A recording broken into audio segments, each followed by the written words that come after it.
Good morning.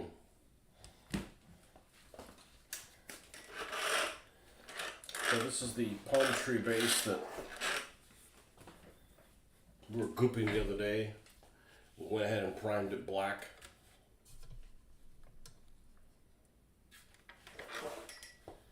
And give it a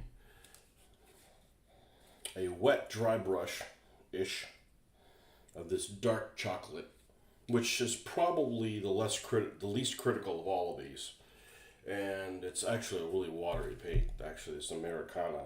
All these are craft paints that we use this, but this is the same base color that's going to get you started on going to this. It's probably better to kick that light off, otherwise but prime black and then this. So I do like the black primer, so that you've got any nooks and crannies that are really extra shadowed in there show up. And that's, I think one of the biggest differences between miniature painters and people that actually like paint models and dioramas and stuff like that is I tend to prefer the way. Okay, so if I'm going to compare like my favorite miniature painters versus my favorite people that build models, I prefer the way that my favorite miniatures painters paint things. They have more fake shadows and stuff like that. Good morning, Ben. They got more fake shadows that we're exaggerating in there. And we just took our glasses off and it looks like ass. You could really see all the stuff to it. But when I went and did the goop, I missed kind of an important step.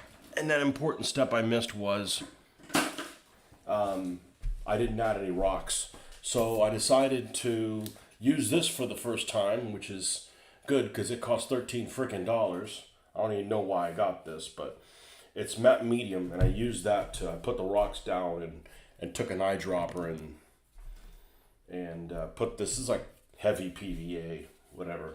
But it looks like it got the rocks in there. We got rocks in a few areas, some of the larger rocks here, and just to vary the thing a little bit. So we're gonna paint this all the way up, and then we're gonna pick some palm trees that we're gonna go on here. And no, there's not a palm tree. It's gonna go up at the top of that. That is just some kind of rocky outcropping that is gonna be more faded looking than the rest of it. I don't know. Maybe I'll hate it, and maybe I will repaint it, put a palm tree there, and be done with it. But I wanted to do something a little bit different. So that statue looks good. Well, it's not painted how I would have painted it. Okay, I would not have wanted to do this patina. I would have made it look like stone personally, but it actually does look pretty good. I mean, it's when you look at a real patina statue, it doesn't look worth it. It doesn't look very good, anyways. So yeah, you can really tell that it's 3D printed if you get really close in there. It's like there's almost like fingerprint type little notices on this. See if I can take a picture of that. You can't really see it from afar, but I got my contacts out, so everything's in +6.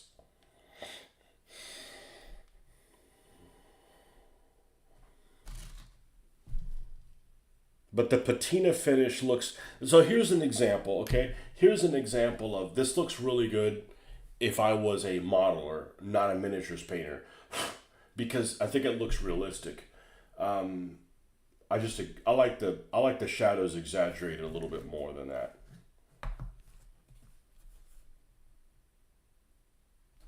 See if we can get well, you can really get zoomed in there. I suck with a camera. Not one of my stronger skills. Yeah, if you get really in on his face.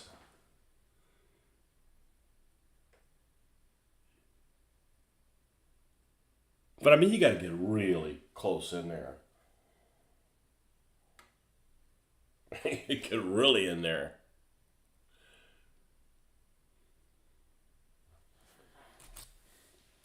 Hugh Carroll, good morning. It's been a while since I said on a Saturday morning. Good. Happy morning to you. Or afternoon, or... Anyway, so we actually got to use this. I found a purpose for this waste of money. All right. We've done with this one. All right. The next stage is and I'm gonna use this right here. Let's use this crappy Halloween color. That's what it looks like to me. But this color was added in here specifically so it did not look arid. I did not want these to look like it's something on an island that's just covered in sand.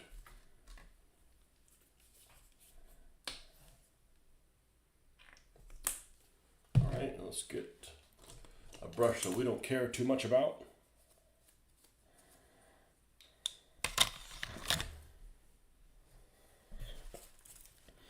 Yeah, I haven't done anything this week other than... Now, this is really strange. If you have hardly any paint in here and you just go over the top edges, it almost starts turning green a little bit. It's weird. Maybe it's just an optical delusion. But anyways, I haven't done anything all week paint-wise, so... We're down to only Saturday and Sunday, or...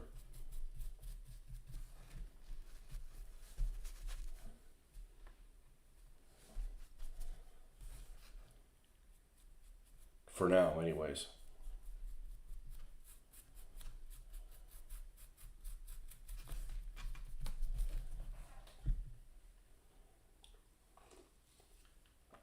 And I probably have enough of this cork to make 2 more of these.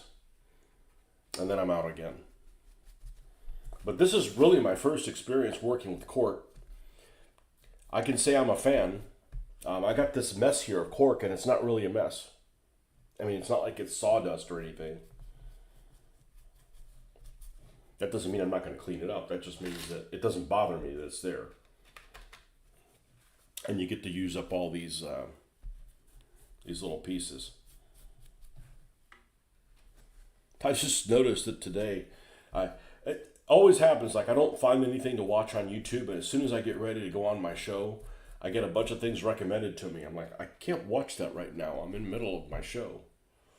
But they, that same video, that same,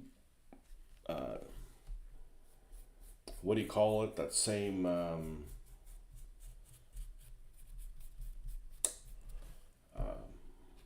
seminar that I went to this past Sunday. They're holding it at IPMS, wherever it is, Virginia somewhere. So they decided to film that. Well, they posted it. They filmed the one I was at, but like I said, I was a little underwhelmed of time management. But the same thing happened in history classes. I took a lot of history classes, and I took them as electives in college, but I took them for the purpose of, whetting my appetite about history. And it always seems like, they ran out of time. We're going to cover this, or we're going to cover this, or we're going to cover this in the semester. And at the end of the semester, they spent too much time at the beginning, and then they rushed through the end. Typical. So that was the problem with that class, is it, it focused too much on what, I didn't think the purpose of the class was to teach people airbrushing. Like, that's not what you come here for. It's like, let's learn how to use this weathering stuff that the guy uses. But like I've said before, I kind of, I don't give myself enough credit.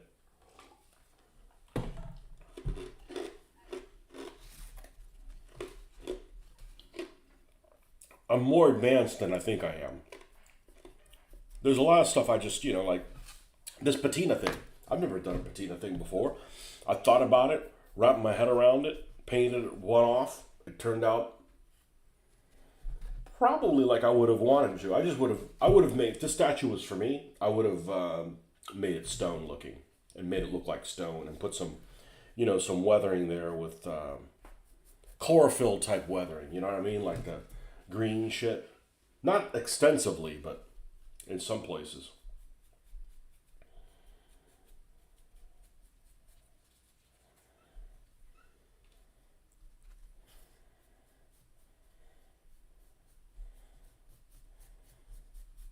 So I actually came out of that seminar a little fairly disappointed. Fairly disappointed that I got a bunch of products that I'm probably not going to use because they're unnecessary, and they're expensive. So unnecessary and expensive, that's a bad combination. Didn't say they were crap. Just say they're unnecessary and expensive. And I thought I would have gotten farther along on it, and I wanted to get to some of the products. I wanted him to go over the details of the products that we didn't use, but maybe they'll show it in that other video. But unlikely. I bet they probably didn't get to him either. You gotta have like freaking 12 hours. It's not like he was rushing. I mean, he's did a good job of explaining everything, but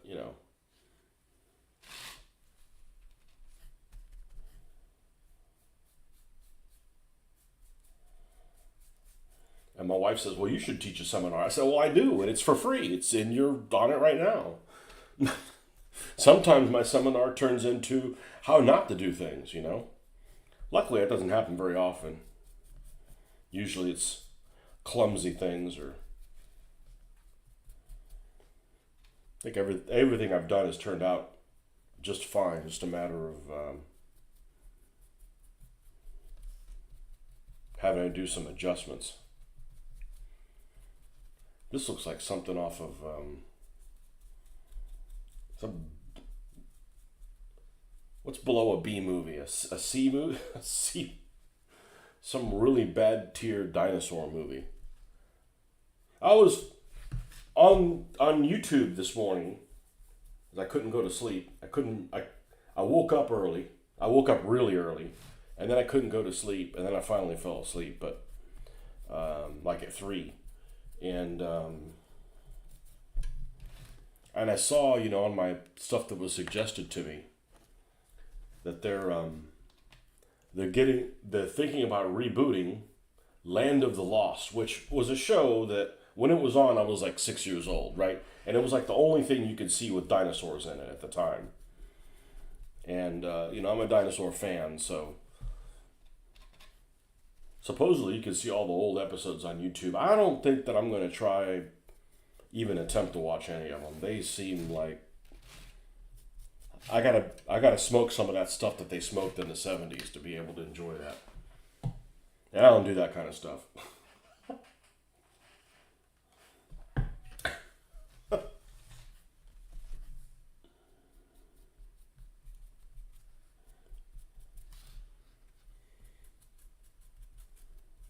Yeah, this is definitely has some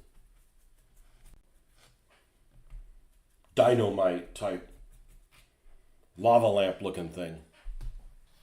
Good morning, Marcus. Long time no see.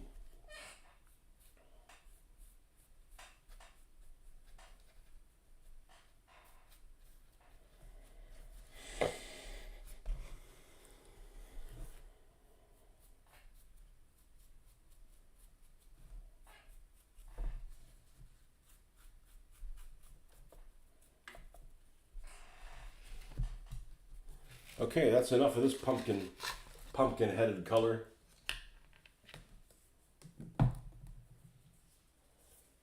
That was, by the way, Folk Art Raw Sienna.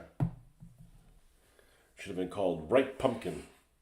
This is Rusted Pipe. Ah, yes. One of the most misnamed colors ever.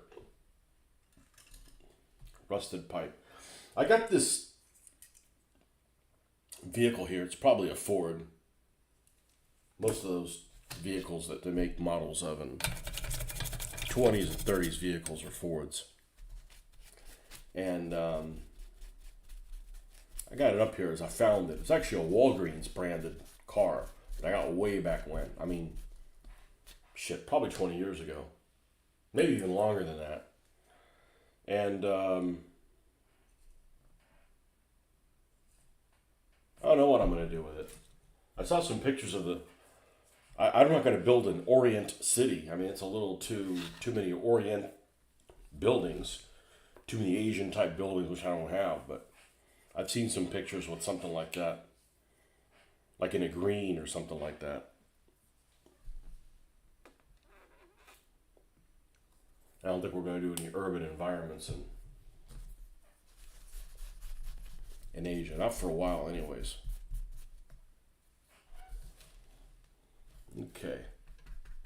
Yeah, this is funny. This looks like it'd be really thick, and it doesn't cover worth a damn. So, people that swear, oh, you can use craft paints the same as regular paints.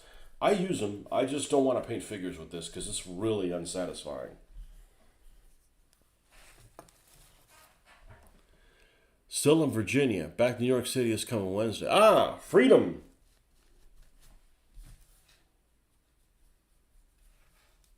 I didn't know you were. I didn't know you made parole. Well, you work remotely, so I mean, you can work wherever.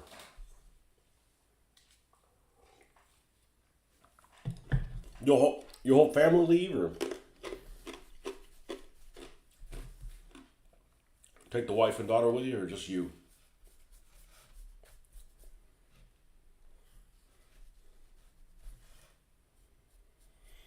You have one of those daughters that doesn't like Virginia.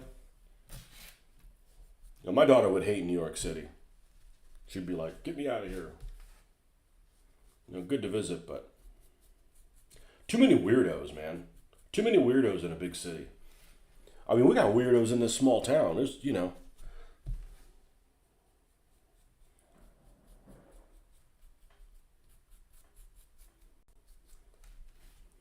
People that run around talking to themselves, having an argument, losing an argument, getting in a fight with themselves, asking for forgiveness. Just crazy ranting people.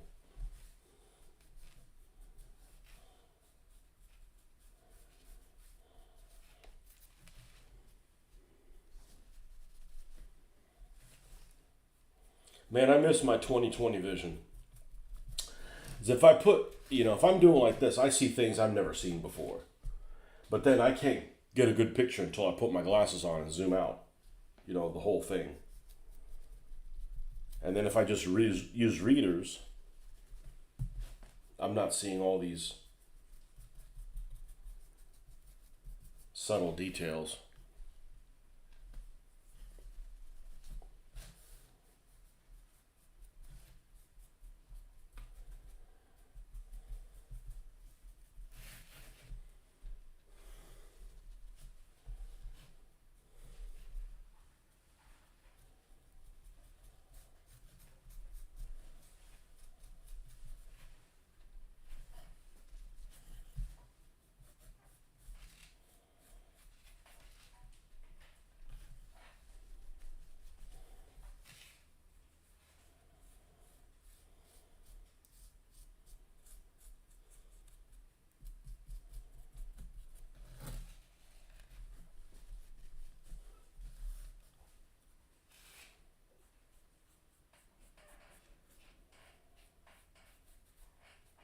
It's spiders, which I don't have a problem with. Well, it's not like they get a free pass on life if I encounter them. I'm just saying that I'm not a person that freaks out about spiders. You know,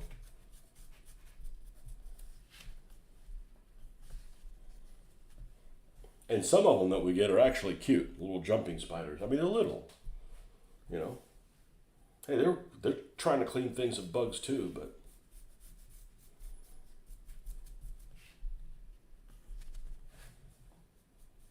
they got nothing to do, man. They're just rummaging around outside, and they go, "Oh, what's this? Where's this little hole go? Oh, it comes inside a house.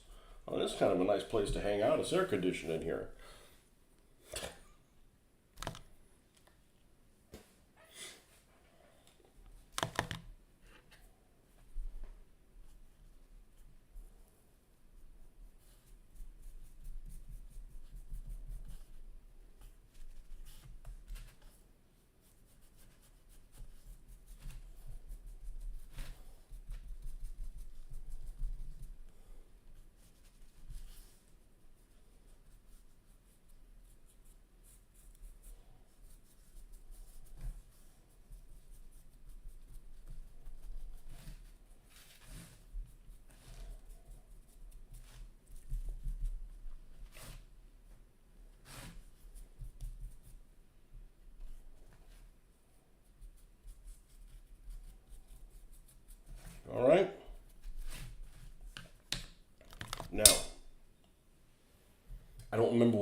rocks. I want to say I used this color right here and mixed that with white.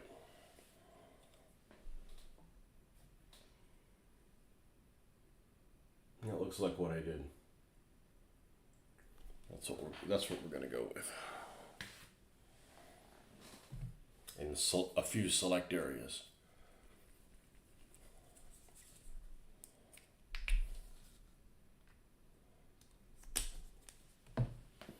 Let's see if we can find something that's a little bit more controlled.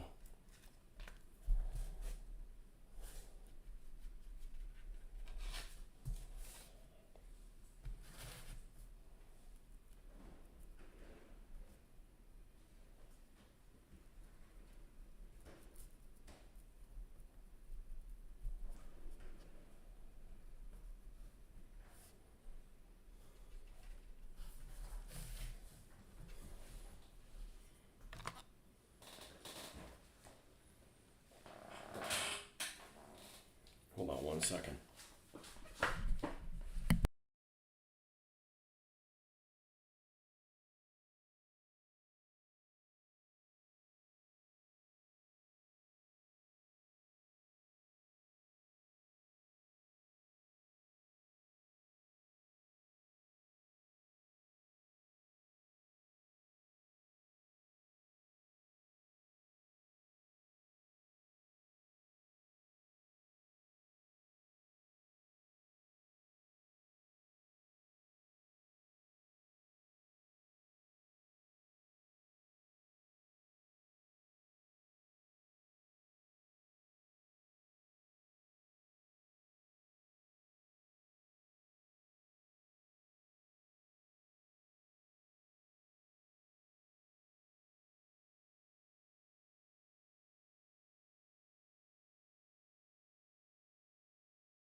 All right.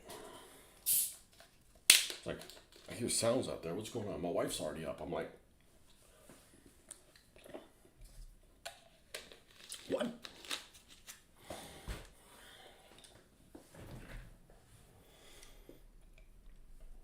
All right.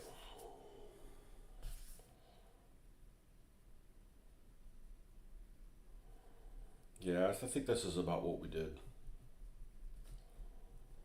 Highlighting these colors are around here.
These things are just easier to pick out when I don't have the contacts in.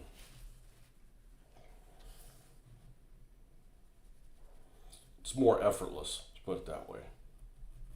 I don't think it helps brush control at all. It just focus on all the details a little better.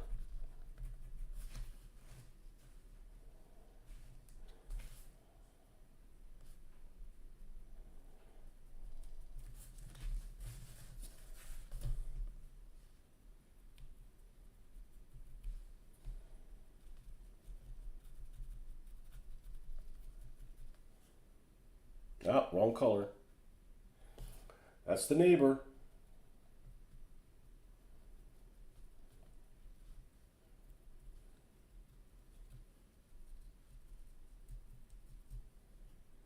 Now I think what I'm going to do is on this bald spot here, I'm going to take this last color and lighten it up, not use this one. Although at the end of the day, it's not going to make much of a difference, but I'm going to know what I did. Let's see if it does look like we had some white to it.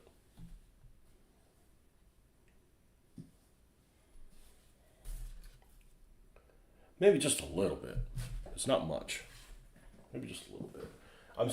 So I'm surprised about this cork on a couple things, and they're all pleasant surprises. First of all, you don't have to seal this material before you paint it. And it's heavy enough. I mean, it's actually pretty heavy. I'm surprised. Because cork is like, I think of it like being like almost air entrained. And it lays completely flat.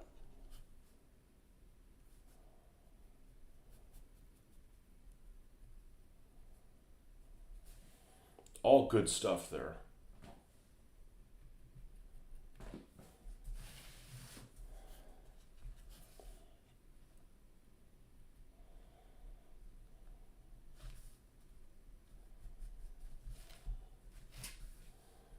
And of course, this isn't going to be barren. There's going to be grass and stuff on here. I'm kind of putting it off. I'm kind of I'm in analysis paralysis. I'm sure it'll turn out fine. I'm just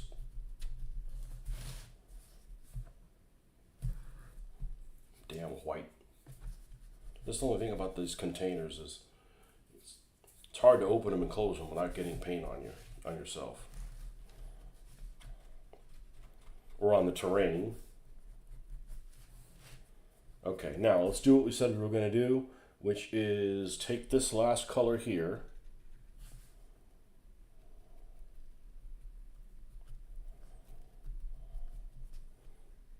And let's add a little bit of white to it.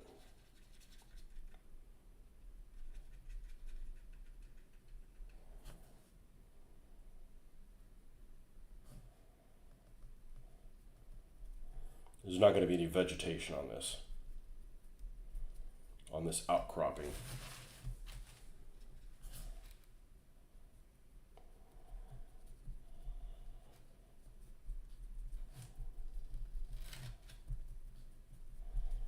I don't really want to make it look like a pile of mud because it's got to be something that looks like it's solid. Like, you got to knock it off with like a 75 millimeter round or something like that. But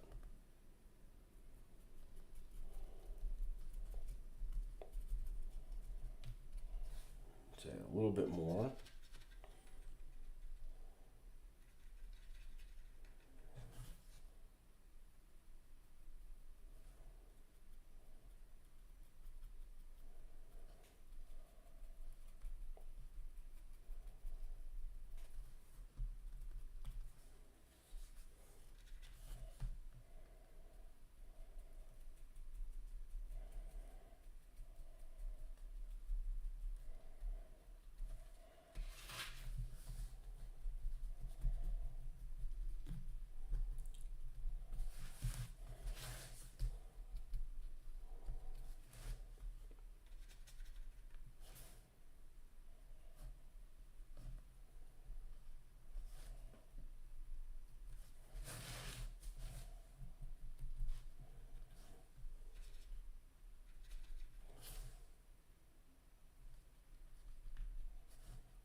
Something like that.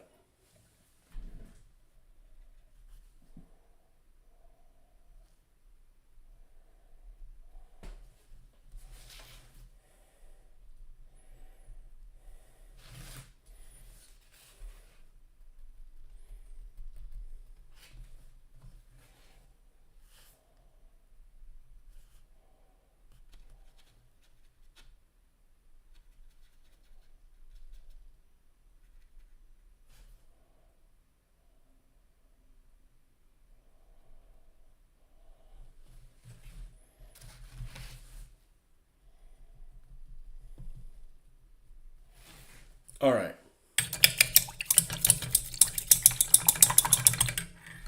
Let's pick us some palm trees for this thing.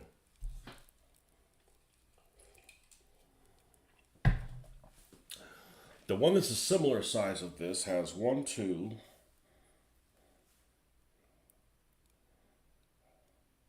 has 3 large. Let's see what we have left to choose from here. And the vast majority need to be of the one type.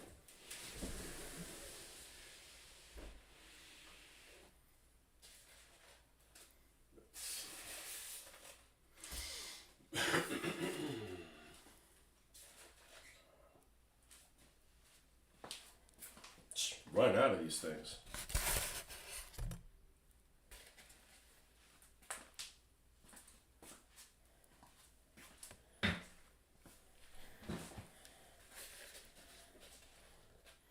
I got a ton more of these to do.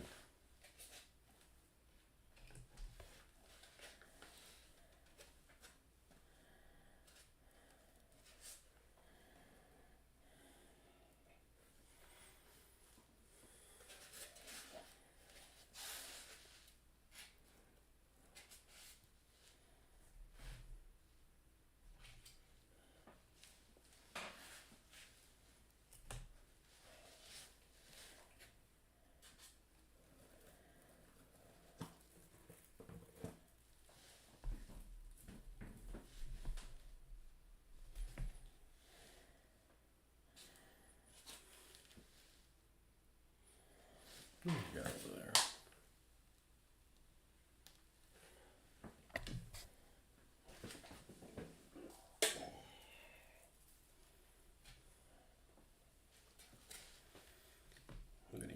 We're going to use these mainly on here.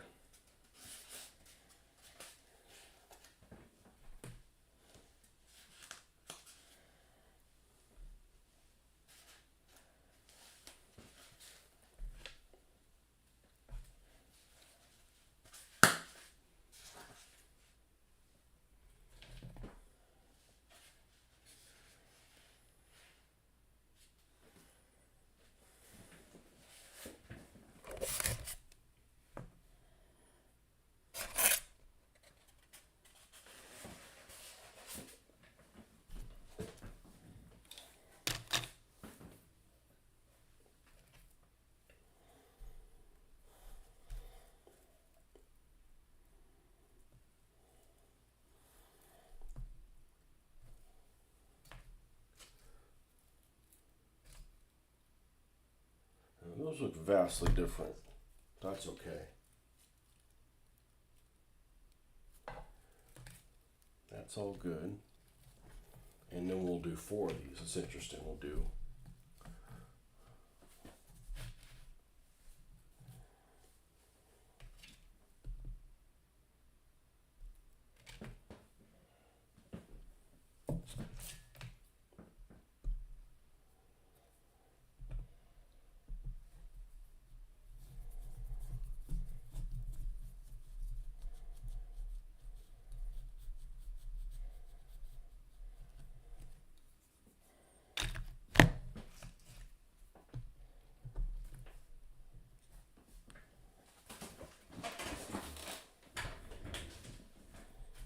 and I may have too many out here.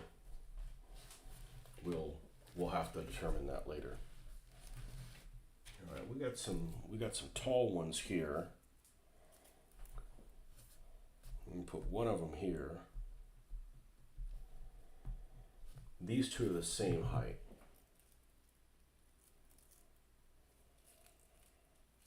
Okay, it's kind of is all in a weird way. So if we put one here and we put one here, and we're going to put them in a way that this one's taller than this one, and this part that's messed up is next to this one. So I think that's what we'll do, is we'll do one there and we'll do one there. Let's get this live paint out of here. So one here.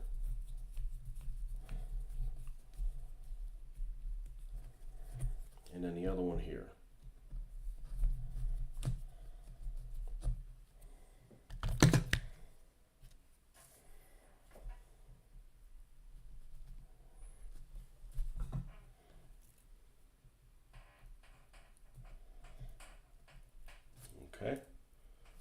And it grew all weird like that because there's another damn palm tree in its freaking way. And give me some room, damn it. Okay. And then this little guy, I'm trying to keep it only to 2 major species. I don't want to put like 4 different kinds on here. It just looks weird.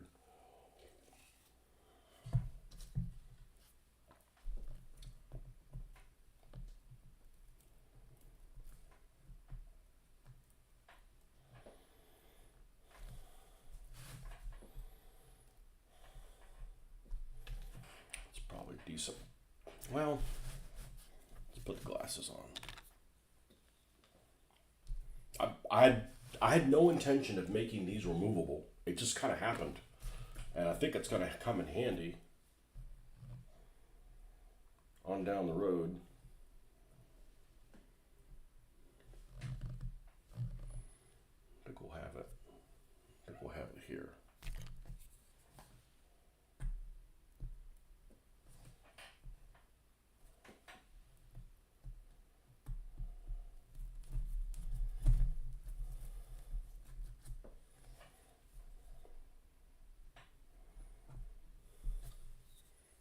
Man, I like this cork stuff. All right. What we got left? We got some adolescents here. All right. So we got 2 more of these smaller of this same kind. That seems like a decent place for it.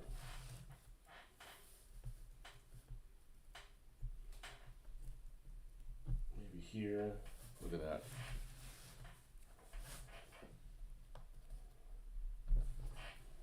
Another one there. And of course, there's smaller stuff in here. It's not like there's just, but that's not the skyline. That's not the skyline of palm trees here. Okay, I'm not going to put anything up here other than this.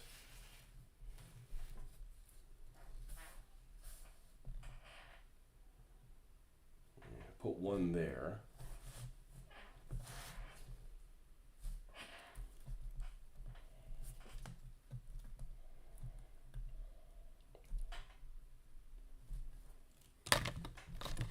Sometimes they go straight in, sometimes they don't. I didn't pre-drill them this time, I just gooped, and I'm doing it now. I think it's probably better not to pre-drill it. It doesn't, if you can eliminate a step, eliminate a step.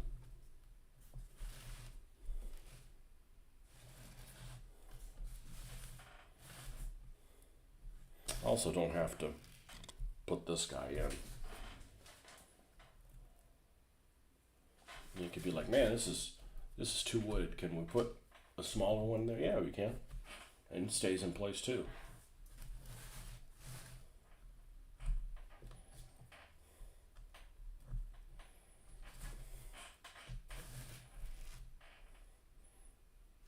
And I bet you when these things start misbehaving, you can put a little bit of PVA in there, close up that hole a little bit, give a little bit more grippage.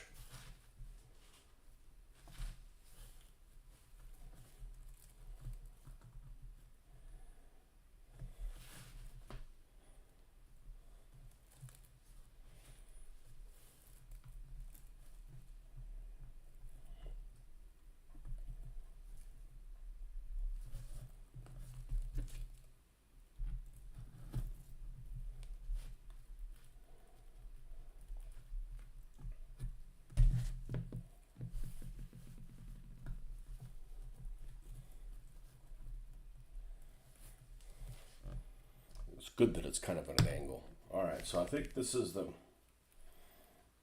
to be the usual suspects here.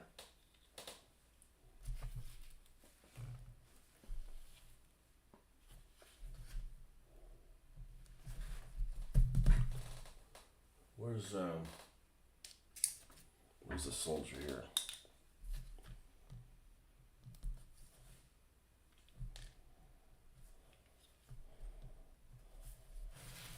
Yeah, for perspective.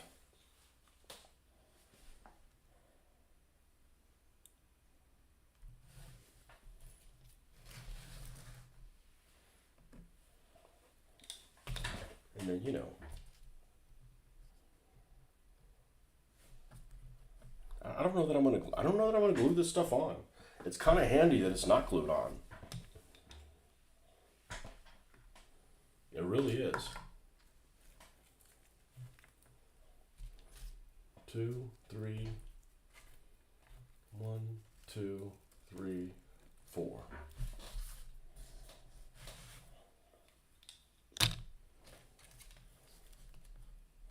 Oh, that's the red one.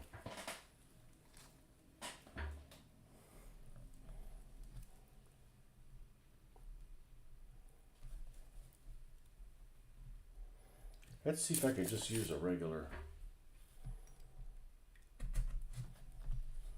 That's enough to disperse the. No, no, it's not.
I thought I was gonna have to cut these stems down a little bit, but seems like they're doing just fine.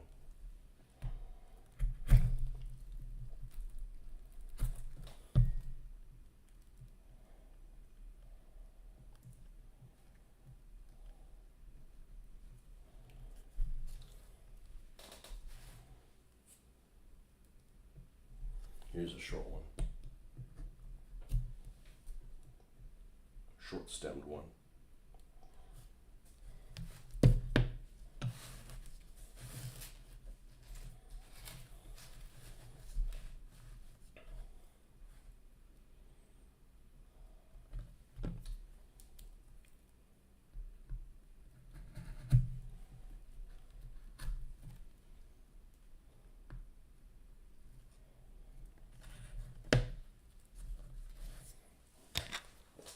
Let me step away from this thing, see what I'm looking at. Yeah, it's looking pretty good.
I don't think I'm gonna glue these on.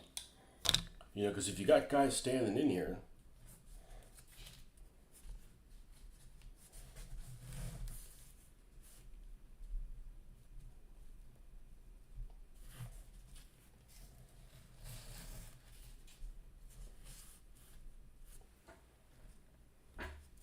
and we got tons of this stuff that we can use. I mean, you got to buy one. I don't know what that thing was, $4 or something like that. That's more of this than you ever gonna need.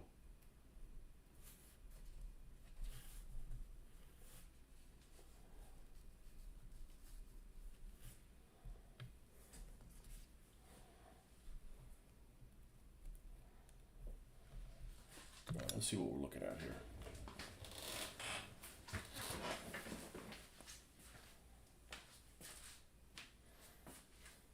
Yeah, it looks pretty good. Now, I'm not going to have a whole lot of grass in the middle.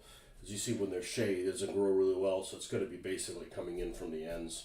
Not all the way around, but that looks pretty decent. That looks pretty damn decent.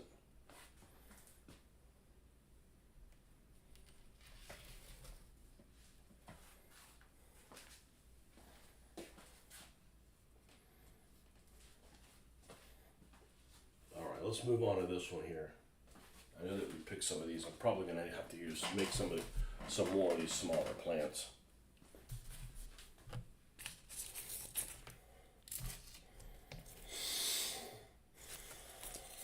And then we'll go make ourselves another base. So we got two more here.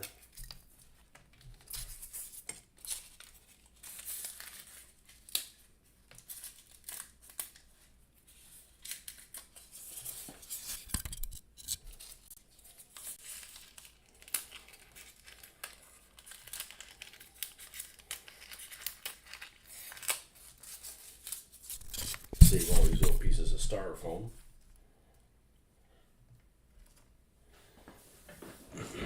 Now, this is the first one that I did.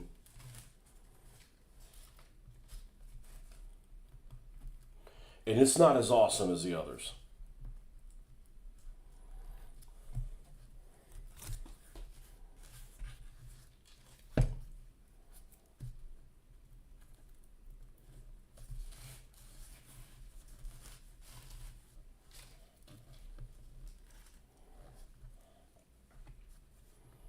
I mean, we can go hog wild with these. I kept a pack of 50. So we got many of these to add on here.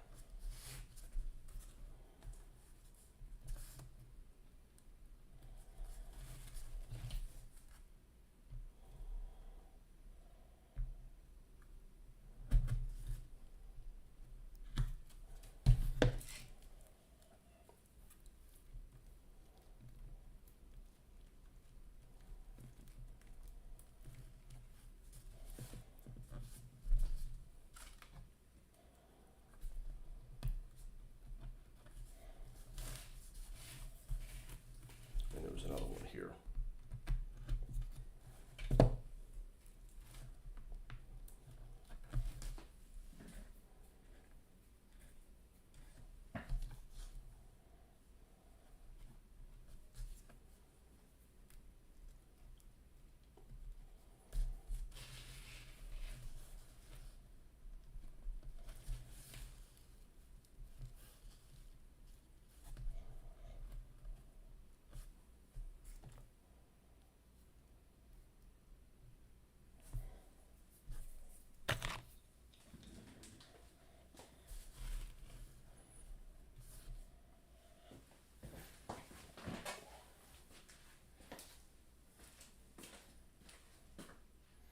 Actually, I'm going to do one thing. Let me move this off to the side and set up a little diorama here.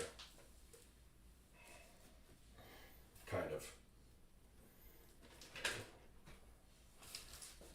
Let's move everything that's not related to this.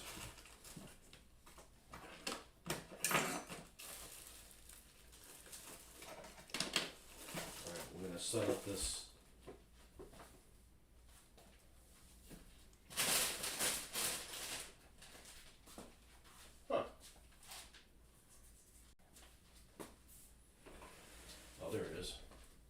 This failure of a playmat.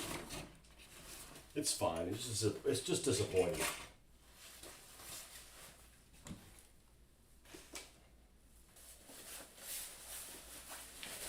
This mat right here.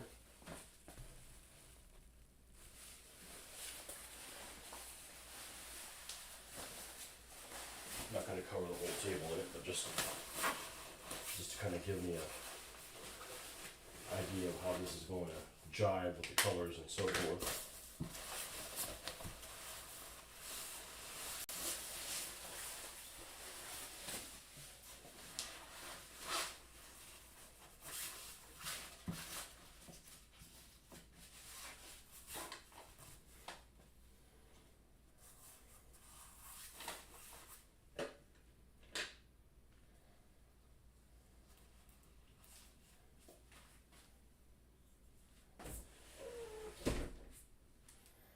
let's do the same thing with the other two.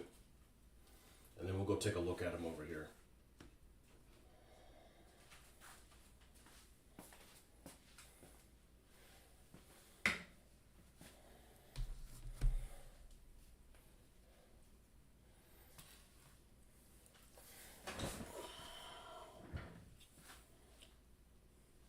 Internet connection bad this morning. My end, I'm sure I'll try to reconnect in a bit. I don't know. It's kind of jagged over here, and there's nothing I can do about it. Just gotta wait for it to straighten itself out. It happens ever so often. Like I said, I don't do anything different. Sometimes the gremlins from the Kremlin just misbehave.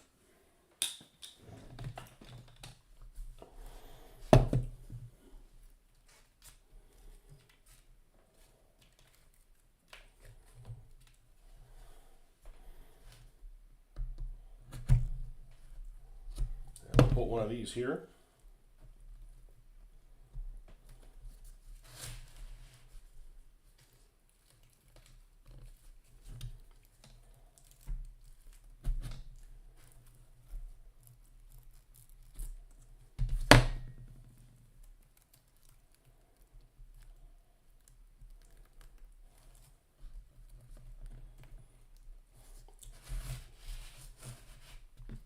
You have good internet there in the city? I don't know. Well, I'm really surprised they would have good in the city. Where's this guy loose? Just hanging out by himself. What I'm really surprised that they would have decent in the city is water. I went to some bagel place, like, hey, we use the real New York water. I'm like, why would you want to do that? Lead pipes? Water that comes piped in from lead pipes and stuff like that?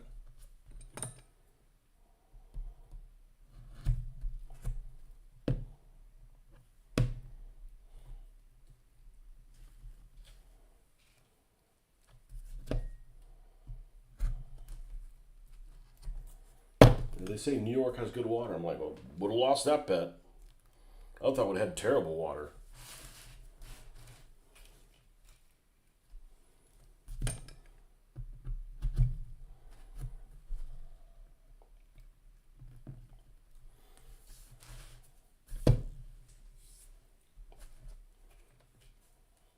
Thought Virginia would have good water.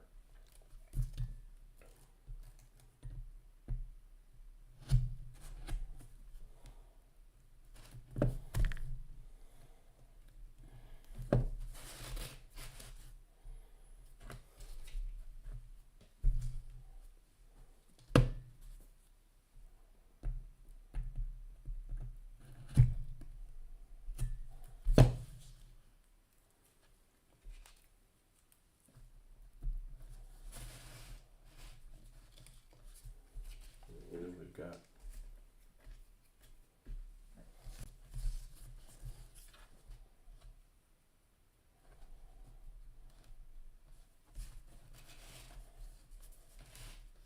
basically everything is removable here.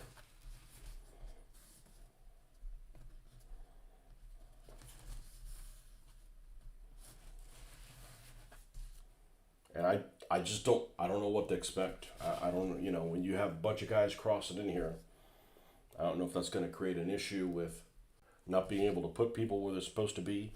I mean, I'm actually okay with the palm trees not being movable because it's like, look, you can get cover and stuff from individual palm trees with the bushes and stuff.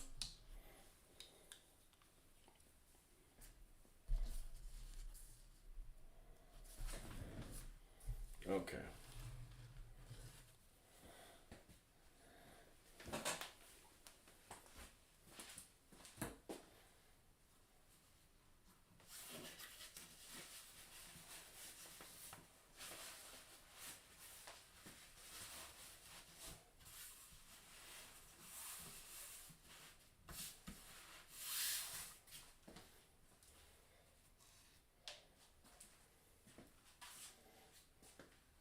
Yeah, I think it looks pretty good.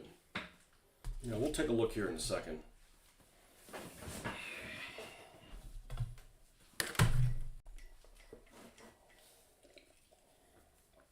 Yeah, I'm looking at the screen and it's jerky.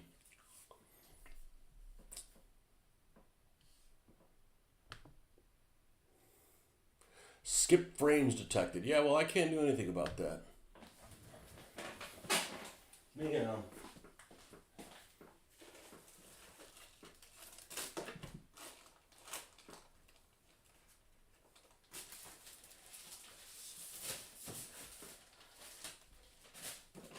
See if that improves it.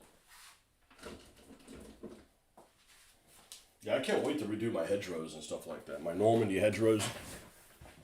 Make them look better.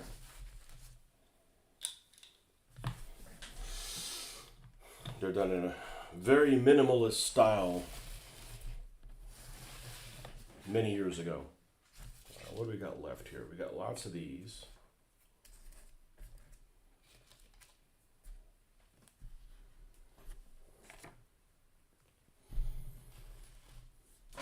That's all we got left. Well, we'll have to make more. Well, this has these smaller plants, so that's okay. Put one here.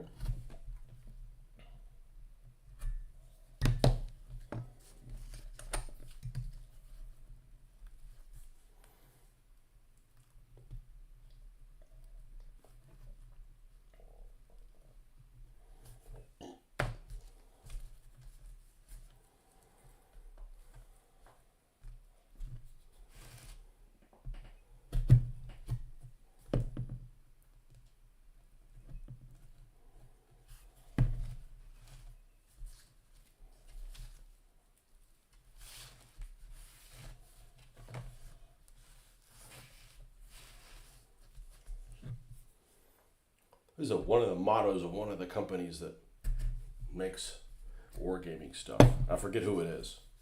Terrain worth fighting for. I forget who it is, but I think that's somebody's tagline.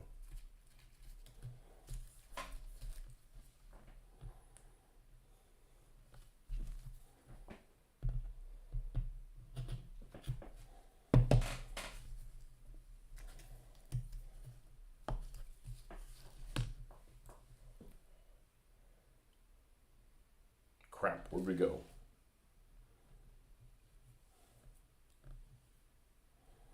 I want to say it was here.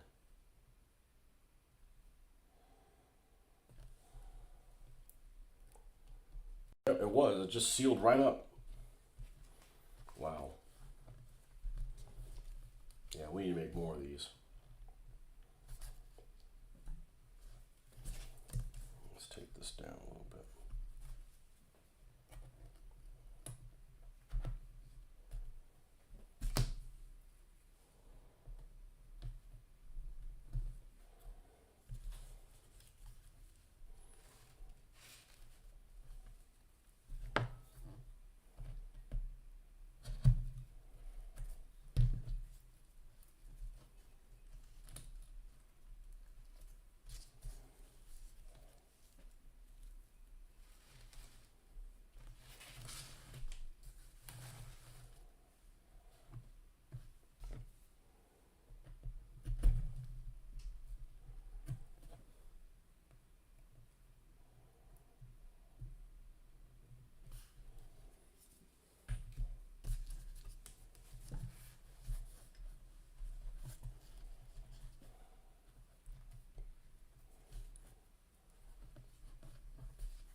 All right.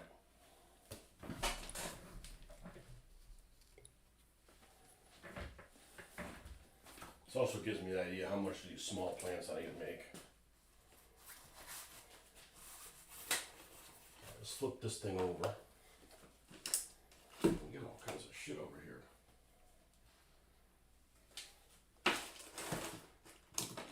It's starting to look like Mitch's playroom. Not even close. Not even close. Alright, I'm not even gonna turn this light on. Let's move these palm trees out of the way.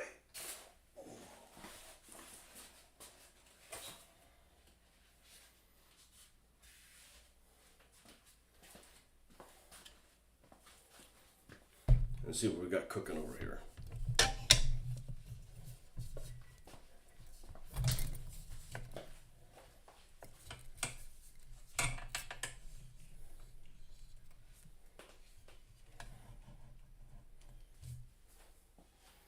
Okay, so this, the build area over here. Let's move this stuff out of the way.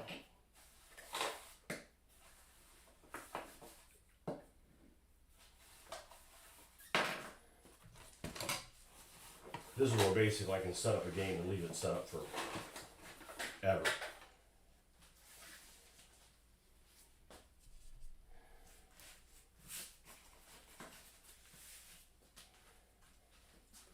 What happens if we killed this? Let me put on this.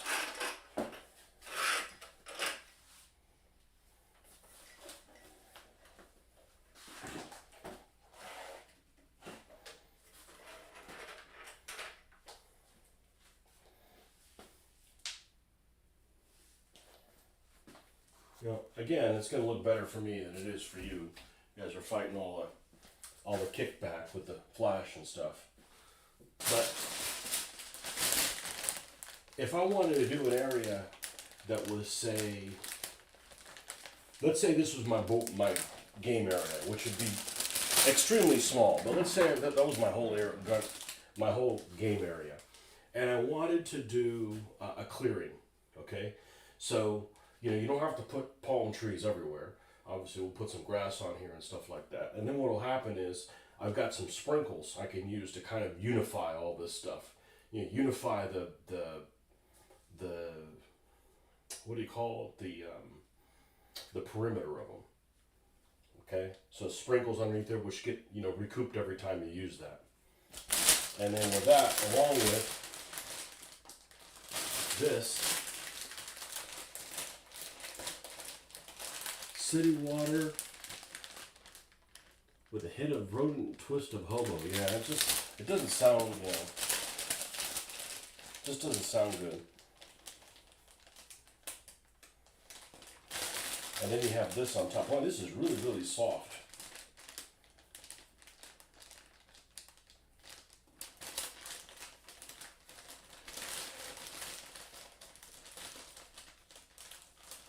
This stuff was actually really pretty inexpensive. Well, I think it's going to look really good. I think it's going to look really good. So, and I might airbrush some of these so that we have some variety of color. Oh, they're all right.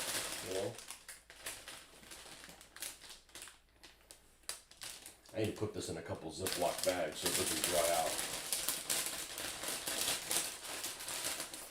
Sometimes these things smell horrendous. Hey, look. Perfect. Just pretend it's a bag of chips. So yeah, that's I think what I'm going to use for terrain. I think it'll look pretty darn good. I think it'll look pretty darn good here.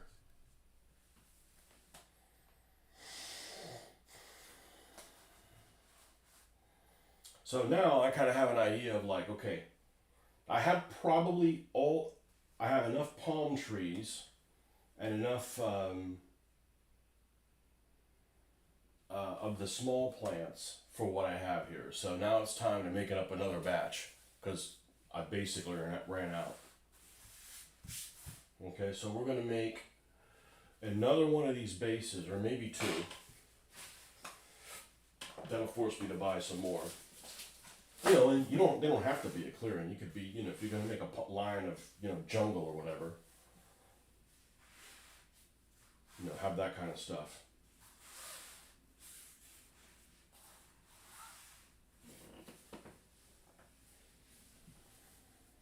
Yeah, I think it looks pretty good, and that's without even putting the grass on there. You see how I'm putting that off. Well, I don't know what I'm going to do. So I don't know if I'm going to use different colored. I am. I'm going to use different colored flock than what I have for Europe. All right, so let's flip back over to the other end.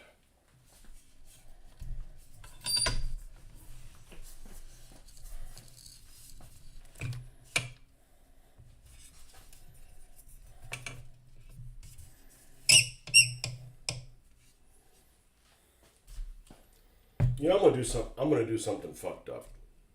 I know that's what you guys are waiting for. Good fucked up. This jungle needs a little something something. Let me see if I can find it.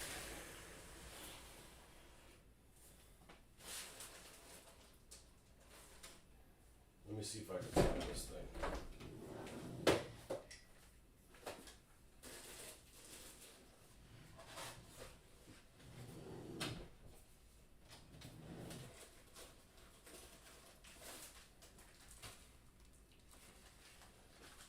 Okay, now we can play. Now we can play Cretaceous. Right? Remember these counters? These counters that I made for the game. Well, they came with the game. I just put them on cardboard. I'm not gonna play with that. You just rule dinosaurs, but like I said, it's a double use for this terrain.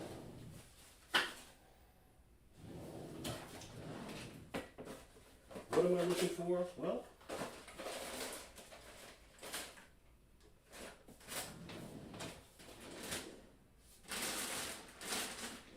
I'm not gonna look for it right now.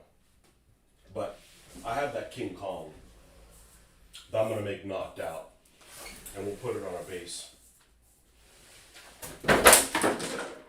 Well, I wasn't expecting that. Of all the things that could have fallen down, that's probably the best one. Because none of that was painted. Alright, let's get the hot glue gun out. Yeah, we gotta stop. We gotta finish making things out of cork so we can clear that area. Okay, and here's the other two cork things.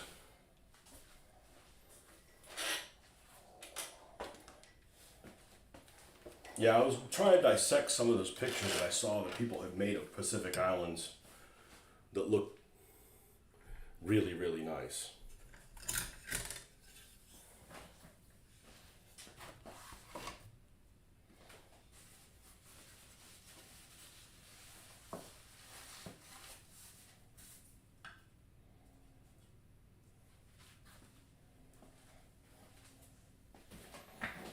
Okay.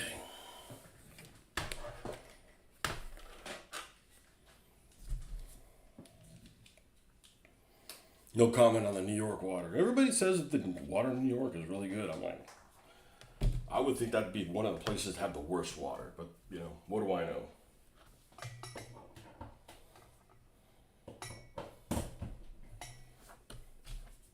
Let's fire this bitch up.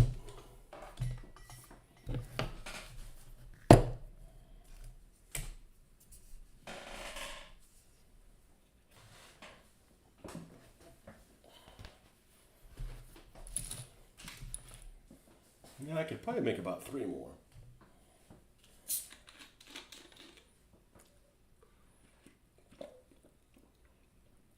Yeah, it looks pretty good. All right, so let's do some common sense here. We got a little one.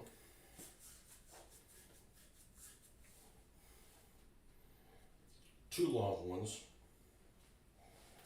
I think we need smaller ones. Fill in between them. Can make a lot more, that's for sure.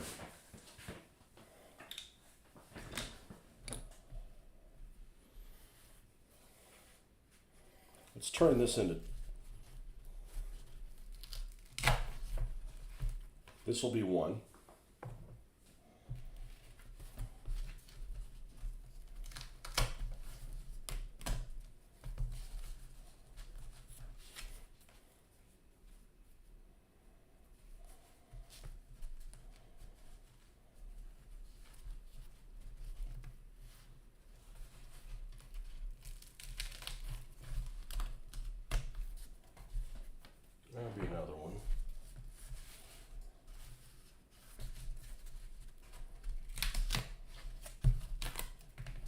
This will be another one.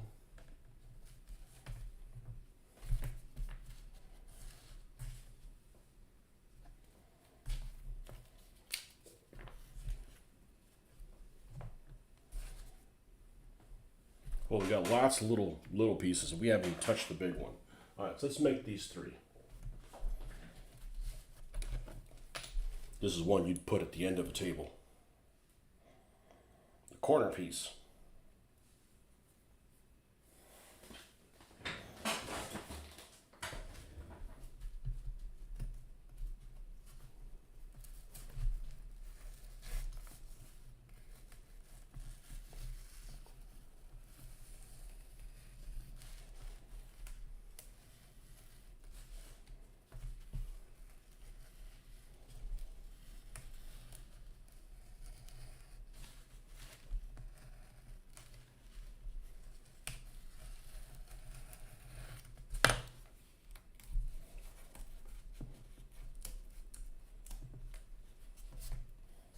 Yeah, it cuts really well. Looks really cute.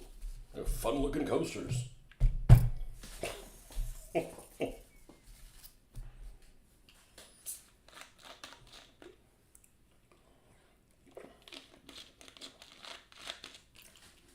Yeah, because now we'll be able to fill in the blanks. I mean, the whole, half the table could be jungle. It doesn't have to be actual bases of stuff. It could be, they could fit fairly tight. I don't know where the hell I'm going to store this shit, though. That's a different problem altogether. All right, let's just take one at a time here. Let's find out how much we dulled this blade.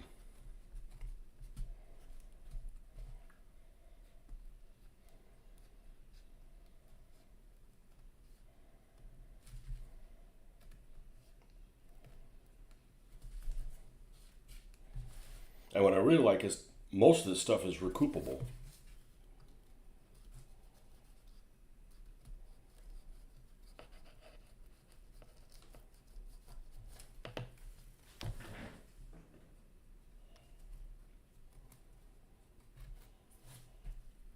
I'm gonna leave that set up like that. I'll show the wife. Be like, see, this is what I'm getting at. Oh.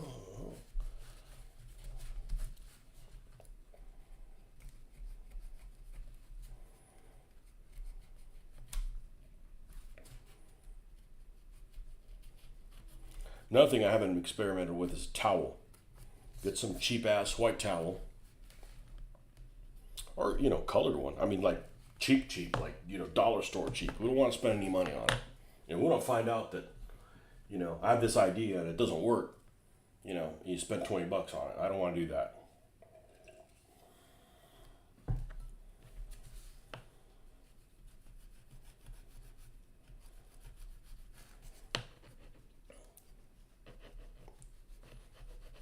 Beige would probably be good. Or maybe even dark brown. There's something that you can get in the color of the recesses are going to be, and then when you airbrush it, people paint with this stuff on it. I'm like, I think airbrush most of it first. Not, I don't know about for the whole table, but at least areas of high grass. I said you got to make terrain worth fighting for. The figures will paint themselves. We got that shit down. We got that shit down to my liking really well, so.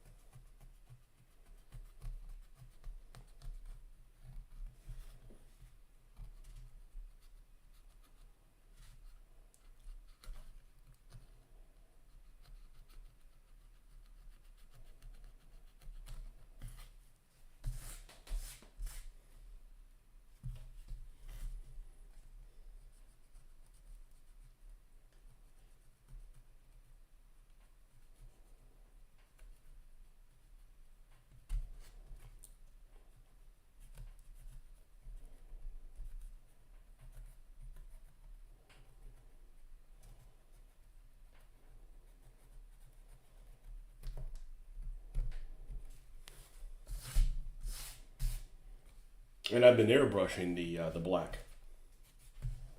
The black primer I've been airbrushing instead of like hand painting it. It's a heck of a lot quicker and use a heck of a lot less paint. Of course, I've been using the one shot primer, so I'm using primer paint. That's a lot more expensive than just your standard neighborhood black. I think I'm gonna try using the Vallejo. I really don't have a use for this Vallejo anymore.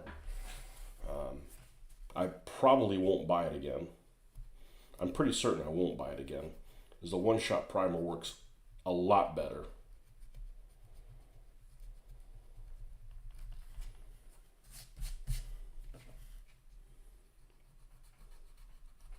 Seems more durable.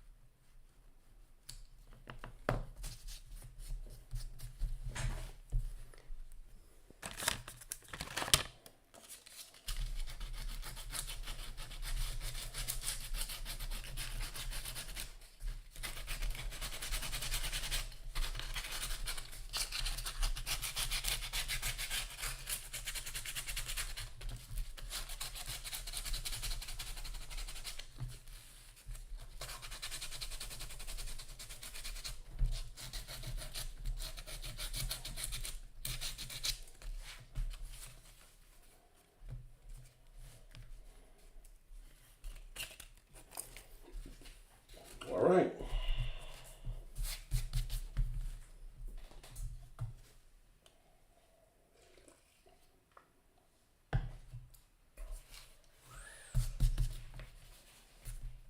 Hold on, I'll be right back. Let's get, yeah, it got unjerky. Okay, be right back.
Yeah, that King Kong's around here somewhere.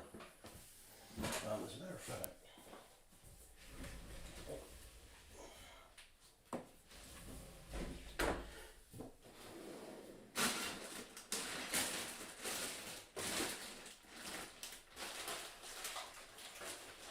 that's the elephant that's blown apart.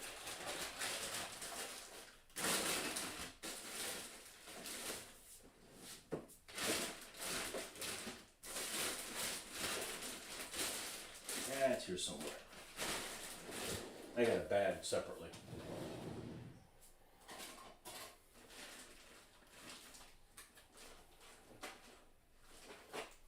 And yes, we'll go back to Europe, but Europe will have to have the same kind of treatment.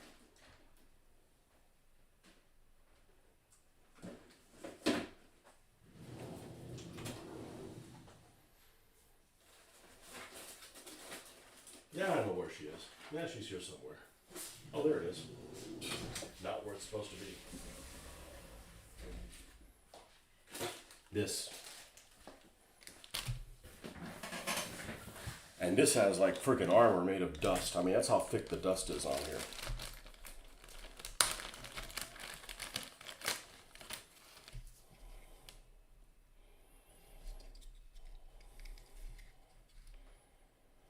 mean, this thing is just, it's funny. It doesn't have paint in some areas, and some areas are just destroyed. So, we're probably going to make this knocked out, not straight like this. We'll probably put it at a little bit of an angle, and it'll be on a little stand, and it'll be, you know, an objective. Honestly, you could probably just, if I didn't want to, if I knew I was only going to do the American stuff, I could put it on the stand. As crazy as that sounds, but it could be like a wreck that's part of a stand with palm trees and stuff. But, you know, I don't want this thing showing up somewhere where there's not any Americans kind of thing. So,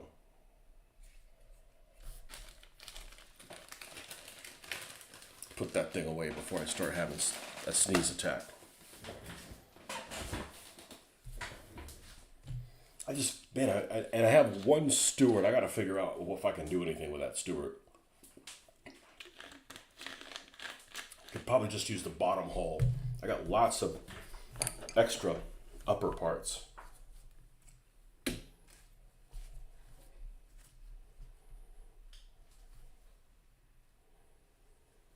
All right, let's see what we got here. We should use this. Let's take this off and this. Okay. And we can do another section of this stuff right here.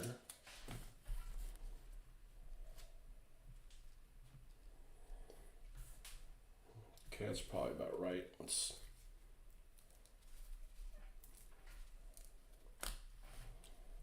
put a little bit of a gap there.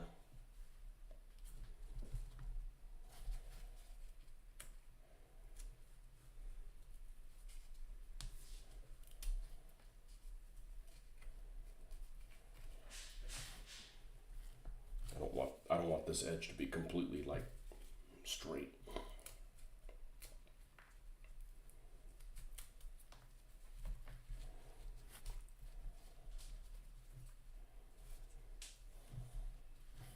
By the way, I never noticed it. How did that outcropping look?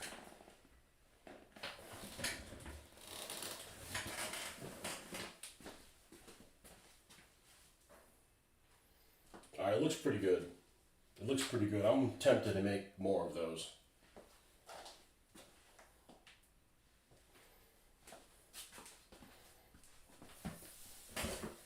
That looks pretty good. Okay. That's awesome. I'm telling you, this is why we do this, because like everything turns out well. You know, if this was like a shit show of problems,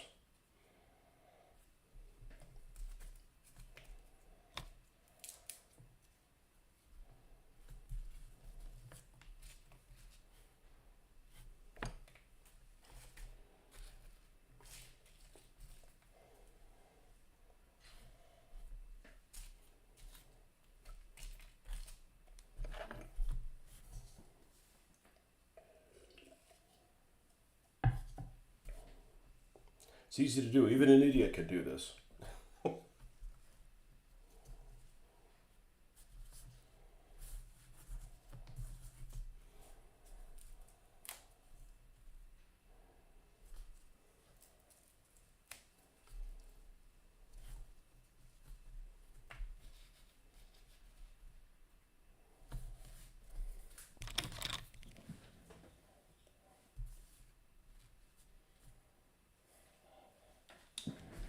Yeah, put the outcropping in the middle this time. Okay.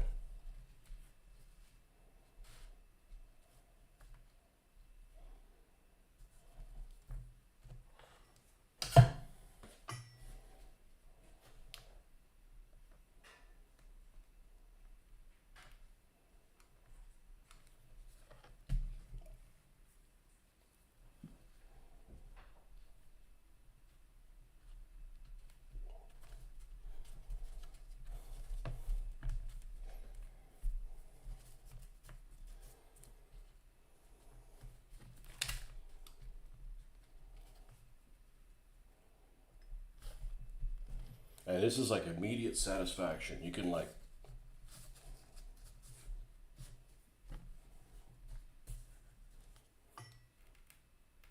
put this down and just keep on going.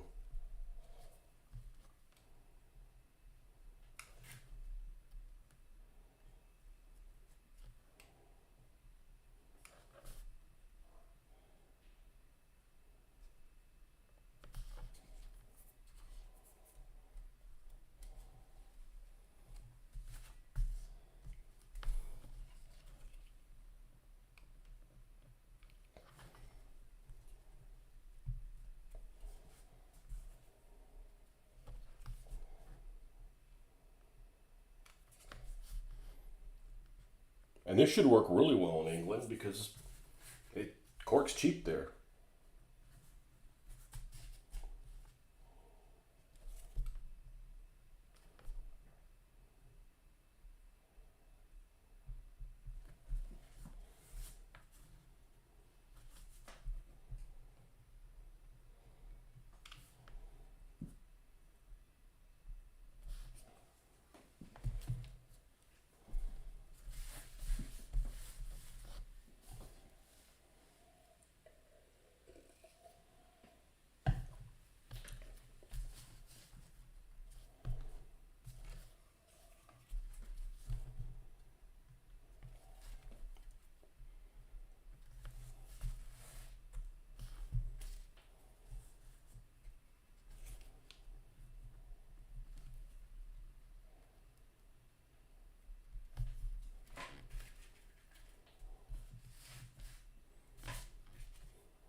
Just the fact that I don't have to seal this thing is tremendous.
Smelling kind of odd.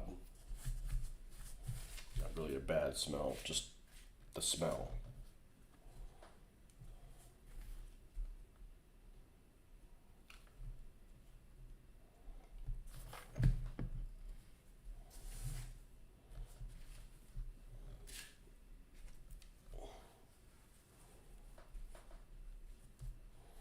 An unusual stank.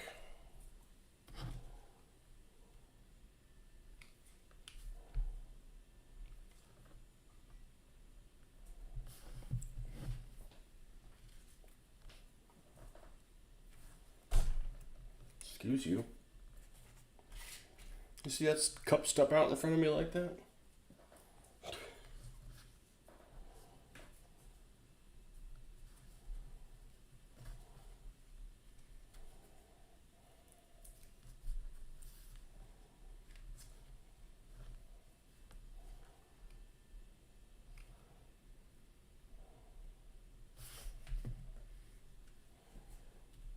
So we need to go get more of this stuff.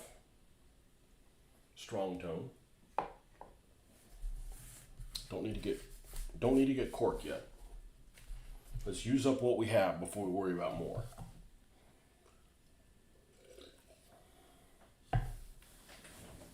And I'm glad I went this route and not the MDF.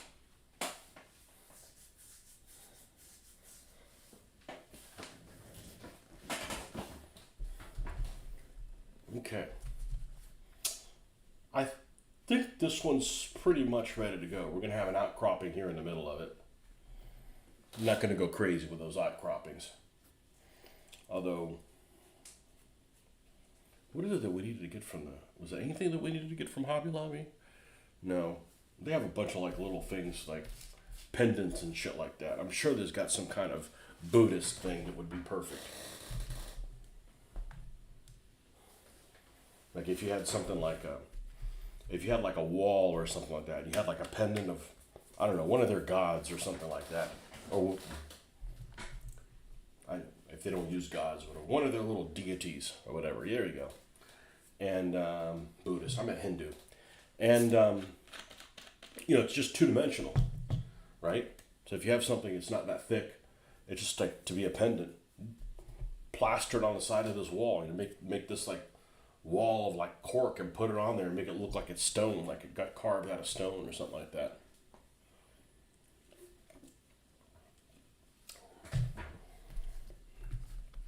Last time I went to the hobby store, I forgot to look for that. But we weren't sold that we were on the right track. Now we're definitely on the right track. This is looking really, really, really, really good. So, okay. This one's ready to goop. Next. All right, let's cut this thing out.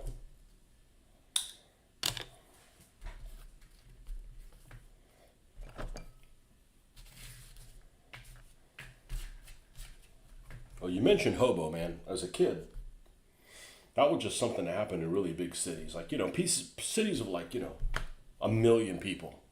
You'd have hobos. Now they're everywhere. We've got several of them here in this town of 15,000 or 12,000 or whatever the hell it is.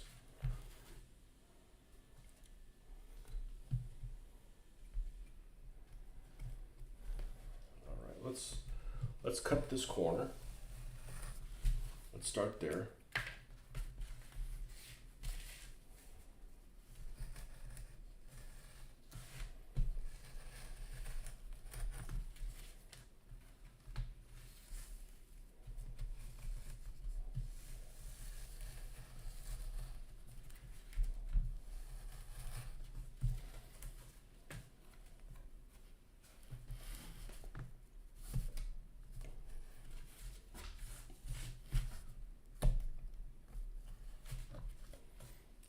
Egg-shaped. Lego my ego.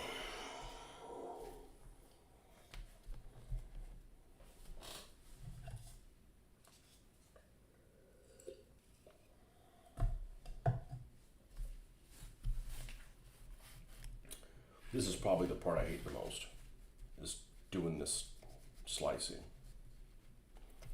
But if you don't do it, then it would look really shoddy.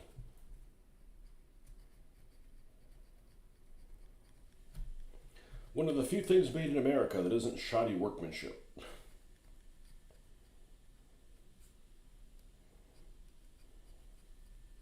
It used to be the case. Now they make shitty stuff everywhere.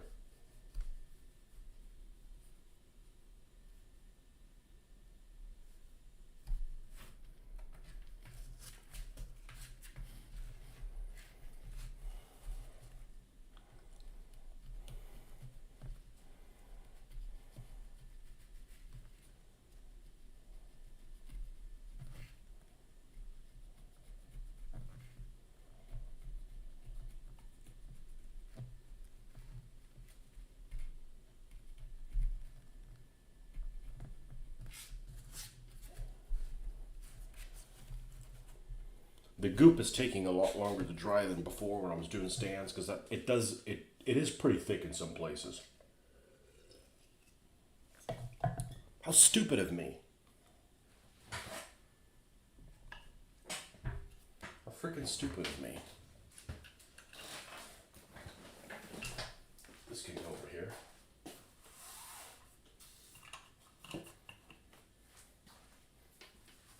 That house totally works there. And of course this guy. Gotta help clear out some of this space.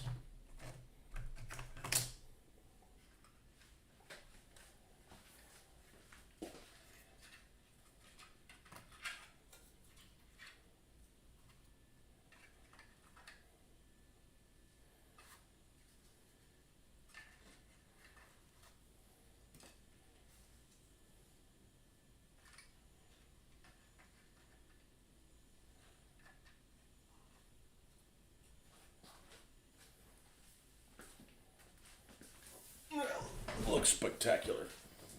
Alright. We're going to do the same with Europe. Europe will look spectacular also, even if it's Russia.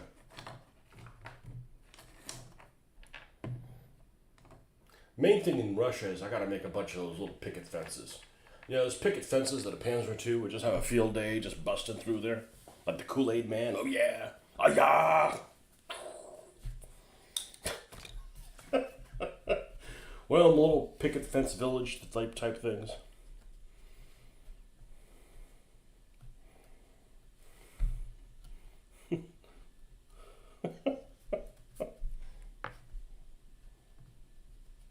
The Panzer II, like 10 tons, 9.7 tons, something like that. Yeah, plenty big to turn one of those little fences out of into matchsticks. Especially since some of them aren't put together really well. They're like all like disheveled looking.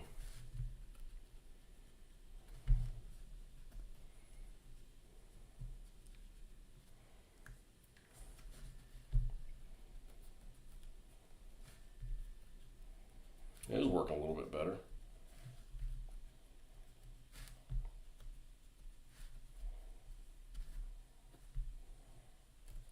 Cork is so cool. It's like particle board, but it's like decent. Working with particle board is really unsatisfactory.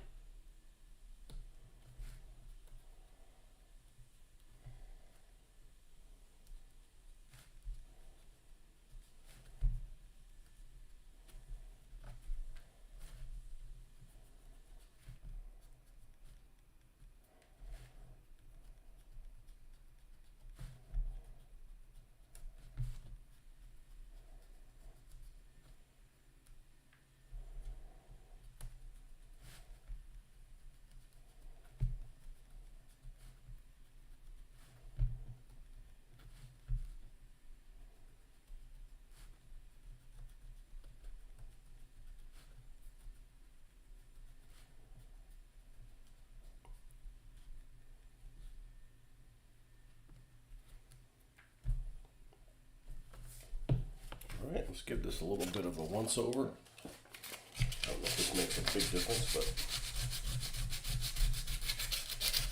go ahead and remove some of the crumbs now.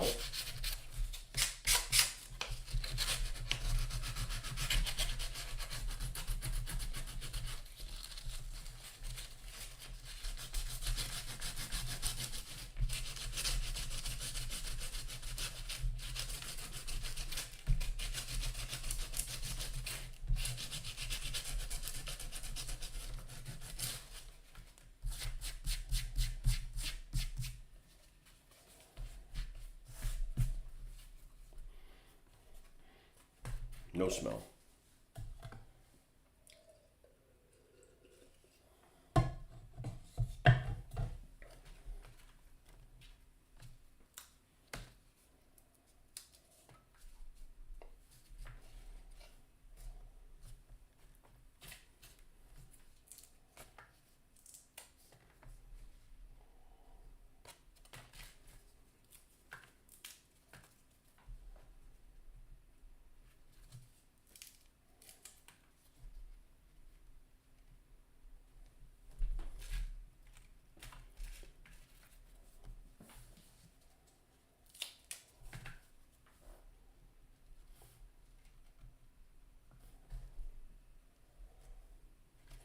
This part's actually a lot of fun. I actually look forward to kind of like the Lego part here.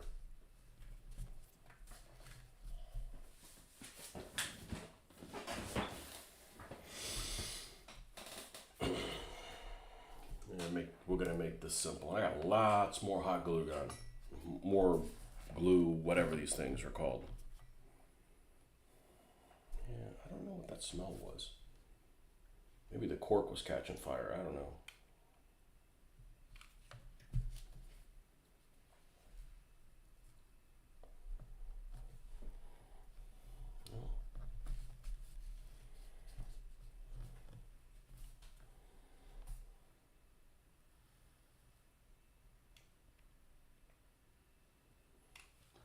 And this thing's been great. I don't know if it makes a difference that I didn't buy the most generic, cheapest one available. I mean, they're all probably made in the same factory in China, but this one actually has a brand name on it, so I figured maybe there's some QC involved in it.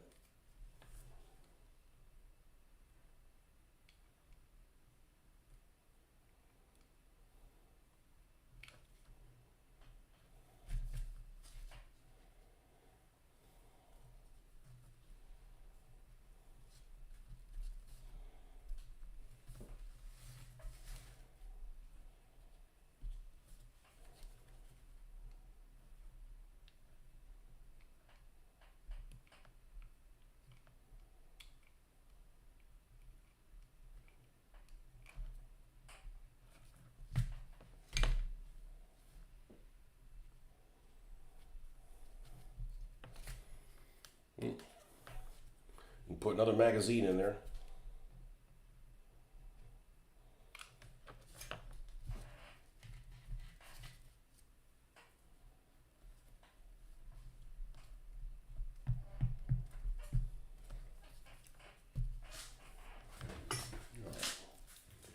Maybe we'll get another mag. Let me get another round.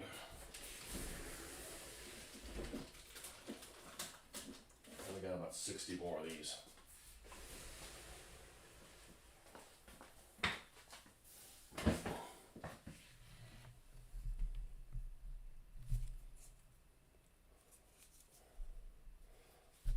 Whoa, hello.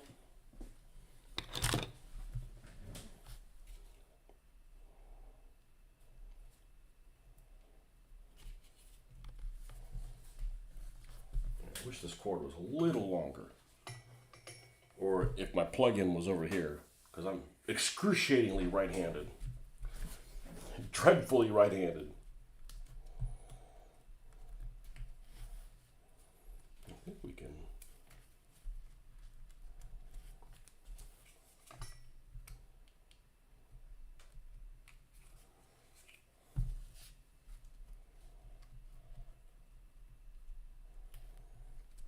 But this material is great just from the standpoint of you can put the palm tree in and there's enough, it sponges back and grabs some of it. So it holds it in place nicely.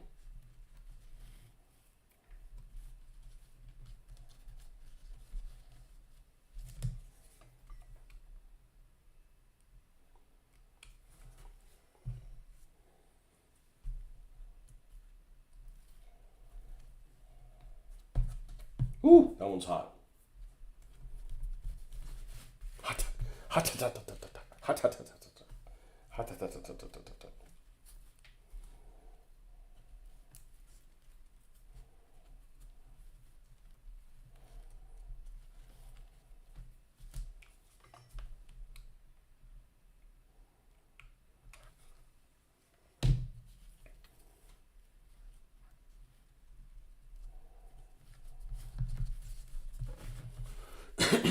And I probably don't have to fill in these blanks here, but what else am I going to do with these little slivers of things?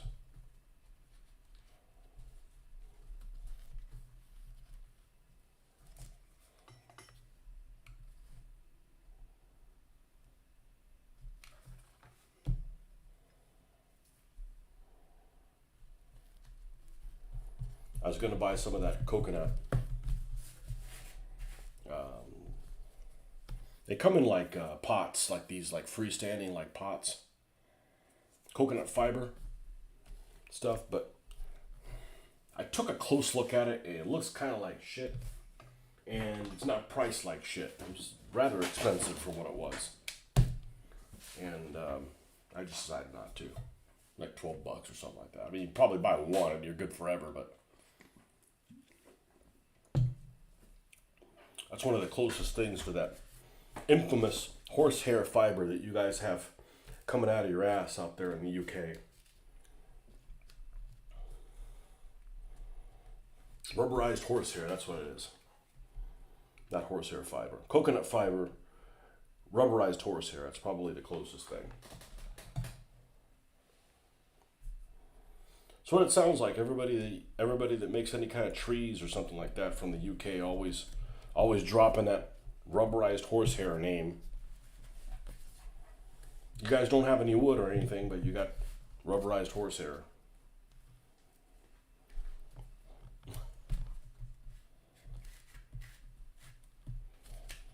Okay, this is a little not janky enough.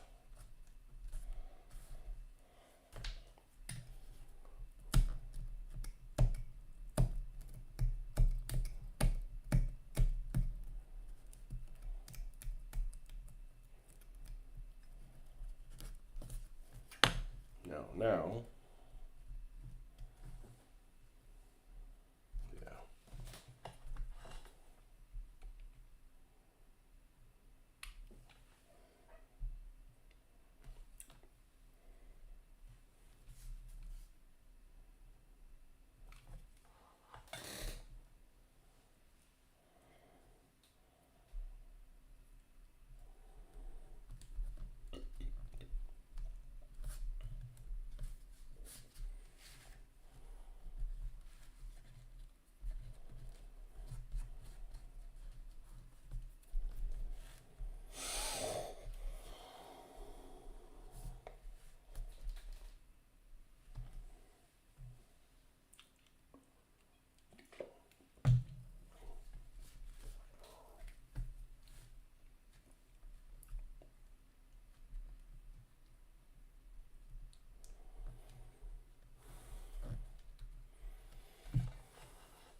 Let's move that away from there.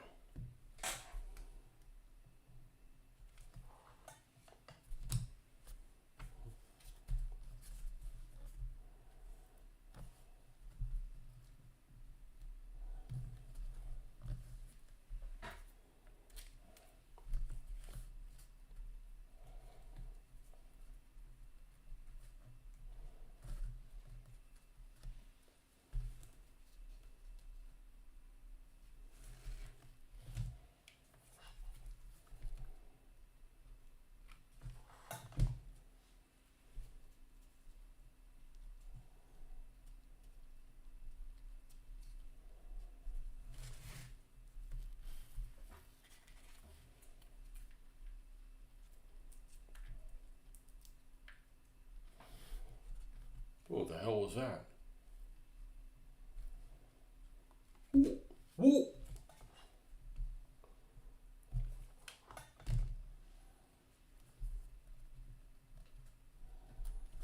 Okay. I think we're good with that level there.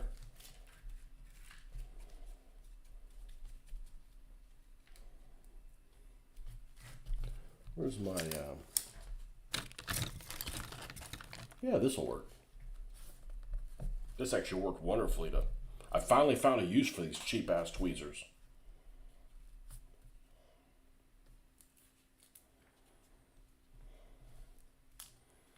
To hold those little plants together so I don't have all this stuff all over me. I'm glad I kept those 50 of those little plants.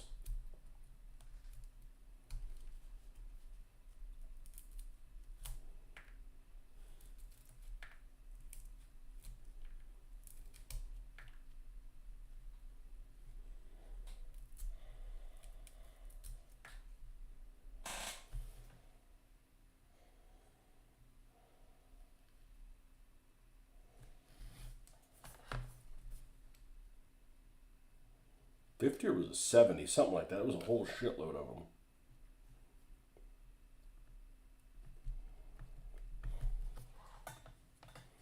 The ones I don't really have a use for is these red ones, and I probably would use them if they're all like together. But having them scattered, having that little bit of red and everything just seems really out of place.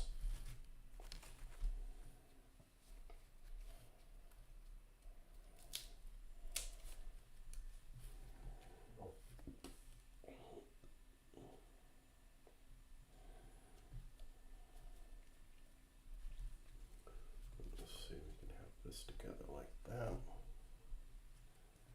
And then we just need to curve this corner. Okay. Curve that.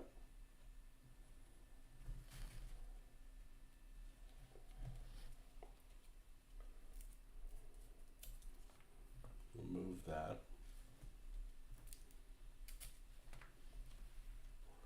Remove that.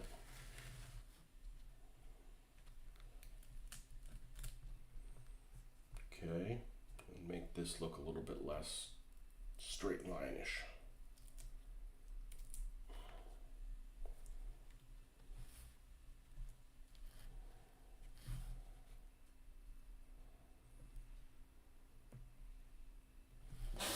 Yeah, that looks good. That put everybody to freaking sleep.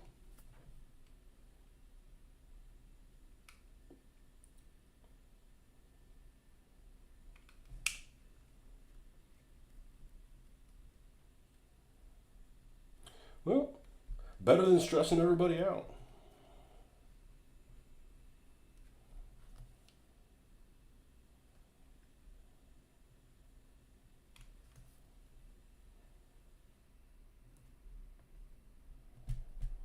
I'm going to cover over this a little bit. Yeah, something like that.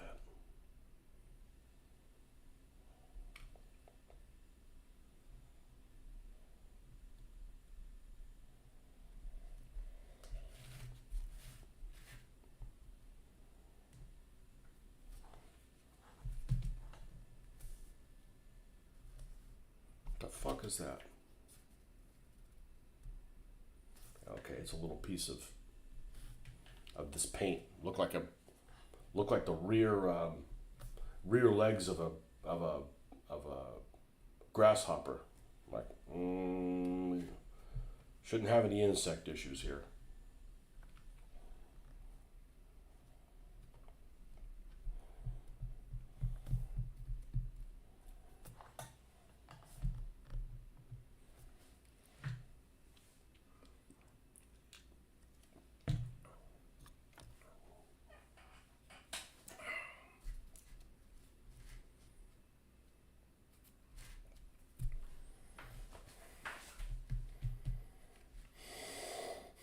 I think this is good enough to go.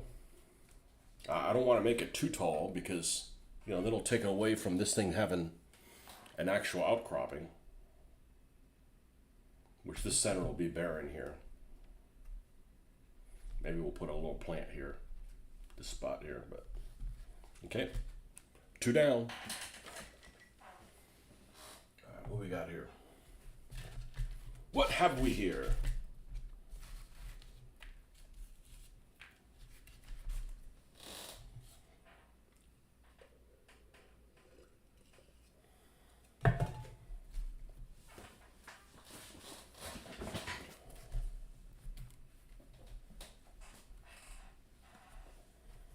Okay, I don't want it to be too narrow because then, I mean, I guess it could fall over. I guess.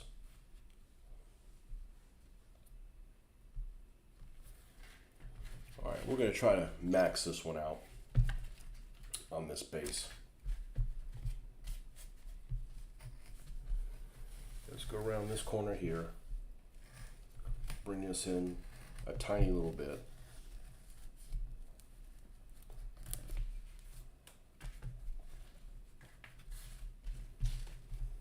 Follow this around. Oh, an unexpected angle. Haha. Oh, it cracked off.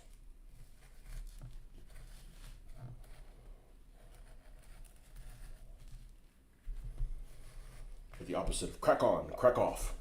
It cracked off.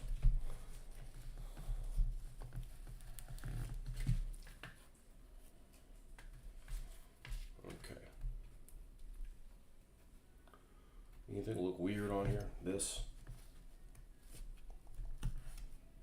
looks a little weird.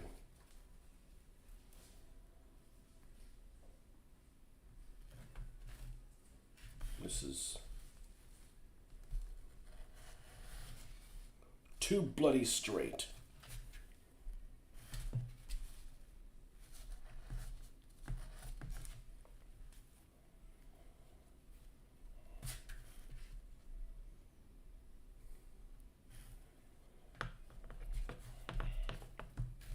How did we do this? Because this worked really well. Holding at this angle.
Well, I haven't gotten any complaints about, not filming every morning. That's good because I don't know that it would do any good. just, it's just it's too much setup to for just an hour.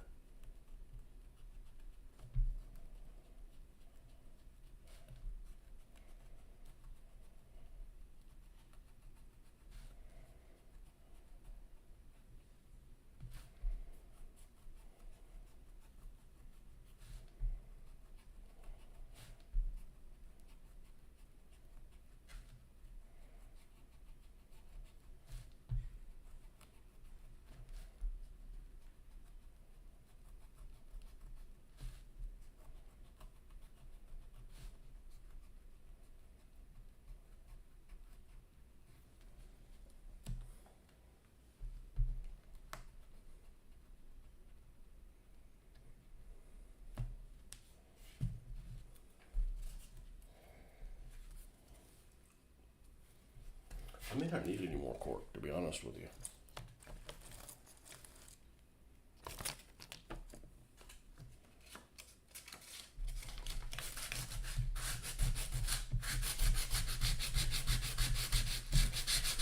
Now, bamboo, I'm probably going to use the same material for the bamboo.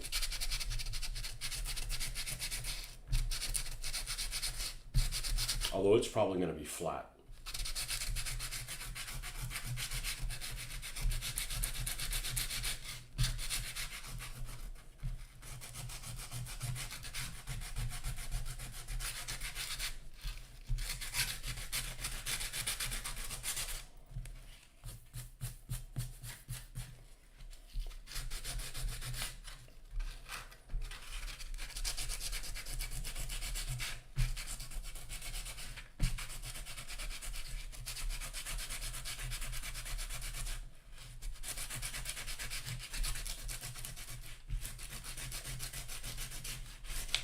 And here I thought I was going to actually use the little IKEA trivets. I've seen trivets I picked up for really inexpensive at IKEA many years ago. But they're 3 times thicker than this. So the problem with something like that, you really have to bevel it big time. You know, figures aren't going to fit really well on that bevel. It's not too bad.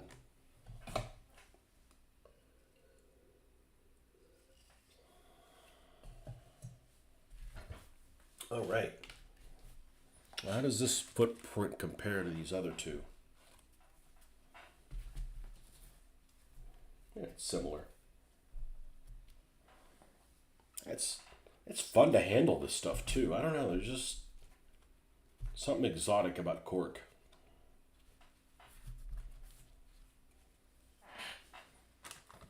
Could paint one of those pieces of pine tree too. You know, a piece of bark.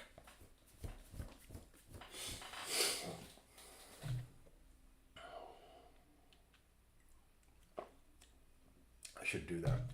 I got trees in the back that are like, I don't even have to rip a piece off. There's probably a piece like falling off.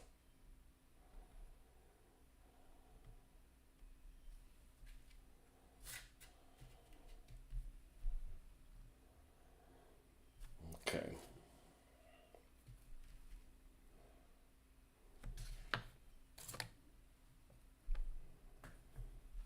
It's almost like too nice a piece to use that for that. Are there enough pieces parts here to maybe? Well,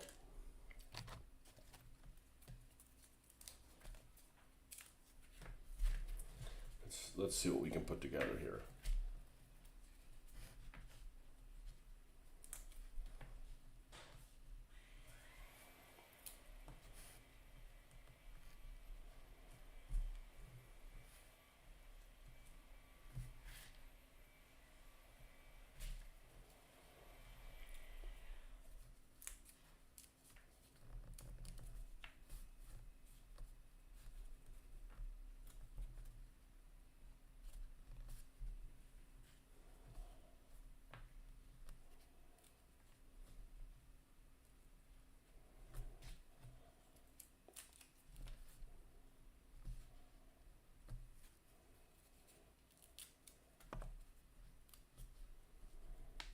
Yeah, you can make one that's just these plants.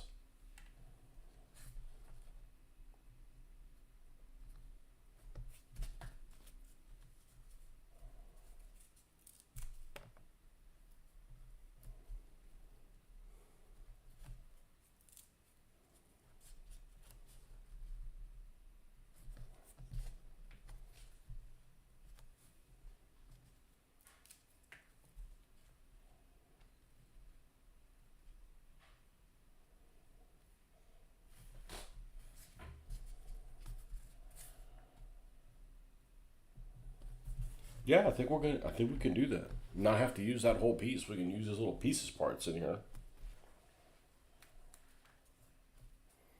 That way we can make another base.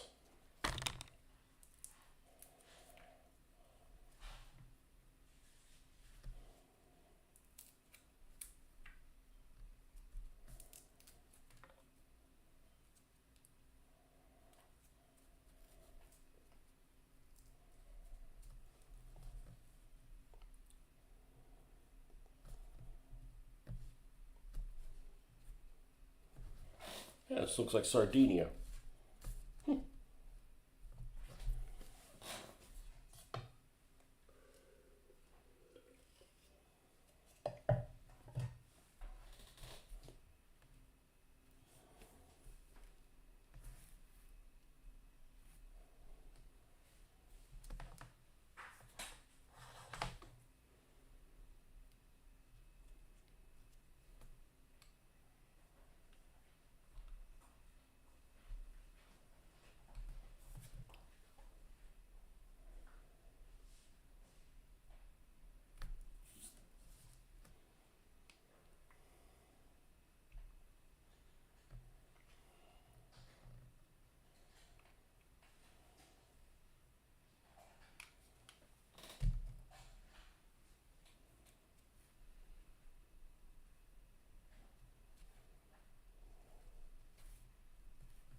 I don't know if this terrain could have gotten any easier to do.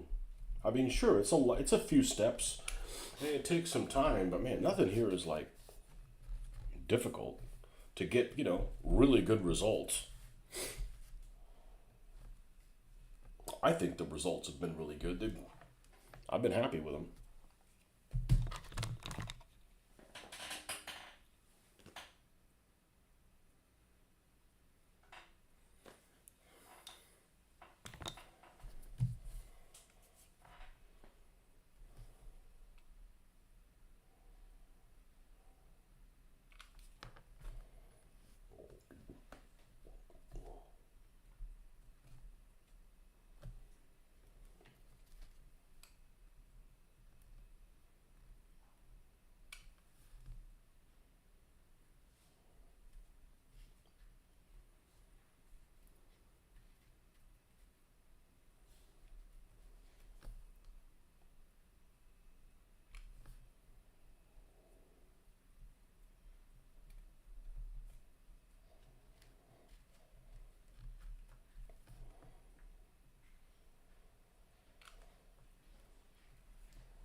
Spider webs.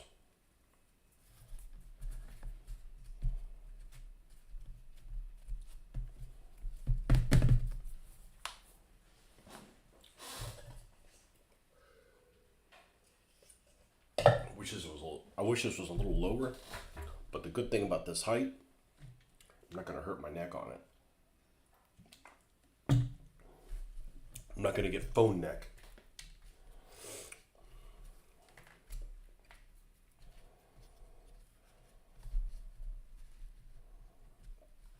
Blammo. Perfect.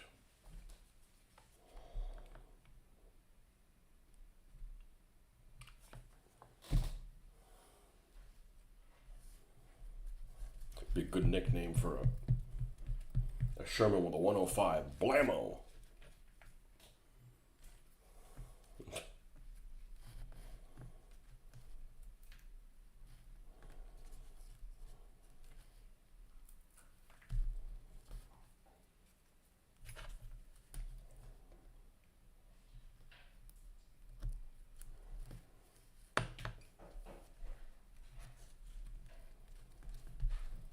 Fits in there nicely.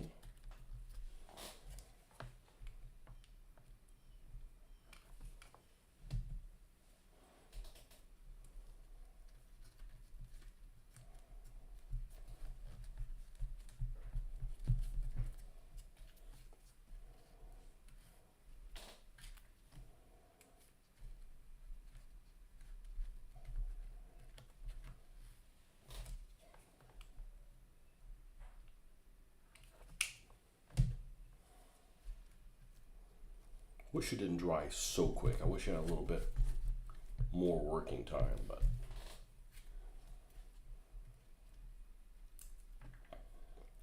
the disadvantage is it dries quick.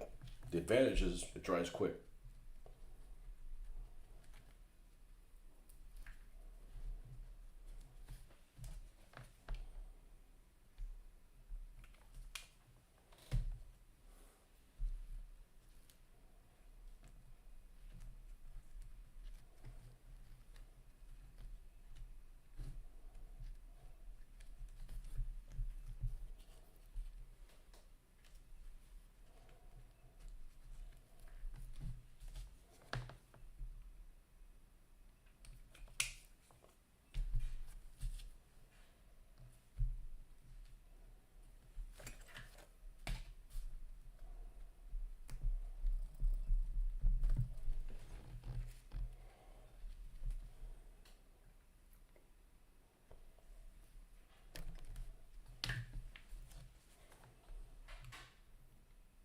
a good training to be a paleontologist here, putting all these pieces together, making up pieces. That's how Brontosaurus got created. Hey, this looks good like it'd be here. This would look good over here.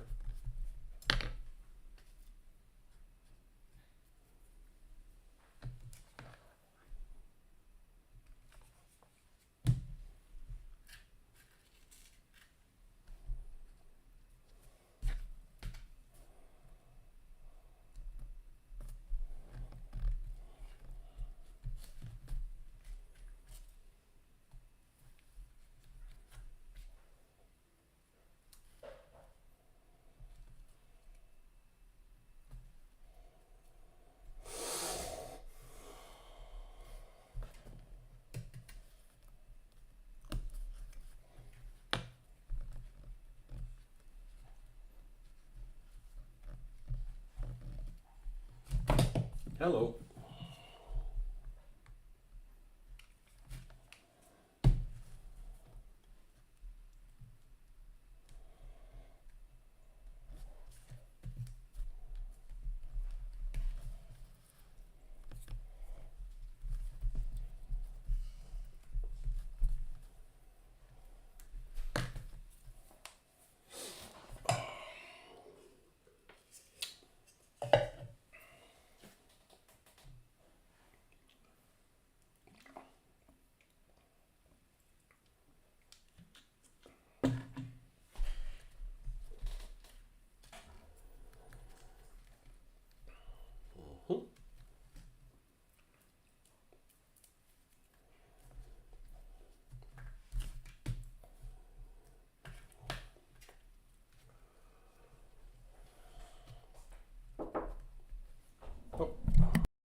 That looks a little better for you guys.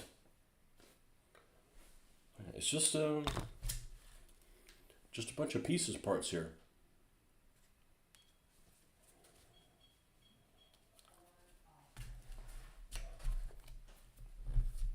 Just a bunch of pieces parts.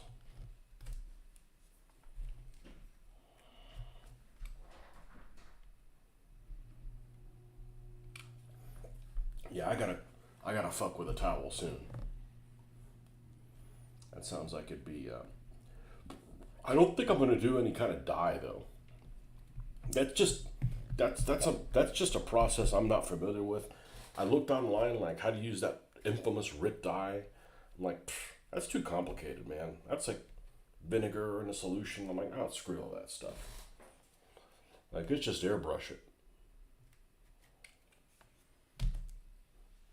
My airbrushing skills are good enough for that.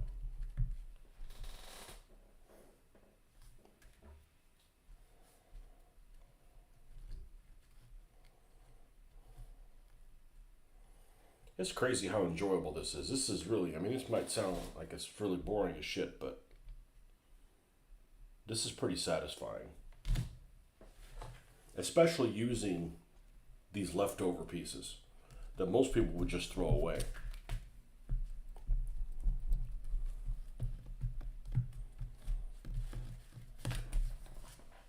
We got one little one over here.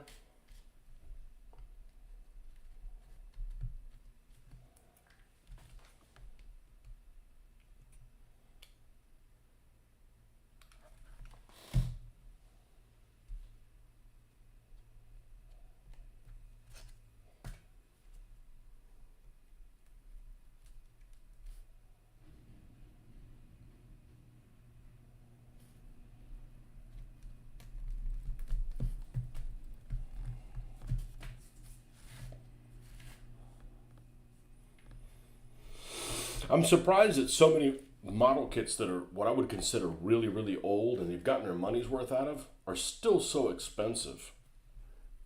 Like I was looking at They make like an RAF airfield set or something like that. I never had that stuff as a kid. It wouldn't have interested me. And like that's how to print, and that or a short bad. That airfield would have been the little airfield building would be really handy. No reason you just can't take something else and convert it to that, but some of the they've gotten their money's worth out of it. Look at that, it fits right here.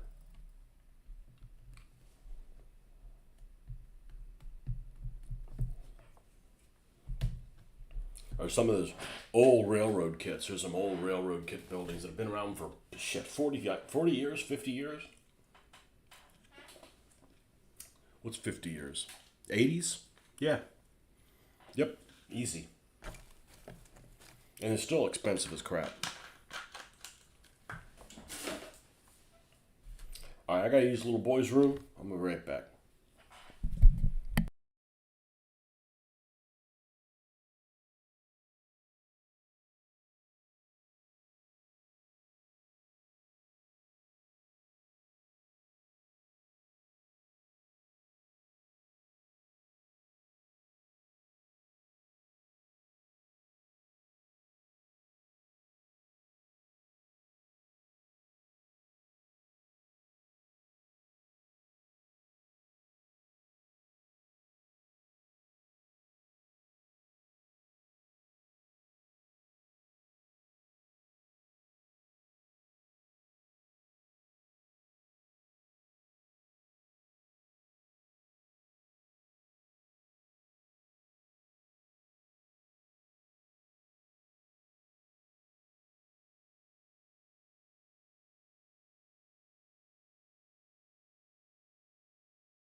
One thing that would be really handy to use is something that I actually had and it went bad. There was a seminar. It was put together. Let's see. It was at the old hotel, the old convention hotel, and it was before I did my game because I made a board game using it. I made a 2x4 table using it, and this was a product, and they still make it anymore, but it went bad. I mean, I guess I had it for 20 fucking years, and I don't know that I used it that much, but it was a product called made by a company called Hot Wire Foam Factory.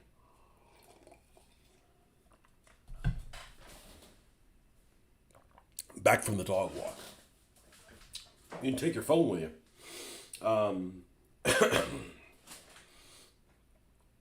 Oh man, what's his name? Pog? Dop. Something like Dob, that's right.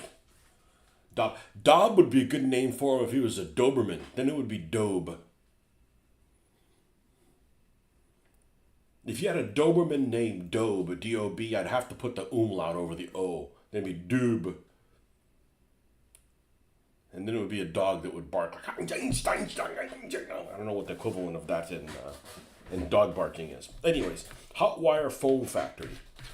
It came with like a little transformer, it's about this big, temperature control on it, and it would have a plug-in that was similar to headphones, and it was this handle that was it was a plastic handle, and it came to an adjustable jaws, so to speak.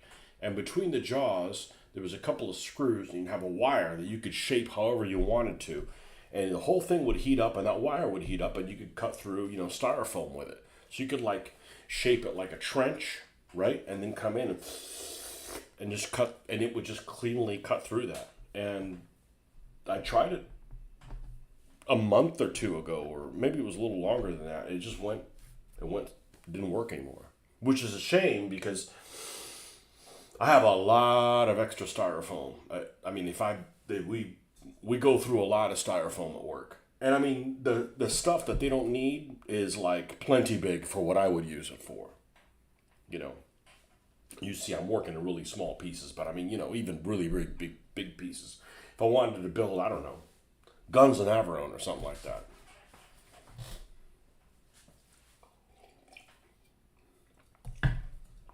Some kind of a fortress or something. A make-believe fortress.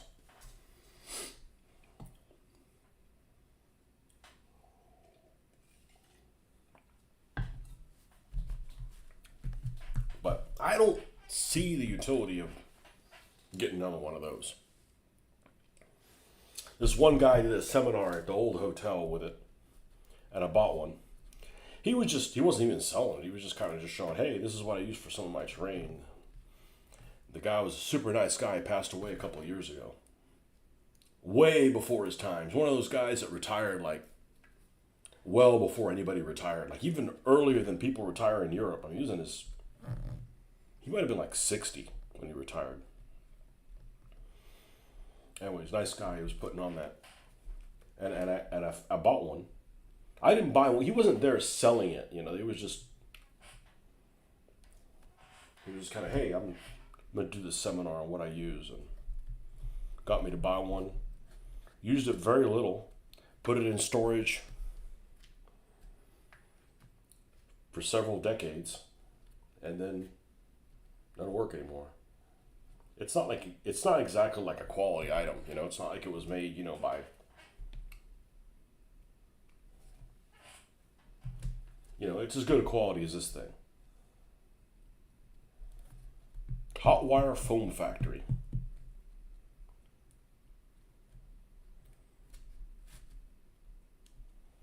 And if I really wanted to use it, I could probably get another one, or I'm sure either the transformer doesn't work or the handle doesn't work. I doubt it's both of them don't work. You could just like order another one and then just, well, who knows? I mean, you'd probably have better technology now than that. But if you're going to cut things out of styrofoam, it's a lot quicker. It's a lot quicker than just scraping and leaving all little pellets.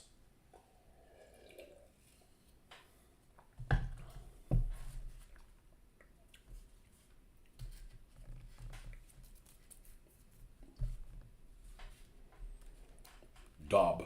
That's the name of your dog, right? Dob. Dobbo.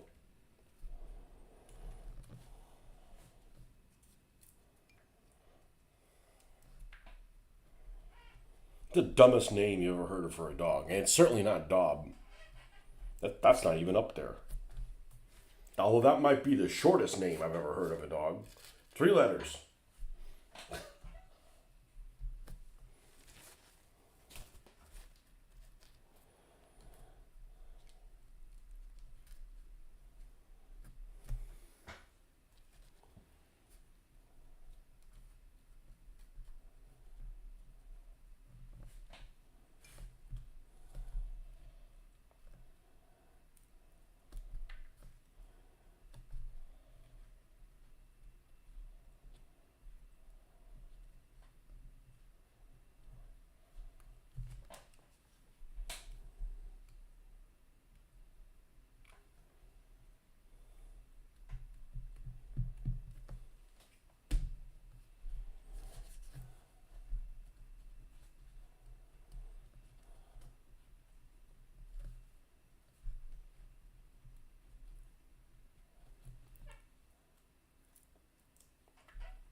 No, I like dogs. I just don't feel the need to have one.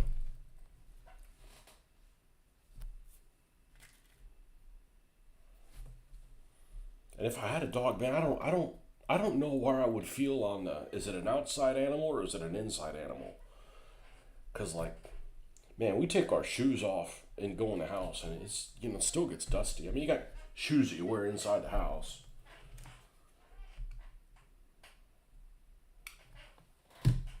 I wouldn't want dog hair and shit everywhere.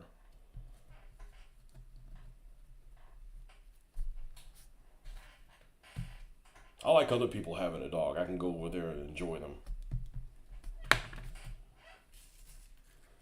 We got a dog that paid us a visit the other day. I was on the TV and my wife stepped out the back door and I'm like, what's going on? These neighbors that have lived, I guess, next door for about a year. I haven't really met them or anything. They're kind of on a different schedule. They got a couple of dogs and they were walking one of the dogs, whatever, and it was over here by the porch, and it was friendly. I don't want shit barking at me. I mean, dogs when I was a kid were a pain in the ass. Seems like dogs are better now. I don't know. Maybe owners just. I have this theory that kids are worse now than they used to be, and dogs are better. Owners don't take care of their kids anymore, but they take care of their dogs. If you had I remember when I was a kid, it'd be dogs like barking all in the middle of the night. That doesn't happen here.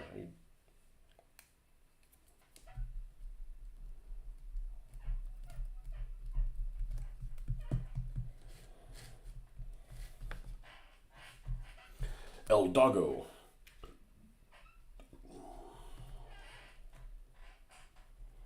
Unless you had a French dog, it'd be Le Doggo.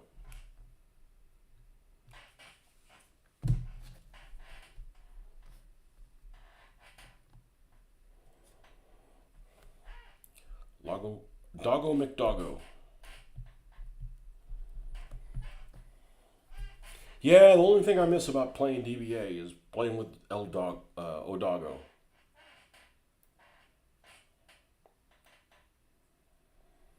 That army actually has a pretty good record, if I remember correctly. Something like 12-4 or something like that. That's a pretty good record.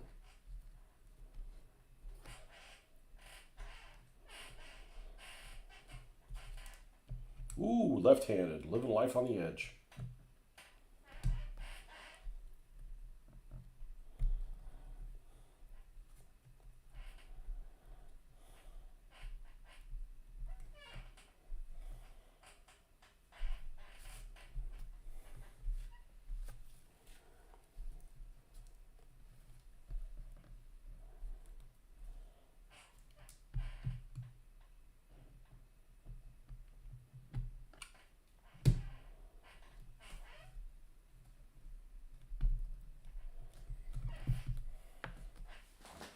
Dog meat is a weird name for one. Yeah, that's not cool. As is what comes out the other. I think it was dog's name in Fallout. Man, I did not like Fallout. So whatever I know there's been multiple Fallouts. The last one that they came out with, that I think is the last one. I tried playing it. It was just. It's a Bethesda game. Why would I like a Bethesda game? I don't know. There's something about Bethesda that just the way they do things. This doesn't jive with me. That movie, that series, Fallout, I couldn't watch it.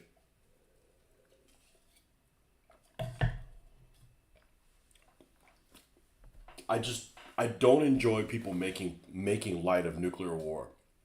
I don't. It's like making light of the Holocaust. It's not cool. It's just make believe. It's bad, man. It's really, really bad. The first, 5-10 minutes of that, I couldn't watch it. I'm like, this puts me in a bad fucking mood. Just random children nowhere near a conflict, just being turned into melting bologna. Like, I can't do it. I can't do it.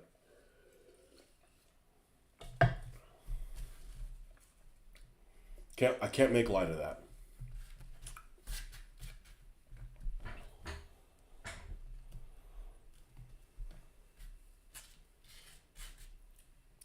at least with a normal conflict, you can at least put up a fight, something. You get attacked by people that are really like ninjas or something. Like you can at least knock one of them out. Like at least you have a chance. You know. I've heard of dogs called S as short for Simon or Sydney. Simon is the most British name of British names. So when I think of Simon, I think of, what do you think I think of when I think of Simon? And no, it's not Simon Cowell. You're never going to guess because you're not old enough. You're not old enough. There was, I'm going to pull this thing up. There's many memories I have as a kid, like as a little kid, like like under 7 years old.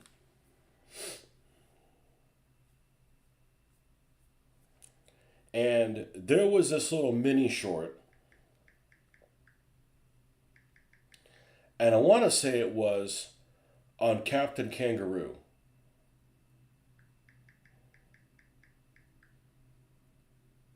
And it was a little short that they have that was totally British, and it was called Simon in the Land of Chalk Drawings. And it's this kid, it's very minimalist type, and he has these little friends and made of chalk drawings, and here's a little snippet of what it is.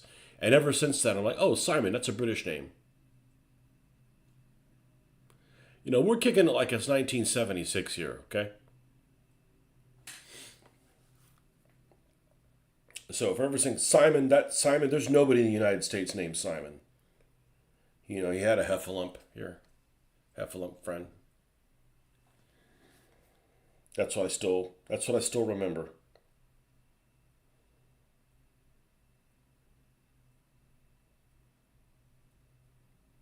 Anyhow, so Simon to me is the most British of names. What was the other one? Sydney with no Y? With only one Y. We can't talk about that name. We'll get off on a tangent with that.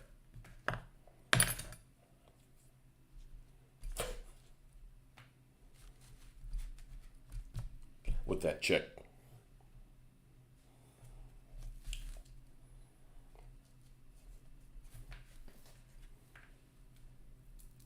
That over-marketed chick. Let's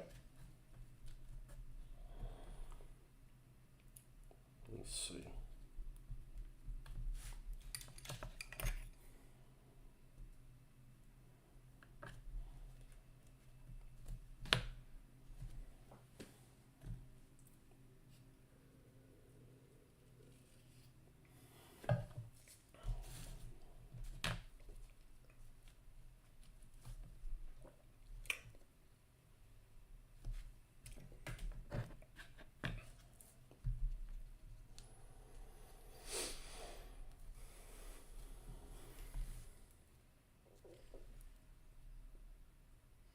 Fallout 1 and 2 weren't Bethesda. Well, I only played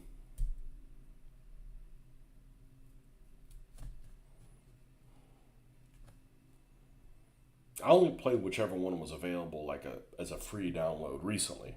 It was available free. And I'm like, all right, let me play this.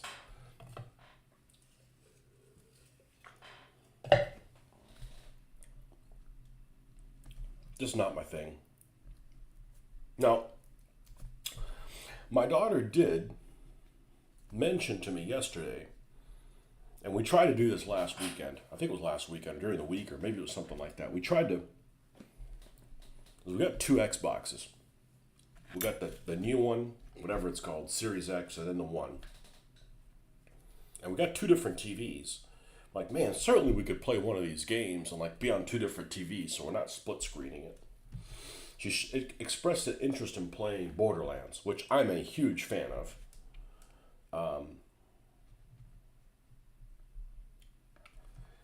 And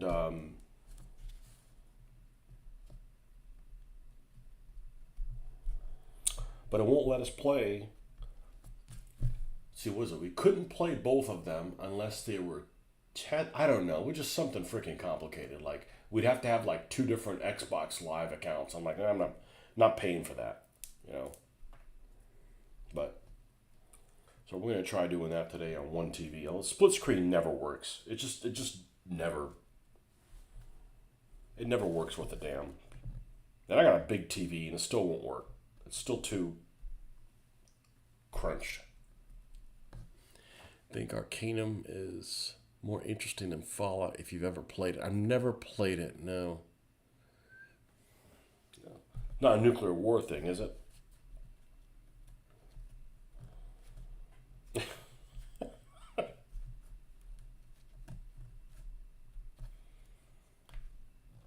You know, and I'm probably all right with a nuclear war as long as it's not like, people on this planet. You know, if it's aliens, yeah, you can kill all the aliens. I don't care.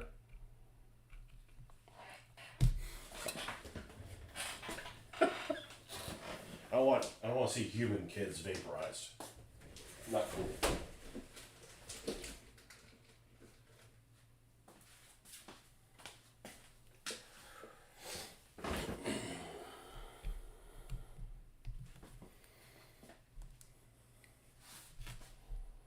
Yeah, and I was a huge fan of what was the name of that game? And then it just went off the rails. Um, oh man, because Borderlands has a stupid plot, but the one that had a good plot was until it went off the rails was Half Life. Half Life was freaking great. The first one was spectacular, absolutely spectacular. Loved it. Holy head crab, Batman.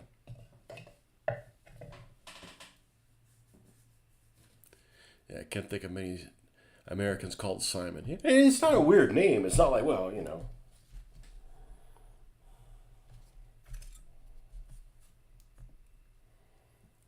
Not many Americans called Arthur either. Not there's anything wrong with it, It's not like it's some odd fucking name or something like that.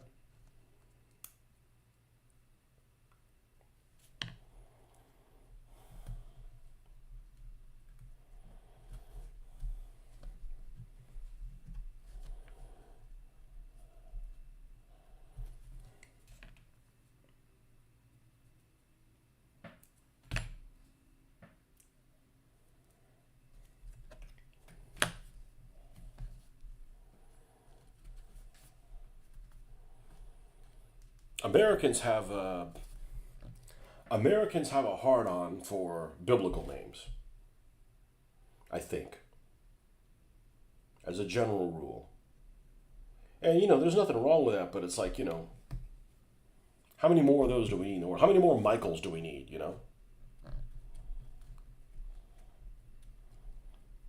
Although Jeff is a pretty popular name, that's not a biblical name.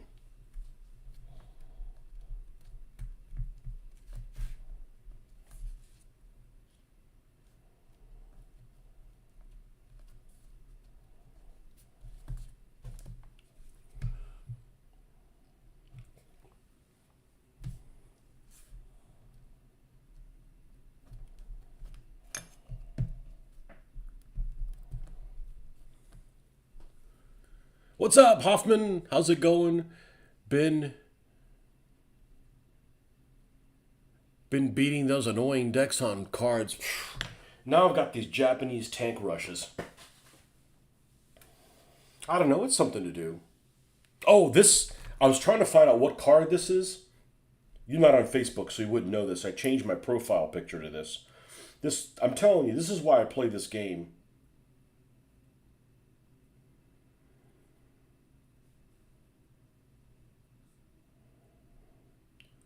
This is why I play this game. Let me go to my pictures here. I saved this.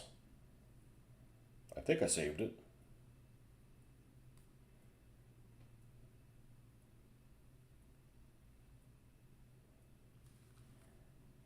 This artwork is fucking gorgeous. I don't know what that's part of. I don't know if that's on a card. It's definitely from their. It's like they're announcing some. island hopping thing or something like that. But I'm not sure. Whoever this artist is incredible. Got some Marines on some island hellhole. But that's why I play this game. Is this just beautiful to look at?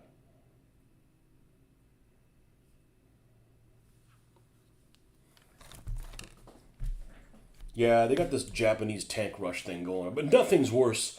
Nothing is worse than the damn commando thing. The commando, I couldn't see. In this last week, I probably just like left like 5 or 6 games just because it's like everybody's playing the same thing. It's like, find me a winning deck and then deconstruct it and everybody plays the same way. I'm like, I was just using whatever one of the ones that came through, and I just decided to make my own based on the information the stuff that I like playing with, and it doesn't have any commandos in it. So, yeah, it's just annoying when everybody plays the same way.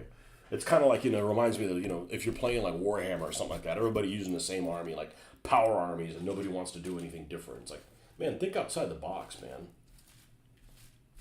Sydney is usually the first name. Sydney, a surname. Welcome, Jeffrey.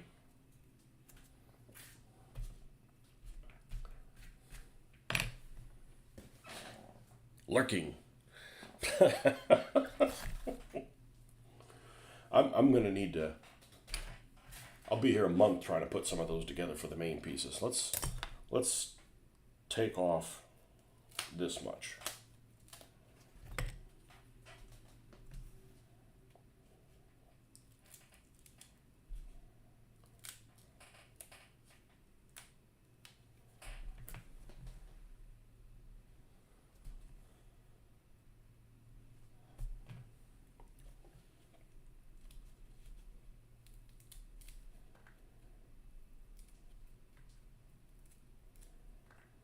I think Sydney is a good first name for a girl, despite that over-marketed chick.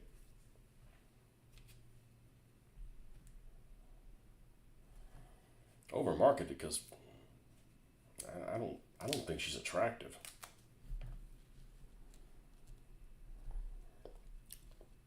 But who cares what I think? Okay. Arcanum. Arcanum! Arcanum is a steampunk fantasy setting where there are still mages. Technology and magic make the others stop working, so you sort of have to choose one path or the other. You said steampunk and fantasy, and the very first thing I thought of is, and I can never remember what the name of this game is, although I think it's called Dungeon Siege. The first iteration I played of it, my computer was barely strong enough to play it. And what was unique about this game is you got to pick whether you're a male or female. That's it. You got like a bow, like one spell, and like a sword, right? And you basically created a character by the way you played. So if you wanted to start launching spells, you eventually got better at launching spells, and your spell went up. You want to whack people? Now, I want to be a warrior. Well, start whacking people. Do what you think you're going to do, and you'll get better at it. I thought that was kind of there's maybe other games that do that now, but I think at the time that was kind of unique. It's like, create your own character class, and you just did it by doing things. You can't like all of a sudden like, I want to be good at spells. I'm like, well, and you haven't even launched one, So it's kind of I thought it was a unique take. Of course, this was probably 2004, something like that. And it had goblins. It was even before 2004, because it was before I ever played World of Warcraft. And World of Warcraft also has the goblins that have steam things, and they had guns and things like that in this fantasy setting in Dungeon Siege. The goblins were crafty little bastards. They had this some kind of technology. They have flame weapons and things like that. Speaking of names, I was looking at that Perry skirmish in a box, which I bet would be a playground for you to come up with nom de guerre for the Spanish guerrillas. I don't know. I'm not a big fan of Spain once they got a French king. But I'm going to look at what this is. Perry skirmish in a box.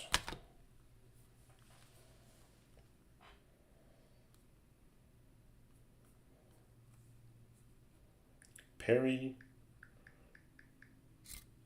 Skirmish in a box. Literally, I'd start right skirt. Yep, it's apparently skirmish in a box. Napoleonic French Basquet's 65 measures.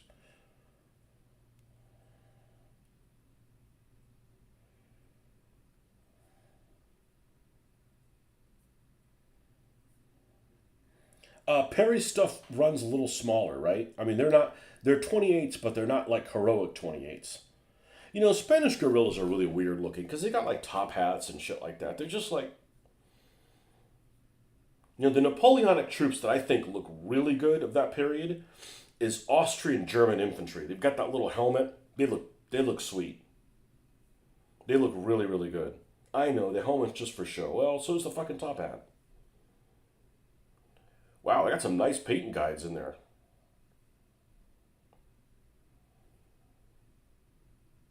Really nice painting guides.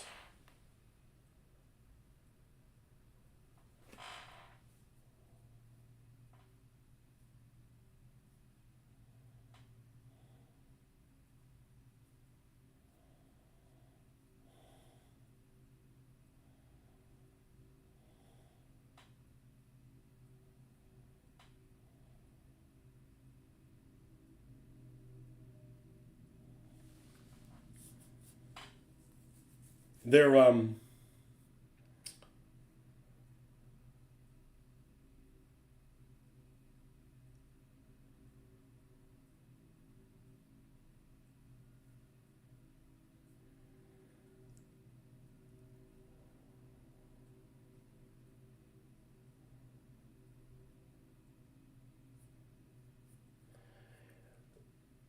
they're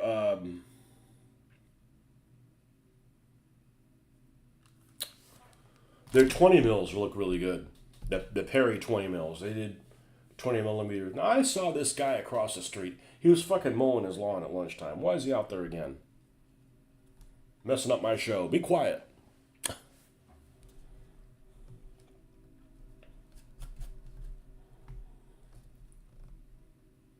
I think we're gonna make a big. We're gonna keep it on the high here.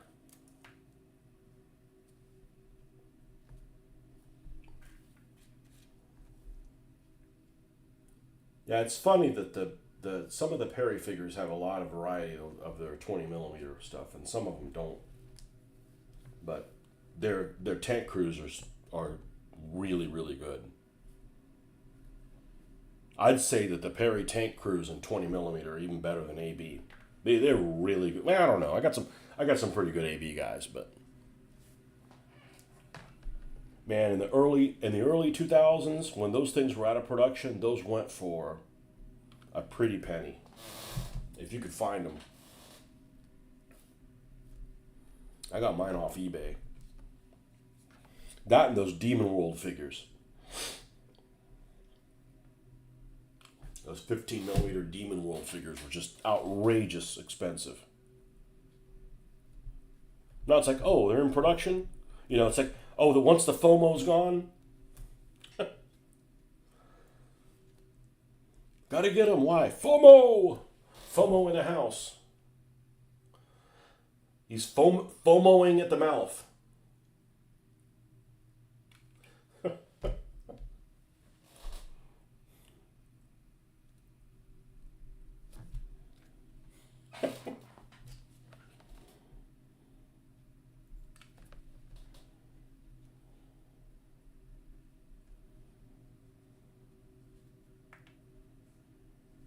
No, this is too square.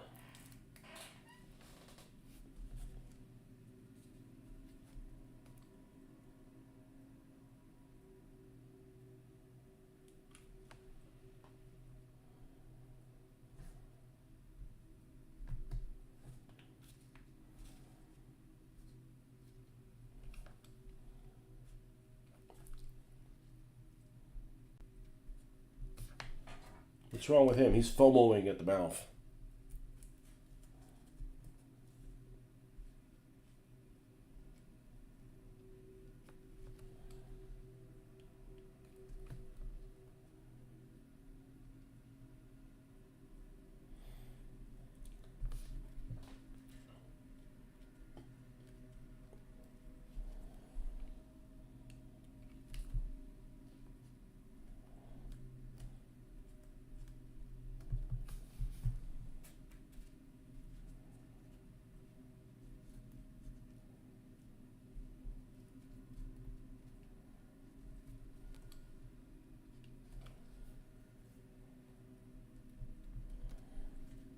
Could save a lot of time not having a lawn to mow.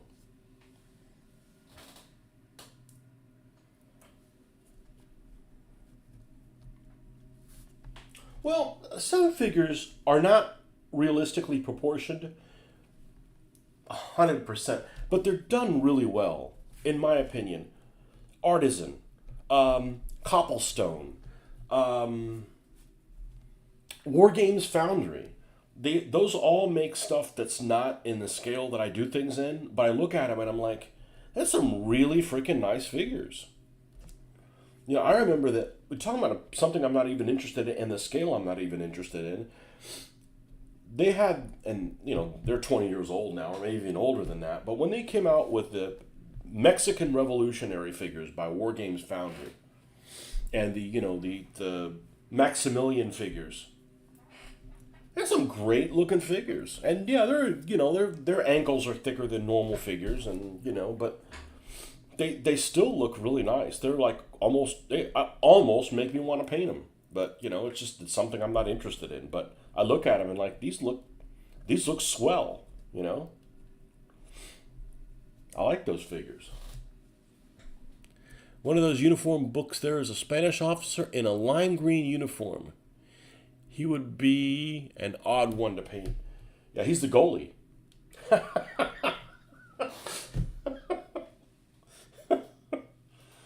The goalie. Yeah, it'd be one of those figures you'd have to explain to everybody that sees him. Why'd you paint that guy that color? No, that's how they really were. That'd get old. Having to explain things to people. Maybe you just need smarter people that are your friends. Don't have any dumb friends. You don't have to explain stuff like that to them.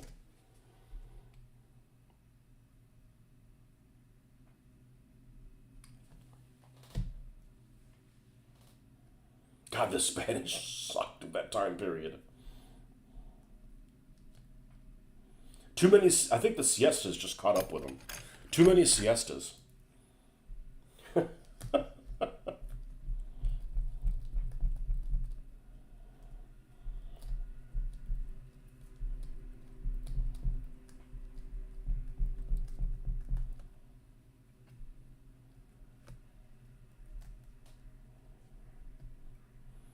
Yeah, so many of those cards, some of those cards in cards are just beautiful. There's absolutely the artwork on them is just well. That's why I'm doing the Pacific.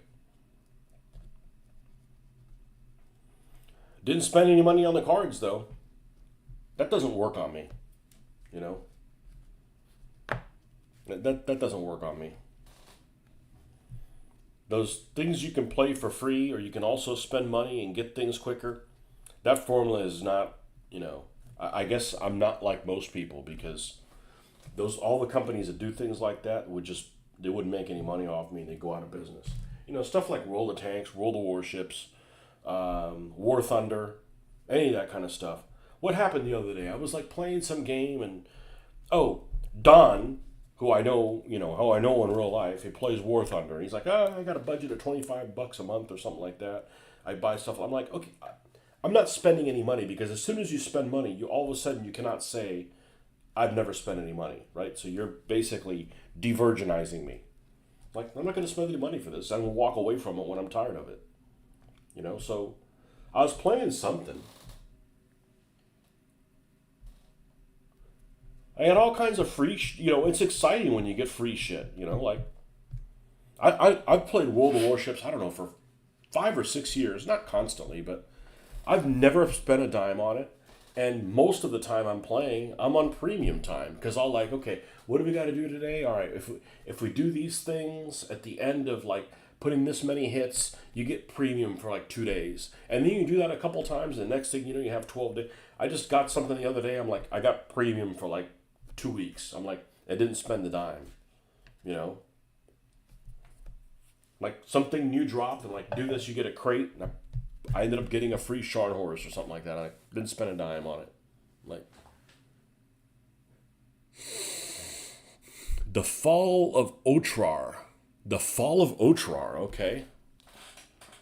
I take your recommendations seriously because your record on them is really good. The Fall of Otrar, 1991 film. Kazakh. It's not pro-Mongoloid, is it? I'll watch it, but I hate the fucking Mongols. Images. Does it actually have Mongols on horseback, or are they basically like, well, we can't do combat fighting? Well, that looks good. Like that city.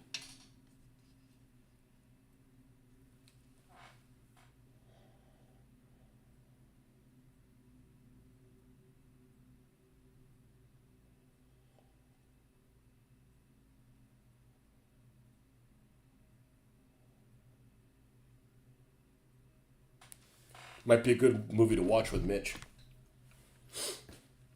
Yeah, I just found out yesterday Martin Scorsese's company restored the film. Interesting.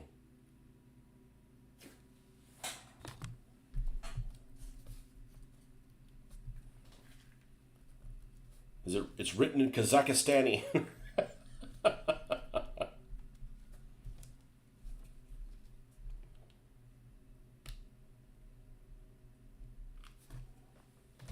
That doesn't mean I wouldn't build a Mongol army. I'm not I'm not a Mongol bootlicker. What would be the Werebu version?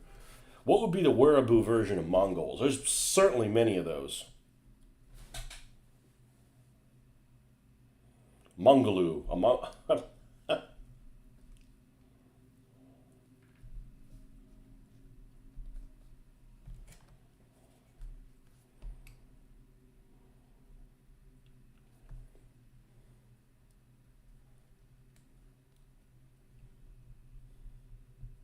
Ben knows all those Werebu variations.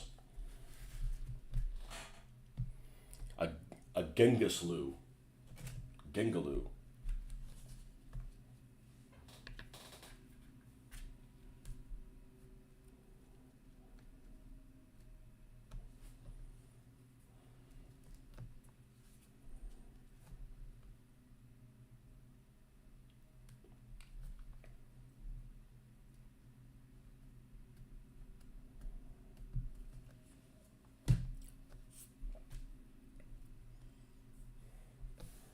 Where can you watch that movie at?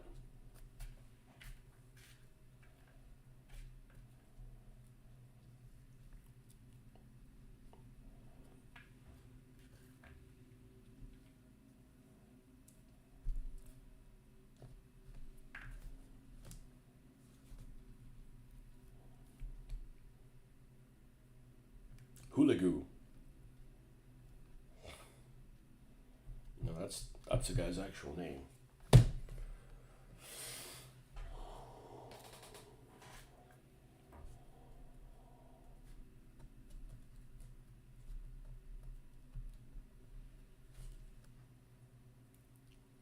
I know DBA doesn't do the Mongols.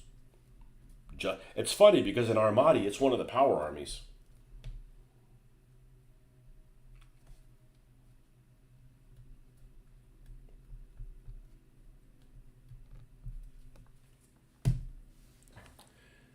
I'm not advocating, but I'm not advocating, but those cute anime girl streamers make some decent bank off of opening those game card loot boxes on stream.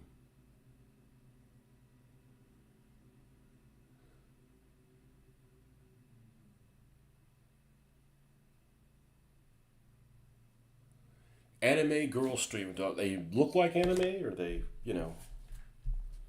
Yeah, I'm not into cosplay shit, especially if the person doesn't look like the cosplay thing. Like you got to be realistic. Like if you look, you don't look like the character, or like okay, yeah, you look like the character if it put on like 300 pounds. Like you got to know where your strengths and weaknesses are.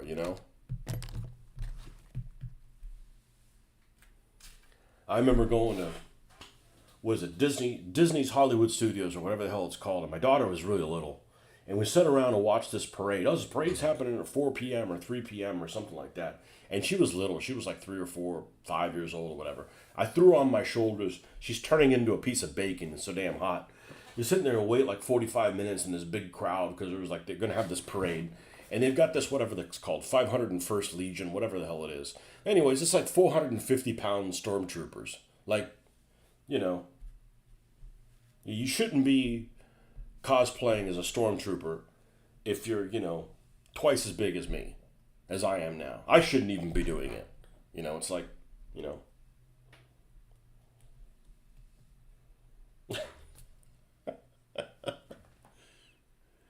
It's about the tribe next door to the Mongols who know they're coming.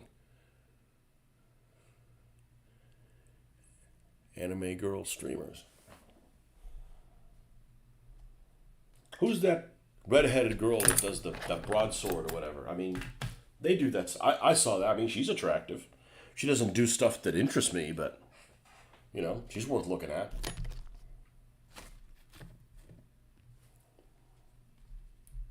Whatever her name is.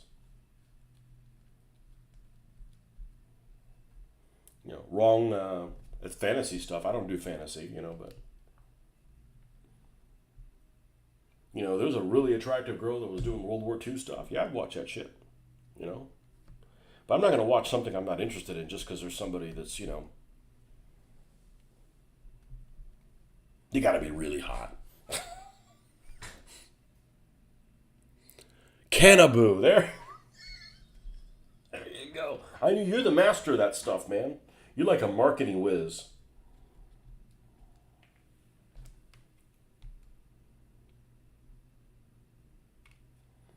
Well, it doesn't take much to on a scale of 1 to 10, you could be a 4. And I don't know about a 4. You could be a 5.5 and have a lot of followers on YouTube if you're like a girl. Now, do you really want to have those followers? I don't know. I mean, I guess it doesn't hurt anything as long as you're not doing something self-deprecating. If you're, doing things that are harmless and you just happen to be attractive, no harm, no foul. It's not like you're only fanning things.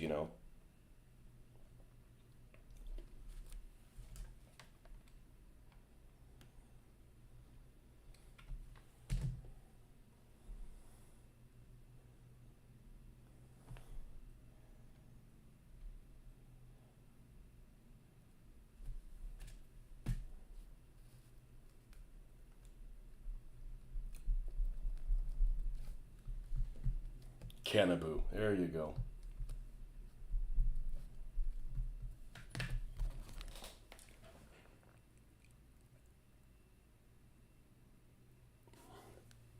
Well, they have a lot of those, a lot of those shows, I suspect, I don't do that things on that channel.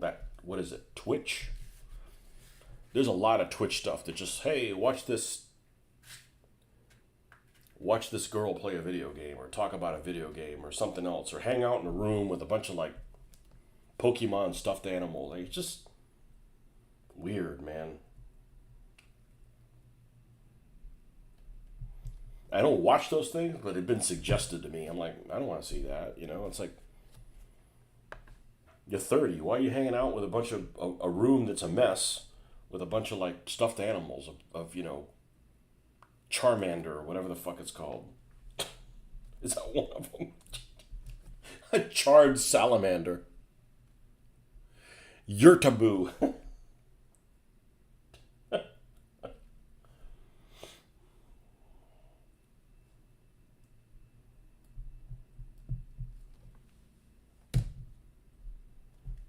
Mongols are not the good guys. Sorry. No, that's back then everybody's an asshole. But I don't like people to just we'll just destroy things just for the sake of destroying things. Like, not a fan.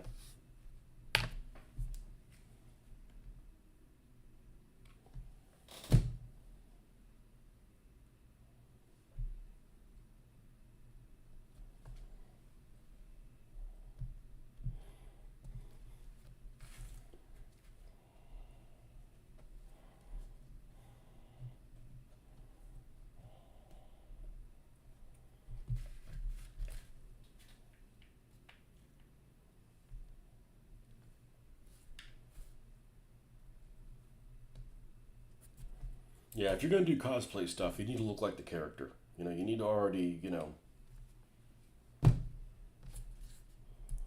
already need to look like the character.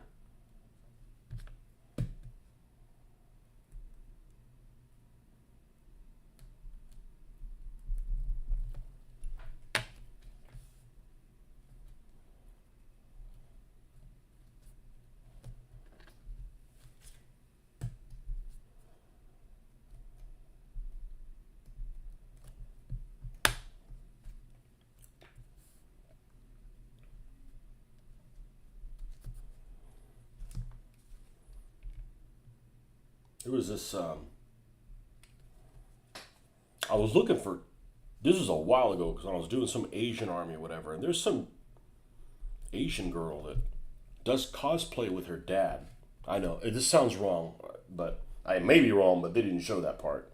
And it wasn't live or anything. It was just like a series of pictures, and she was extremely attractive, but it wasn't live action or anything.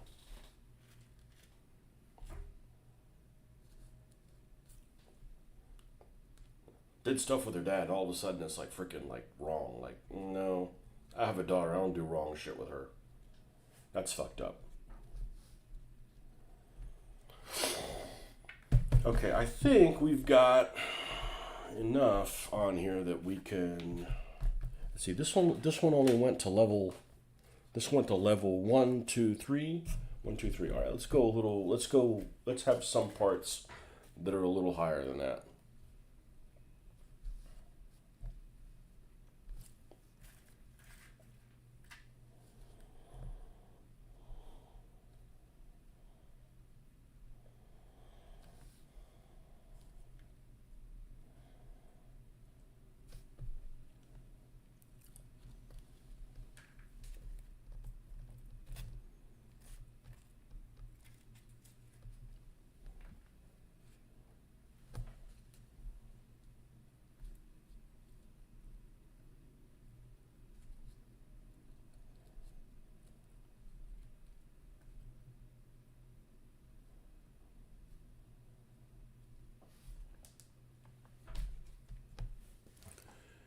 The restoration of the Fall Octar isn't out yet. Probably later this year. The new trailer just released that month. The trailer's pretty good.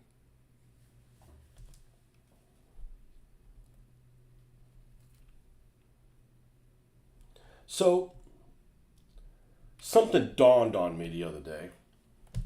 And it happened in an article that I came across. It was one of those clickbait articles, like, 20 worst movies ever made or something like that. It was definitely a compilation of worst movies ever. And I don't remember which one of these movies it was, but it basically said it was a movie that was based on like a comic book or something like that, or animated show or something like that. Don't remember what it was. But what did dawn upon me was the comment of why it failed. And it's interesting because I think that this is a valid point that the people that make movies are just, they either don't pay attention to this or because I could totally see where this is a problem. This particular movie flopped because it was something that was based on either an animated series or a comic book, and they decided not to stay true to the source material. And the way this article said something along the lines of it lost the only fan base it would have had. So in other words, if you're making a movie about, let's say, Dungeons and Dragons, right? This was not the movie, but if you make a movie about Dungeons and Dragons and you alienate the few nerds that are interested in Dungeons and Dragons, that's not going to appeal to most people. Most people are going to be like, most normal people are going to be like, I'm not interested in that Dungeons and Dragons crap. And if it doesn't appeal to people who are Dungeons and Dragons fans, well then, you're not going to do well. Because if it's got to at least, be like, make like a World War II movie and like the people that are into World War II like can't stand the movie. It's not going to do well, probably. But I thought that was interesting that, that was put in words that way. And it makes sense when it's like, okay, there's people that are already fans of whatever it is that you're doing.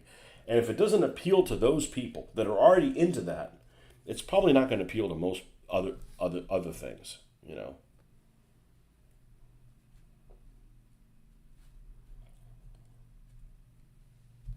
I never really thought about it in that type of context.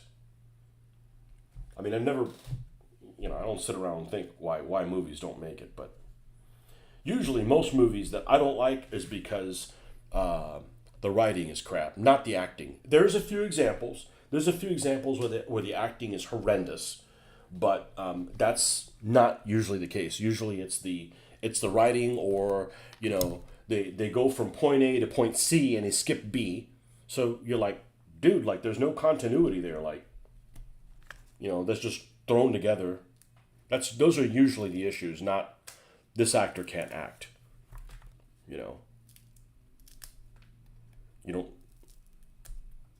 award-winning actors aren't needed for most things. Yeah, this one's what? Center. Let's make this tall in the center, and see, this is kind of weakened. So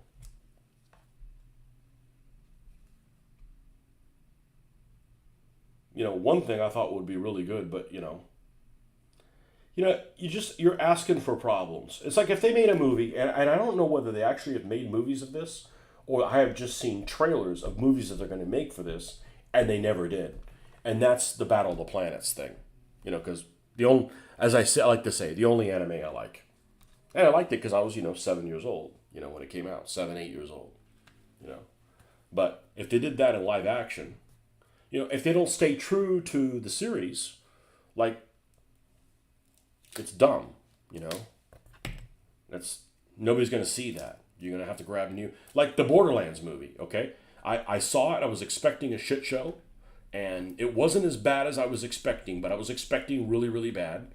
I'm a big fan of of the Borderlands games, especially the second one. As is everybody. The second Borderlands is kind of like the Empire Strikes Back of the Borderlands series. And the Borderlands movie had all the wrong casting in it, and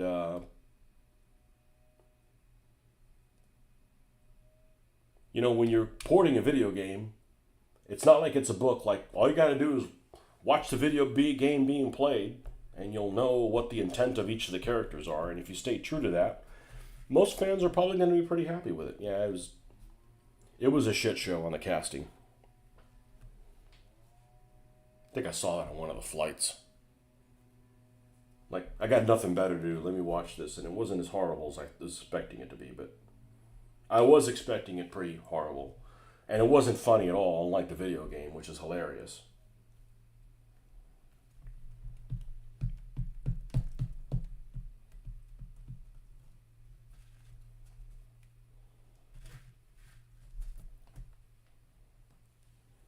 What's that guy's name? The wrestling sounding dude, Mr.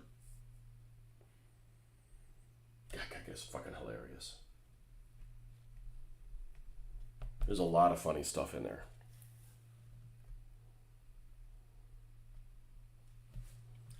Mr. Torg, that's what it is.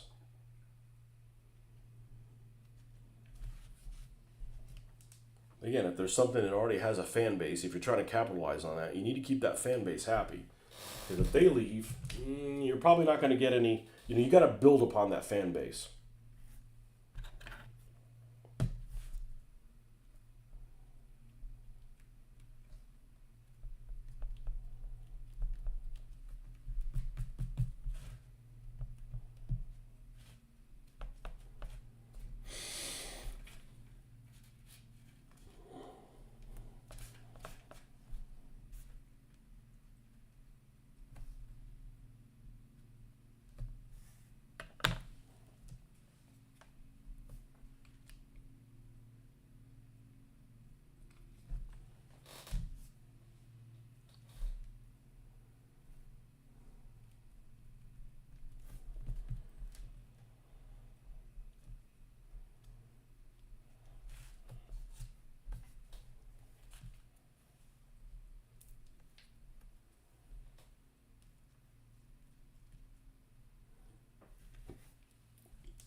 What do you think of French or Italian films?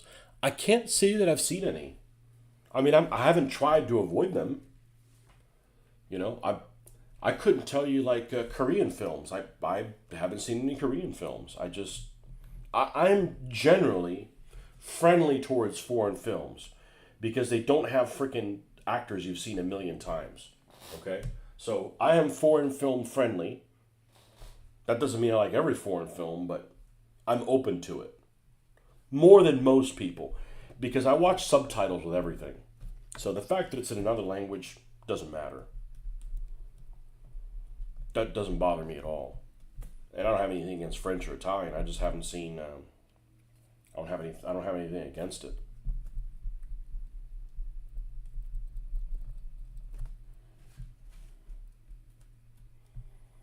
Okay, I think this. I think this guy is ready to rock and roll.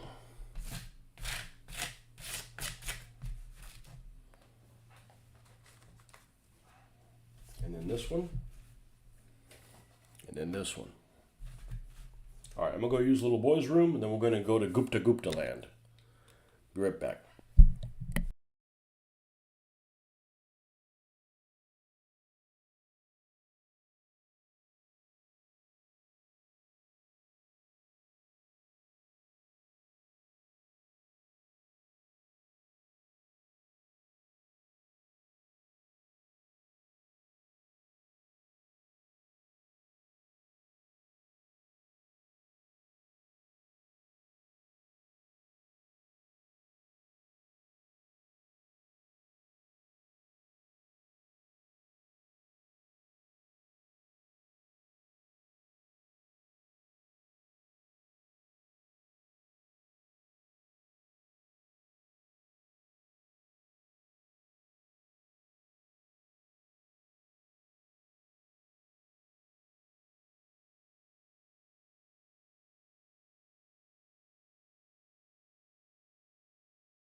I'm so happy with this material though, this cork, that I totally can see making all kinds of shit out of it. Like hedgerows, I could totally see making, a hedgerow that has some, instead of just doing something like this, which is one of those sponges that you look at it and like, okay, that's just a hedge. It's not really a hedgerow. Hedgerow should be like, 3 times thicker, and like raised. I could totally see making things out of this stuff. So, fun times ahead. Fun times ahead. And I need to buy stock in this stuff.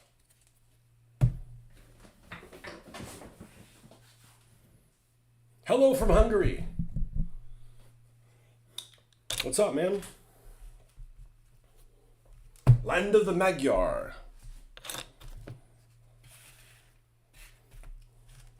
My poor Hungarian army that just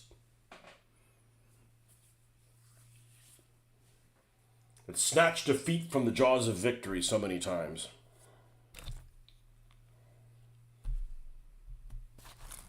Shame, shame, shame, shame. I really like that army, but man,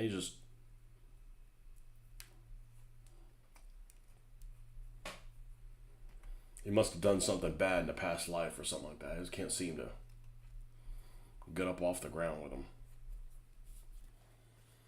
Don't remember what the hell the record is, but it wasn't stellar. And it's funny, I don't think he lost any of the games because the light horse is being shot to pieces. That's usually what we would have expected. Like, 3 light horse, you're going to get shot to pieces. Nope. That wasn't it. All right, we need some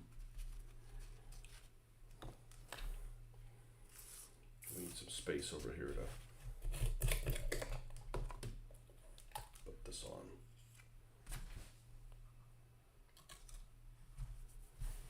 Yeah, I don't think making this stuff is really that inexpensive. By the time you add this material, there's probably cheaper ways to do it, but they're going to cause even more time.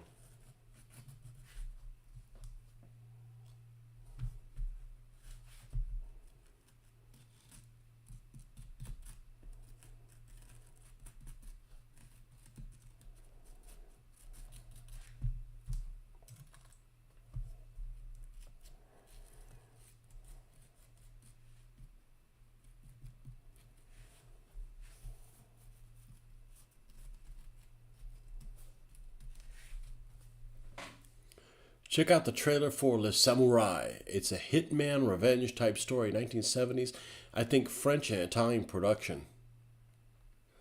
So one of the most unique things, speaking of French, one of the most unique things that they couldn't get away with here in the United States. So there's a movie called, and I haven't seen the whole movie. I just saw the first 10 minutes. I don't know. Why'd you watch just the first 10 minutes? I don't know. It's called, it has Jean Reno in it. Right? That's how you say his last name, not Reno. Everybody knows who he is. Speaking of Hitman. And it's called 22 Bullets. And I've only seen the first 10 minutes. And what's unique about the movie is in the first 10 minutes, the plot of the movie, I understand, is he's some kind of mobster that wants to get out. And they basically don't let him get out. And then the rest of it, I believe, is a revenge movie. I don't know why I haven't seen this movie, but I think the problem I had with it is I had trouble seeing him in a bad guy role, even though he's a bad guy in the professional. But anyhow, anti-hero type thing. But what they couldn't do in this movie is there's this scene at the beginning of the movie, within the first 10 minutes, where they basically put a hit on him. And he's in this vehicle with his little dog. And they basically come in and, you know, it's in a parking garage. And they come in and they do a drive-by. And they wound him severely, apparently with 22 bullets. I think that's the name of the movie. And the little dog survives, and it's just sitting there yapping. And then there's this one scene where I think they take a shotgun to it and boom, blow the dog away. I'm like, you couldn't do that in American cinema. You could see all kinds of girls being violated, children, and you wouldn't be able to see a dog getting blown away. And obviously they did not use a real dog to kill. That would not be cool. But I saw that and I was like, damn, this is definitely not an American movie. There's no way that everybody would have a moo cow over that. And I haven't seen that movie. It was on, I don't know, Hulu or something like that when I saw it. Hey, did you ever check out, talking about unique things, did you ever check out, and I don't know how you see it because it used to be a Hulu, I think it's a Hulu exclusive. And it's that one, it was a show, I think they have 2 or 3 seasons of it, called The Booth at the End. Booth in the Back or The Booth at the End or whatever. It's got Xander Berkeley as the main character. And that's a thought-provoking series. And the booth in the back, the booth in...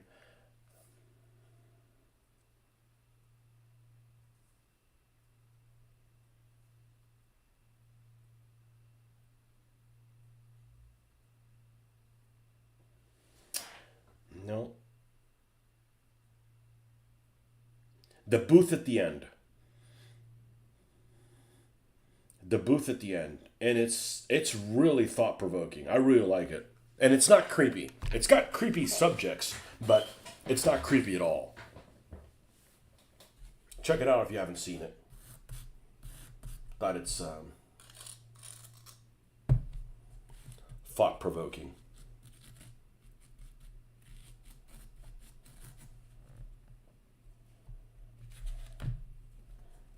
I watched that on somebody's recommendation. Another Hoffman who gives me good recommendations, and I've liked many of his recommendations. I mostly dislike people's recommendations, so if I like your recommendations, you're like in an elite group.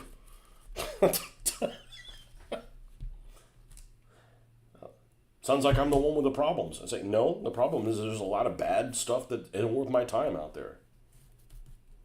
But this guy recommended that show, and it was really, I guess it's probably 15 years old by now. But that doesn't really mean anything.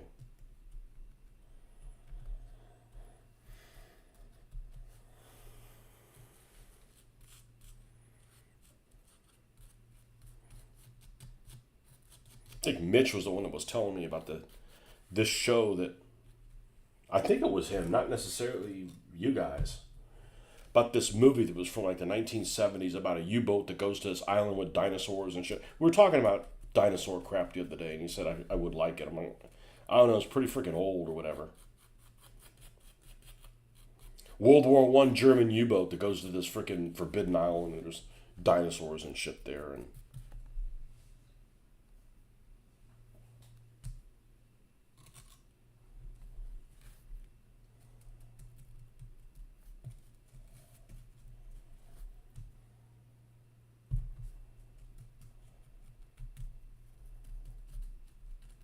I don't know. Some old movies are okay,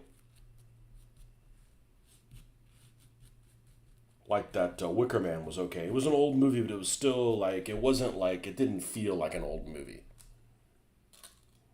But some movies just like really feel like an old movie.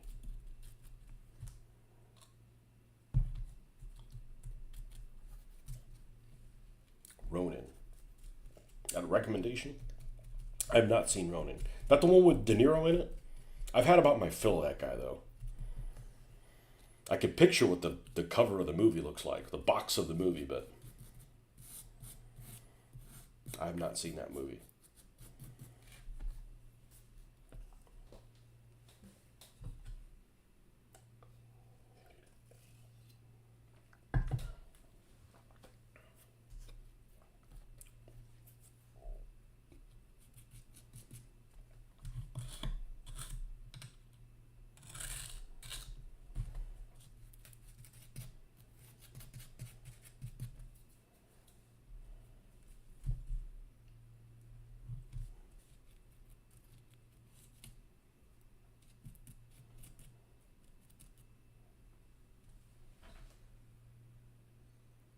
Have you seen The City of Life and Death?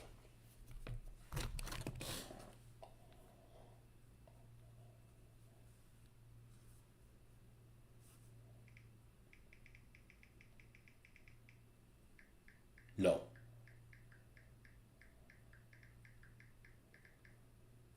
(2009) film. Japanese forces invaded Nanjing for a couple of times throughout the series. 6 weeks, soldiers raped. It's not a Chinese movie, is it? Because, man, those guys are full of fucking propaganda. Oh, don't tell me it's black and white. Oh, come on, man. I'll totally watch it. Oh, it's on Netflix.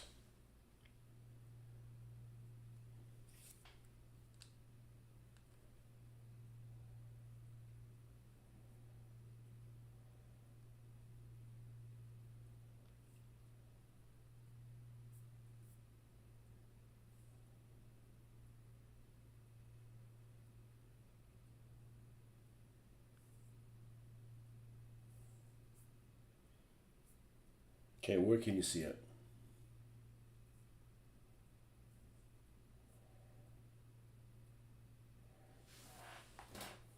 IMDb usually has a link at the bottom.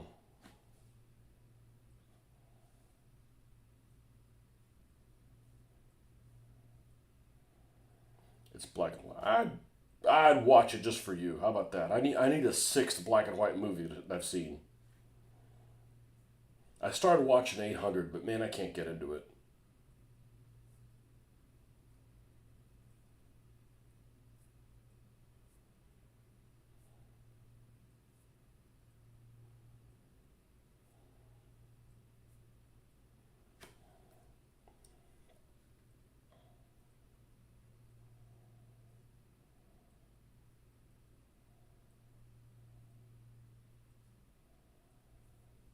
Doesn't see where you can watch it.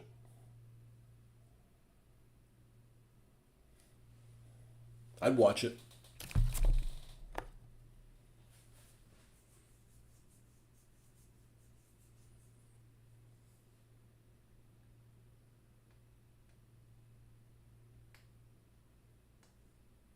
John Wick would have been so much better if they had somebody else. I'm sorry, he's a nice guy and everything, but he just doesn't have that. He just doesn't. He doesn't. He's just not the right fit for me. You know.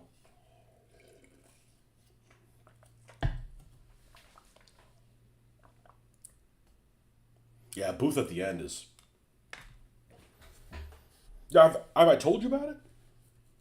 It's basically like it all takes place in a diner, and there's this one guy who's basically sits at the booth at the end, and he's a character where people come to him with problems, and he provides solutions for them. And some of the problems have creepy things they have to do, and you don't see anything creepy. It's not supernatural. It's just really thought provoking, almost like what would you do, if you had to do something. So you have this moral dilemma kind of thing, and it's not boring. It's really really good, and it's very minimalist, and sometimes the stories interact with each other. So I think it was I really liked it. I really really liked it.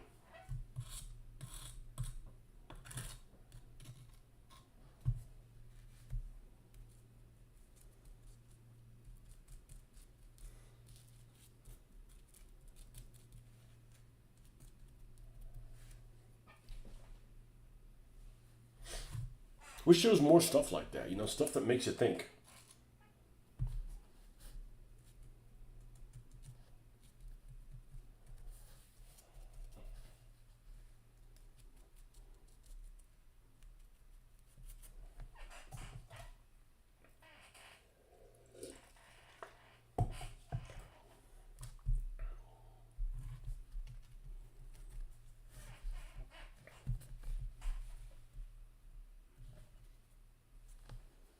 All right, man. You too.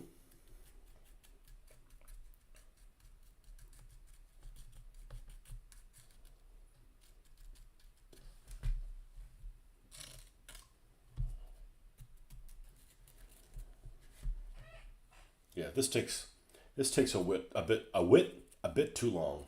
That's all right. We're not in a hurry here. Good thing, because we're going about it all wrong if we were.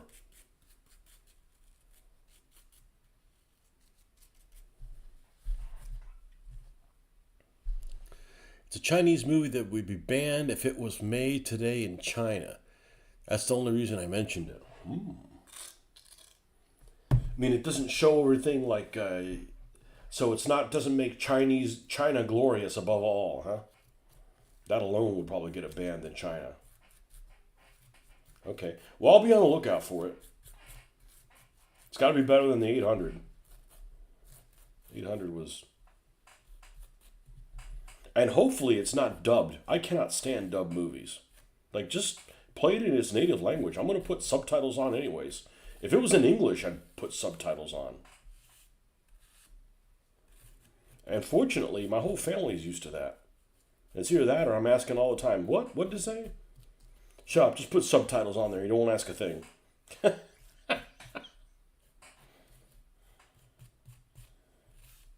Everything we watch together as a family has subtitles.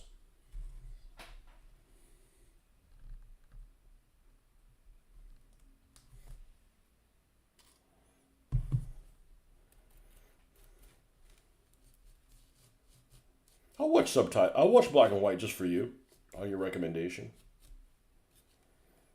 It just seems like it's a missed opportunity. It's like, Schindler's List. Well, they did it on purpose to see more. I'm telling you, when I was a kid, and they had that miniseries on that was called, what was it called when I was a kid? It was in high school. War and Remembrance. And they had that Auschwitz scene that was in full color. That's like, that's, that's jaw dropping. I think when you make Schindler's List and you make it black and white, you take some of the humanity out of it. It just doesn't seem as, provoking. And that stuff should be provoking. Ah, Snapdragon.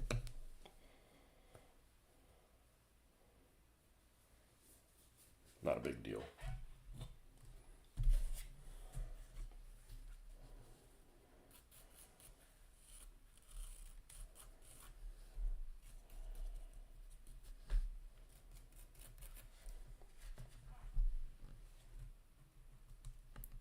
The full movie's on YouTube. What was it called again? I better write that down. I have trouble finding it. I don't know when the hell I would watch it, but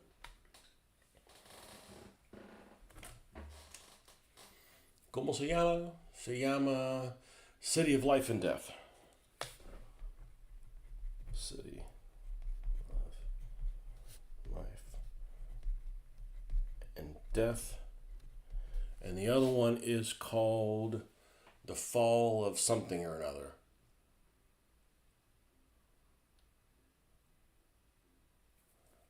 Oh, Le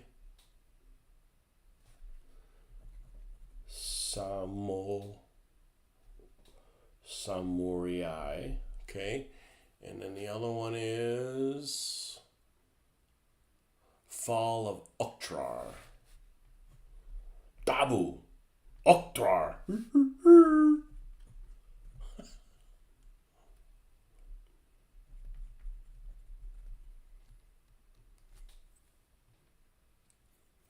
Okay. Skrogu. Loktar. Oktrar.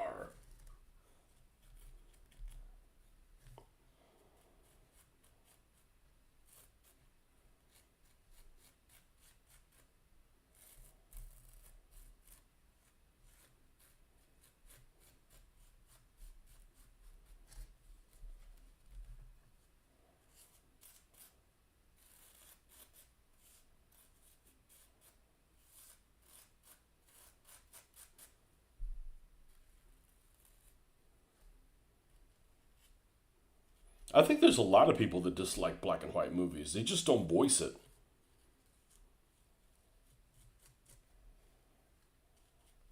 You just feel like you're missing out. What's the way it's supposed to be? I said, well, when they filmed it, it wasn't in black and white. It's like people didn't wear like grayscales of things.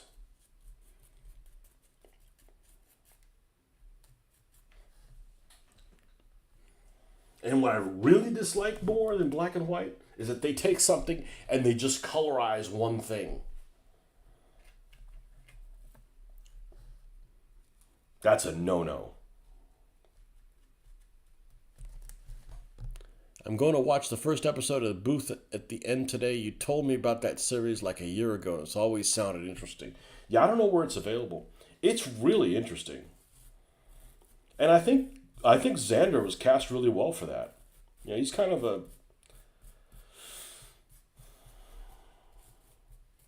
he's cast well for that. I don't exactly know what that character is. I don't it doesn't feel like it's a supernatural character, but or Satan or anything like that. It just like I said, it's not creepy. If it was creepy, I probably wouldn't want to watch it. You know.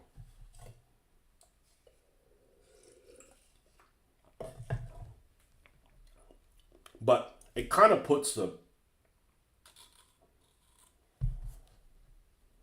you know, the whole thought. What would you do for this? You want this? How much would you do this for? Kind of thing. It's interesting.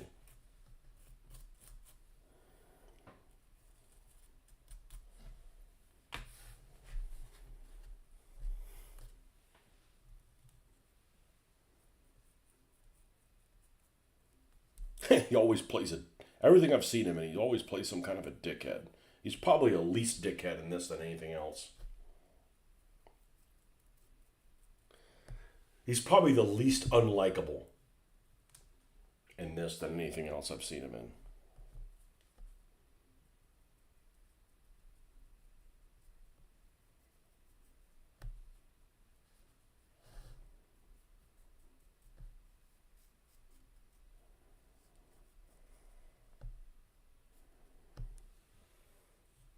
Speaking of Chinese, I've been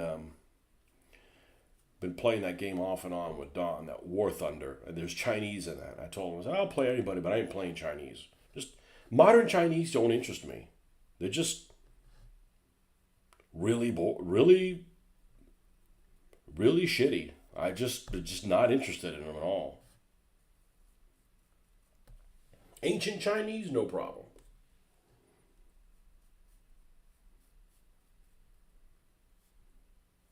Modern Chinese, not a fan. Even though you might say that the ancient Chinese are probably worse than the modern ones, but there's some interest in there.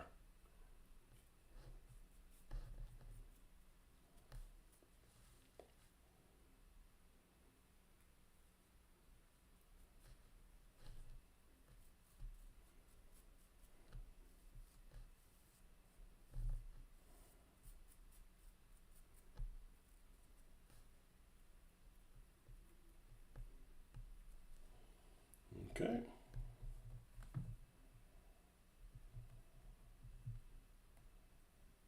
One down. Where's the extra napkinos?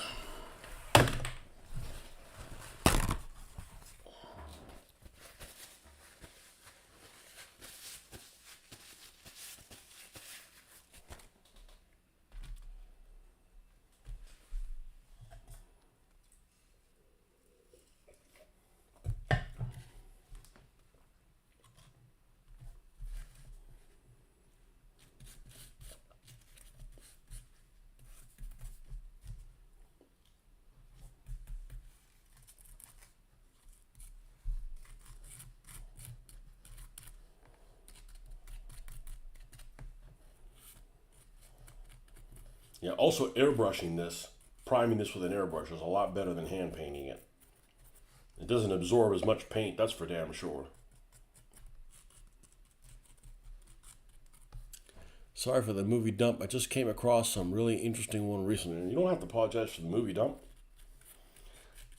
Although, I'll only give them 20 minutes or something. If I'm not captivated, I won't continue watching it, but that probably goes the same for anybody.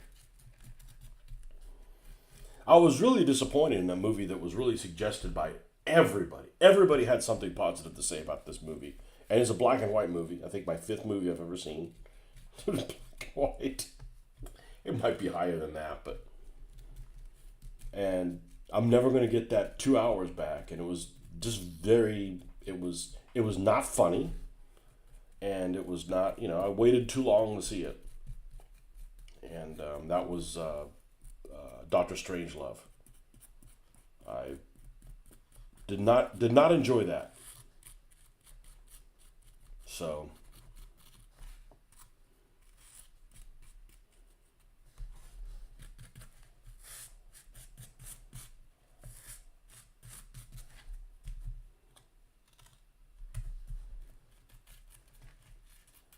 I bet I'd like Kelly's Heroes more.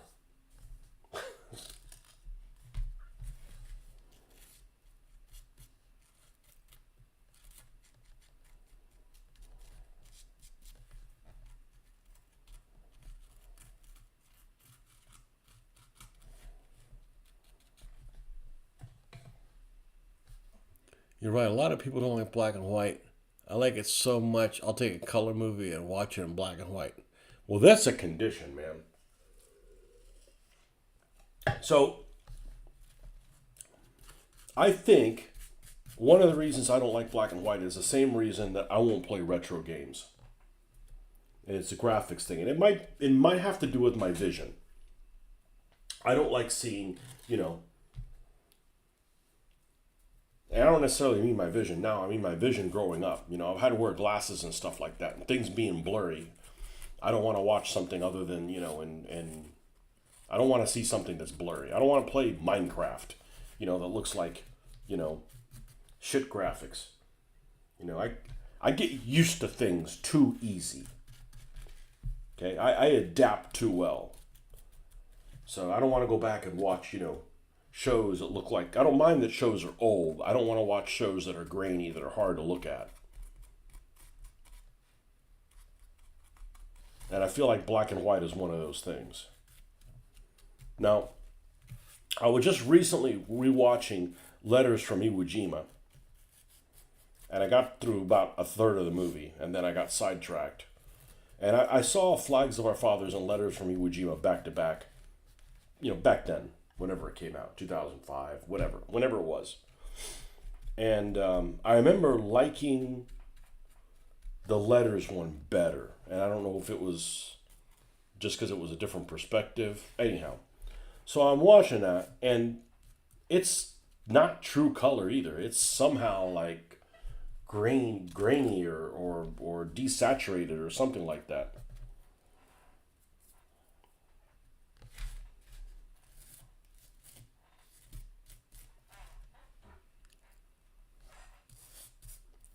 Kind of caught me off guard. I wasn't expecting that.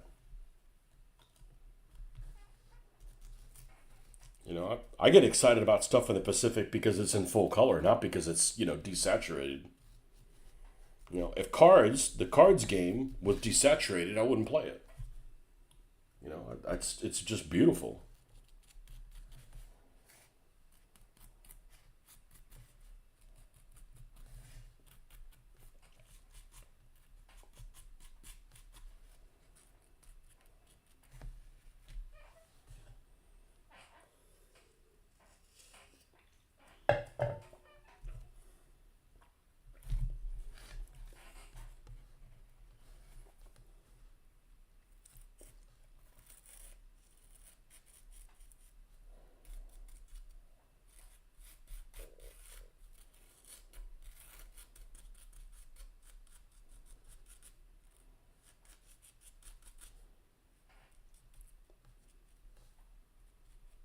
Or like, the movie that everybody says is a great movie, and I go watch it, and I was not impressed, was Ron.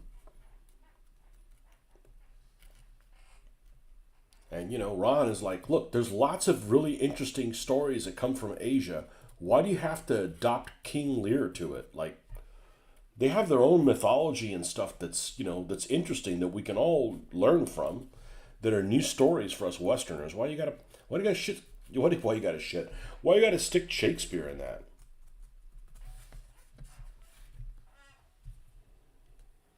Just disappointing.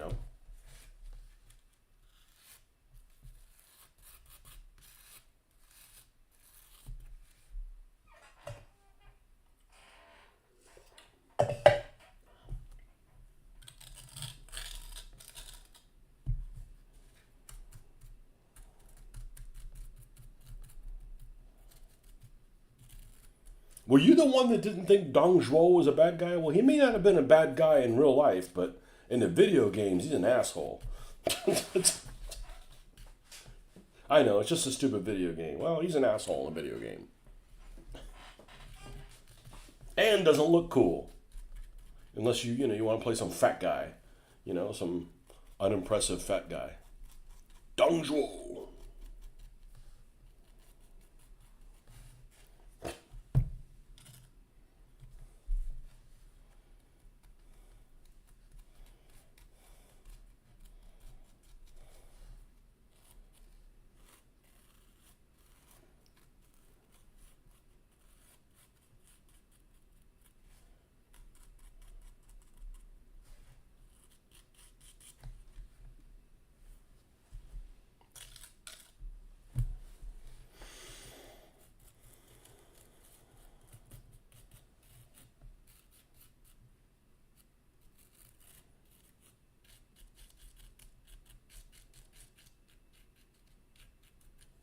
Yeah, they were out to get him in the video game. He's definitely an asshole in the video game.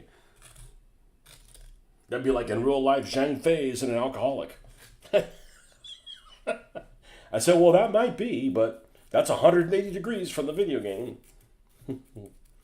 That Joker has a drinking problem.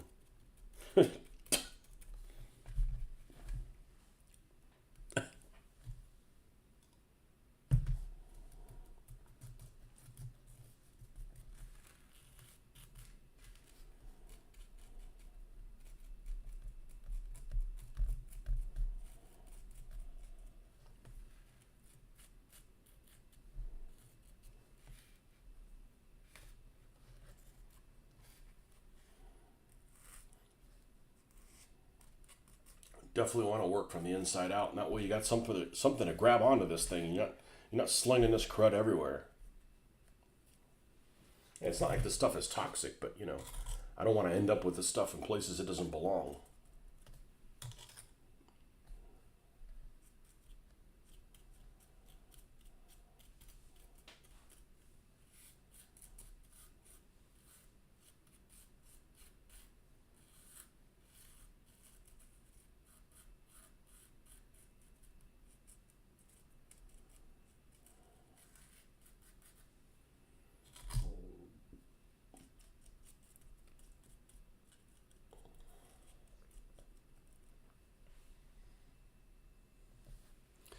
There's a lot of movies with a doctor, the title, that need to watch, like Dr. Zhivago and Dr. Strangelove.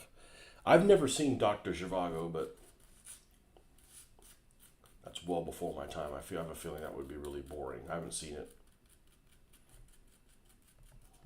I feel like I'd watch that movie that has what's it called? Admiral somebody or whatever. The one that has the it's a Russian Civil War guy, but it has a battle scene with on a Russian destroyer. He's a Russian admiral or whatever, and they always show that. That's one of the movies that they're always playing at that one vendor at Historicon, and it's that action sequence is incredible, but it's basically a destroyer where he's a captain on a destroyer, and it's got all the naval combat in it and everything, and it's pretty impressive looking. But I've never, supposedly that's the exciting part of the movie. The rest of it is not that. But I've never seen Doctor. I couldn't even tell you what it is. That's what, Omar Sharif. Sounds right. Nope, it's before my time, and I never saw it.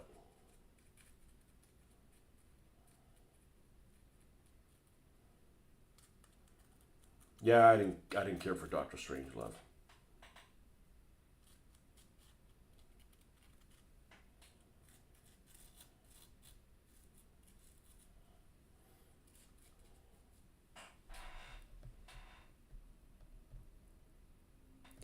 My friend had a bootleg copy of Letters of Ujima, and on the cover it said, "The Letters of Tao Jima."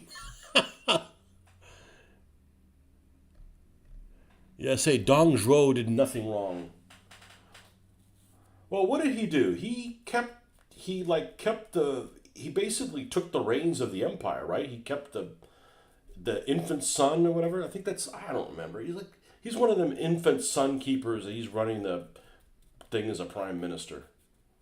I don't know. Well, he's an asshole in the video games, and that might be unfair. It may have been that 'cause in the video games, it definitely seems like Shuhan are the good guys, the green ones. They're definitely seem like they're the most good guys. Whether that was the case or not historically, the green guys never really cared for Wei. No, Wu. Sorry, Wu. The red ones. There's something about there's a couple characters I didn't mind playing, but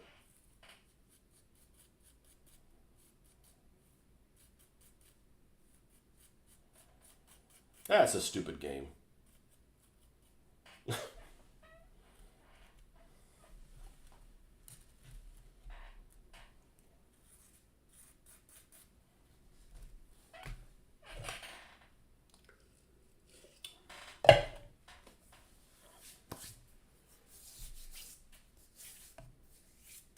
Yeah, Wu's got that silly girl with either a crossbow or she's got like these round blades or some nonsense.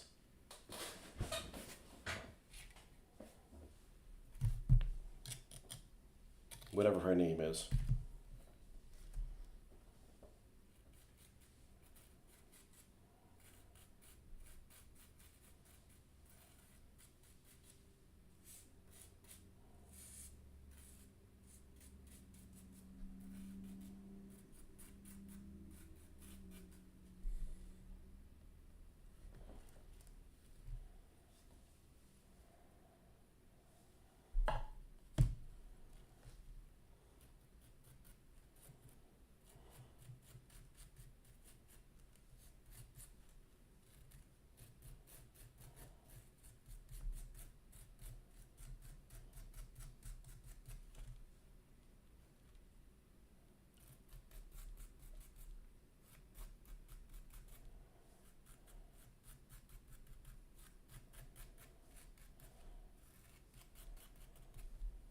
There's a couple of guys that I get mixed up, and they're the coalition. They're the coalition leaders after either trying to take down Dong Zhuo or after Dong Zhuo was taken over, before everything split three ways. And those guys, all I get all mixed up.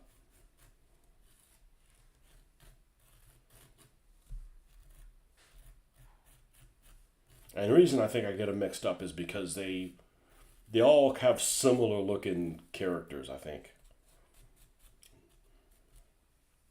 they're pretty martial looking.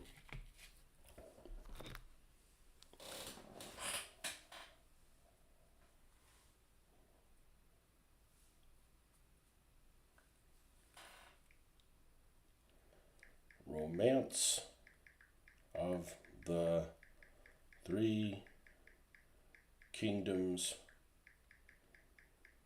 characters. And I've never seen any of the live action stuff.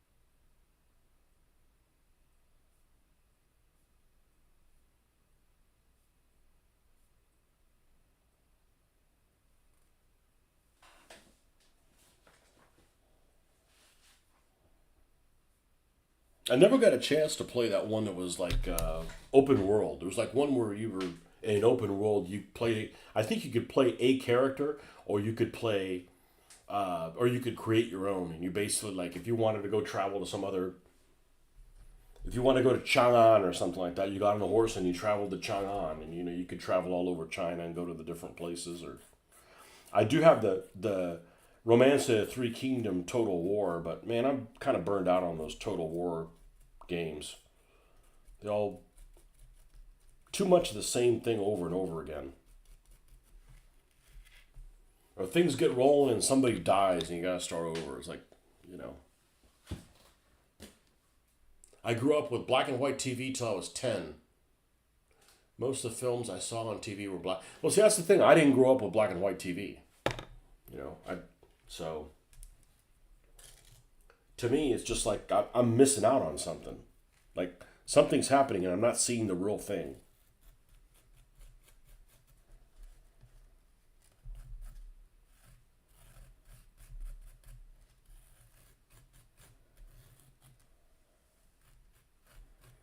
You know, it'd be nice for them to say, "Hey, let's make." I wish they remade this black and white movie in color, but you know they'd just change it, and that would just ruin it.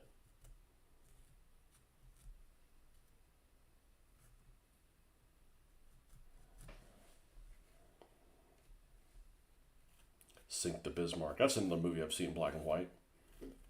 That one actually, if I remember correctly, had decent special effects for 1960 movie.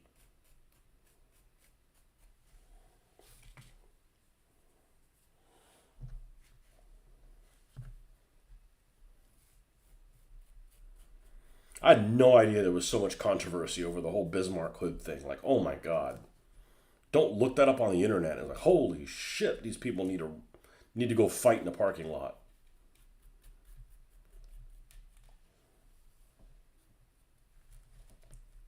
No idea. I did watch a couple of unboxings of those old Airfix models that I had, or NPC models, ship models that I built way back when I was a kid.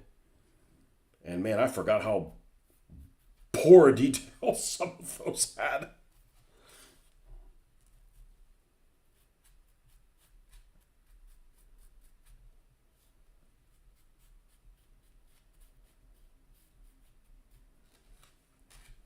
Okay, two down. Let's move this little guy out of the way. We'll have a situation. Oh, hold on one second.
It's a good military blog about the real Three Kingdoms stuff called The Layman's Guide by the Amateurs for Amateurs.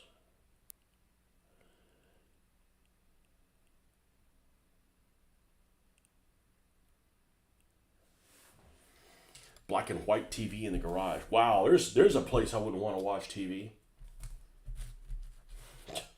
That's well, it's either that or you don't watch any. I remember going to a friend of mine's house. This was like when I was 10 years old and watched Gilligan's Island. Of course, it was already an old show by then. Yeah, I had this one friend who was like really into Gilligan's Island. Don't know why, but you know,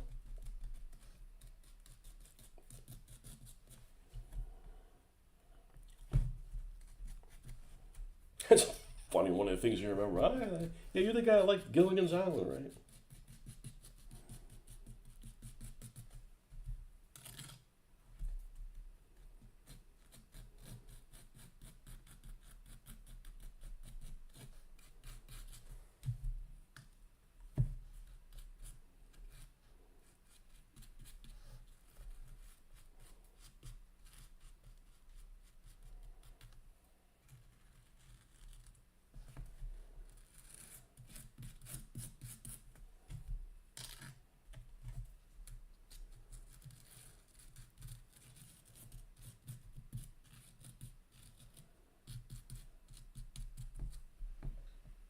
Tour really got stale. It's because you never had any real competitors.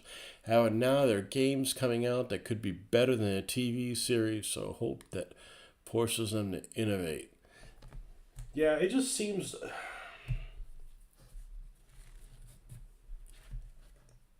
I mean, I played a fair amount of Total War, but not the new ones. I've got the Rome 2. Haven't played it much. It's just too fucking complicated. Like it gets too complicated right off the bat. Like I don't mind, okay, you got the basic stuff. Like the battle shit's easy. Like I don't even want to play the battles anymore. The battles are like, you can like you can get you can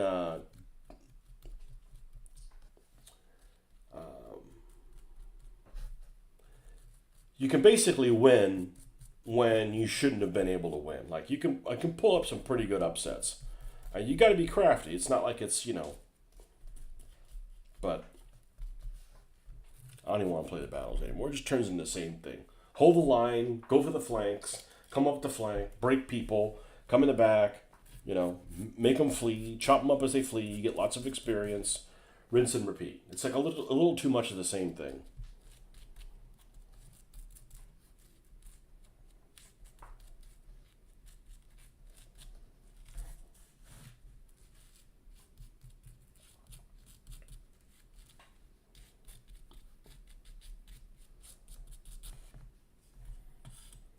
I wonder how often it's happened that, you take some historical figure because you watch some historical thing, you have a completely different outlook of what they're really like than they were historically because they were spun a certain way on a certain show or something. I bet it happens a lot. I bet it happens a lot. I know it happens a lot.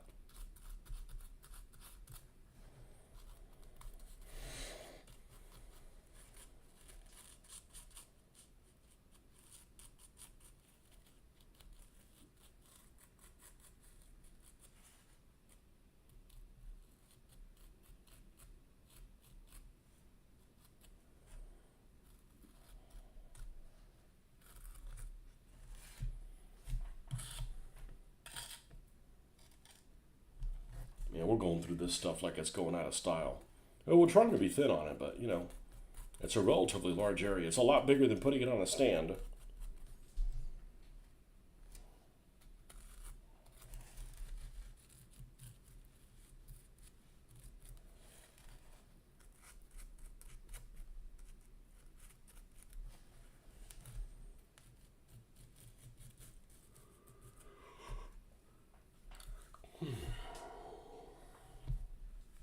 Man, I'm gonna need to eat lunch soon.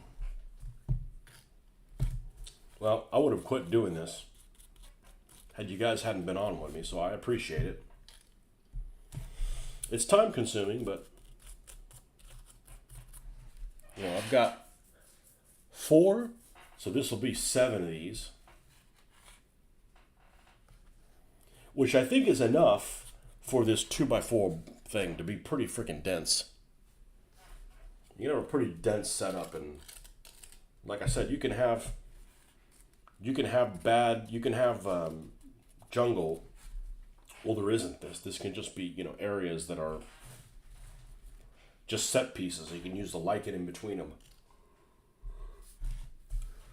Ugh. Yeah, getting really, really hungry. 5 a.m. breakfast only lasts so long.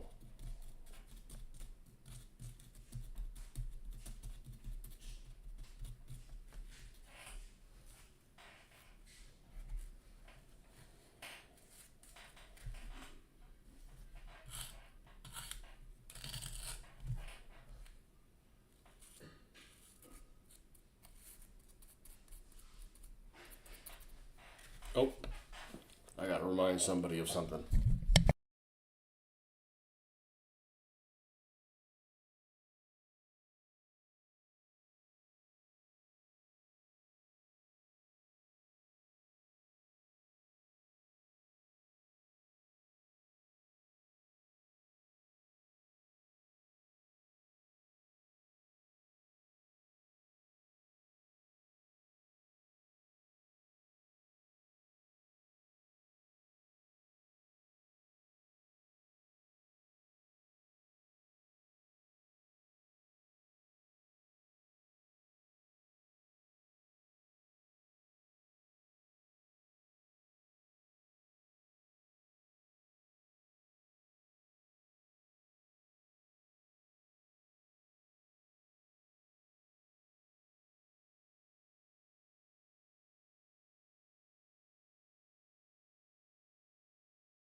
Yeah, we need to finish this at this point.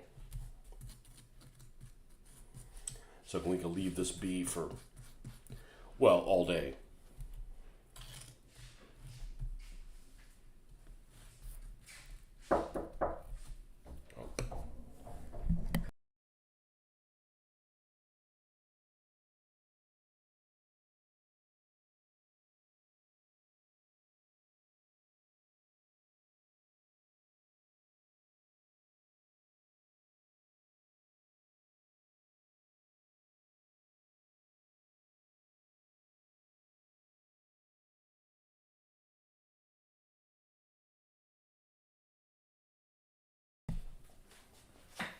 Okay.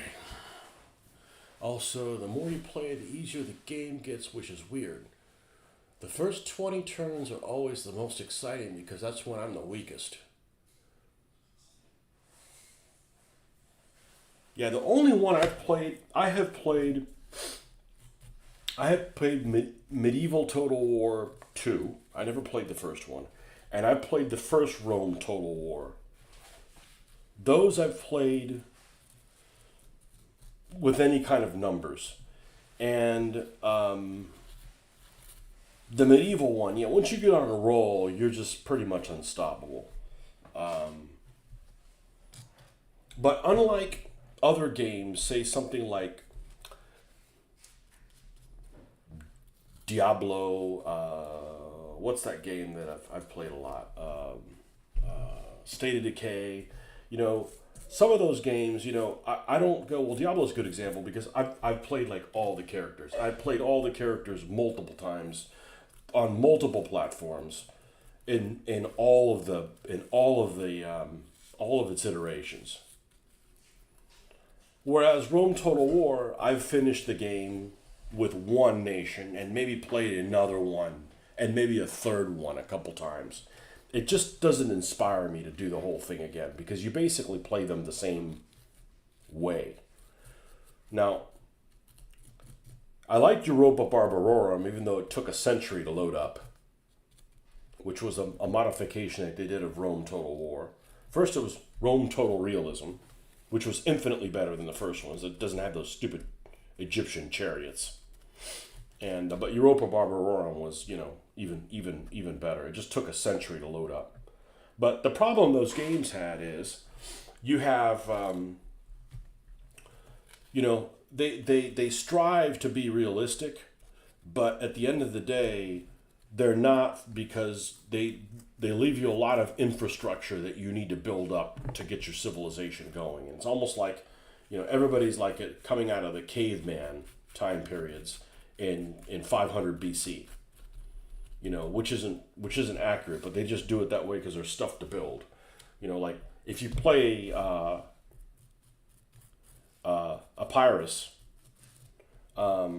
you have a fully fledged army that your infrastructure in your country can't support. Like you literally don't even have stables, but yet you have like elephants and shit like that. So you're playing a losing battle. Like you can't replace any of your losses until a while down the road because you don't have the infrastructure to be able to, to have built them in the first place. But somehow you get the fully fledged army right off the bat. So, but the medieval one, I played Spain, and it was like, once you're on a roll, once you break your enemy, your light horse just chews them up. And the next thing your light horses have so much experience, or they're so good on the battlefield that they're deadly. But I just never had much of an interest in playing. I think I played the Normans or something like that but it's like, okay, I'm done with this. Too much of the same thing. So I don't think it's got really good replay value.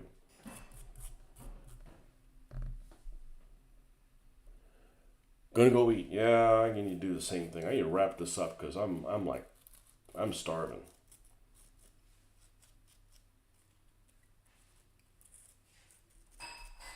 But it's probably better that those games aren't that addictive. Otherwise, I'd be doing that instead of this.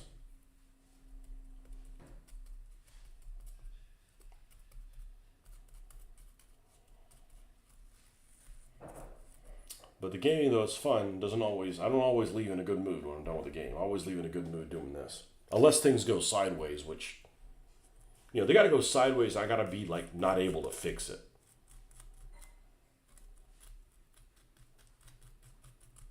So it's pretty unusual occurrence. Doesn't happen very often.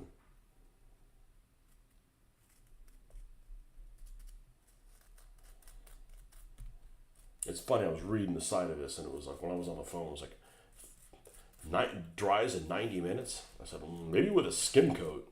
But we have more than a skim coat here because we don't want this hill to look all like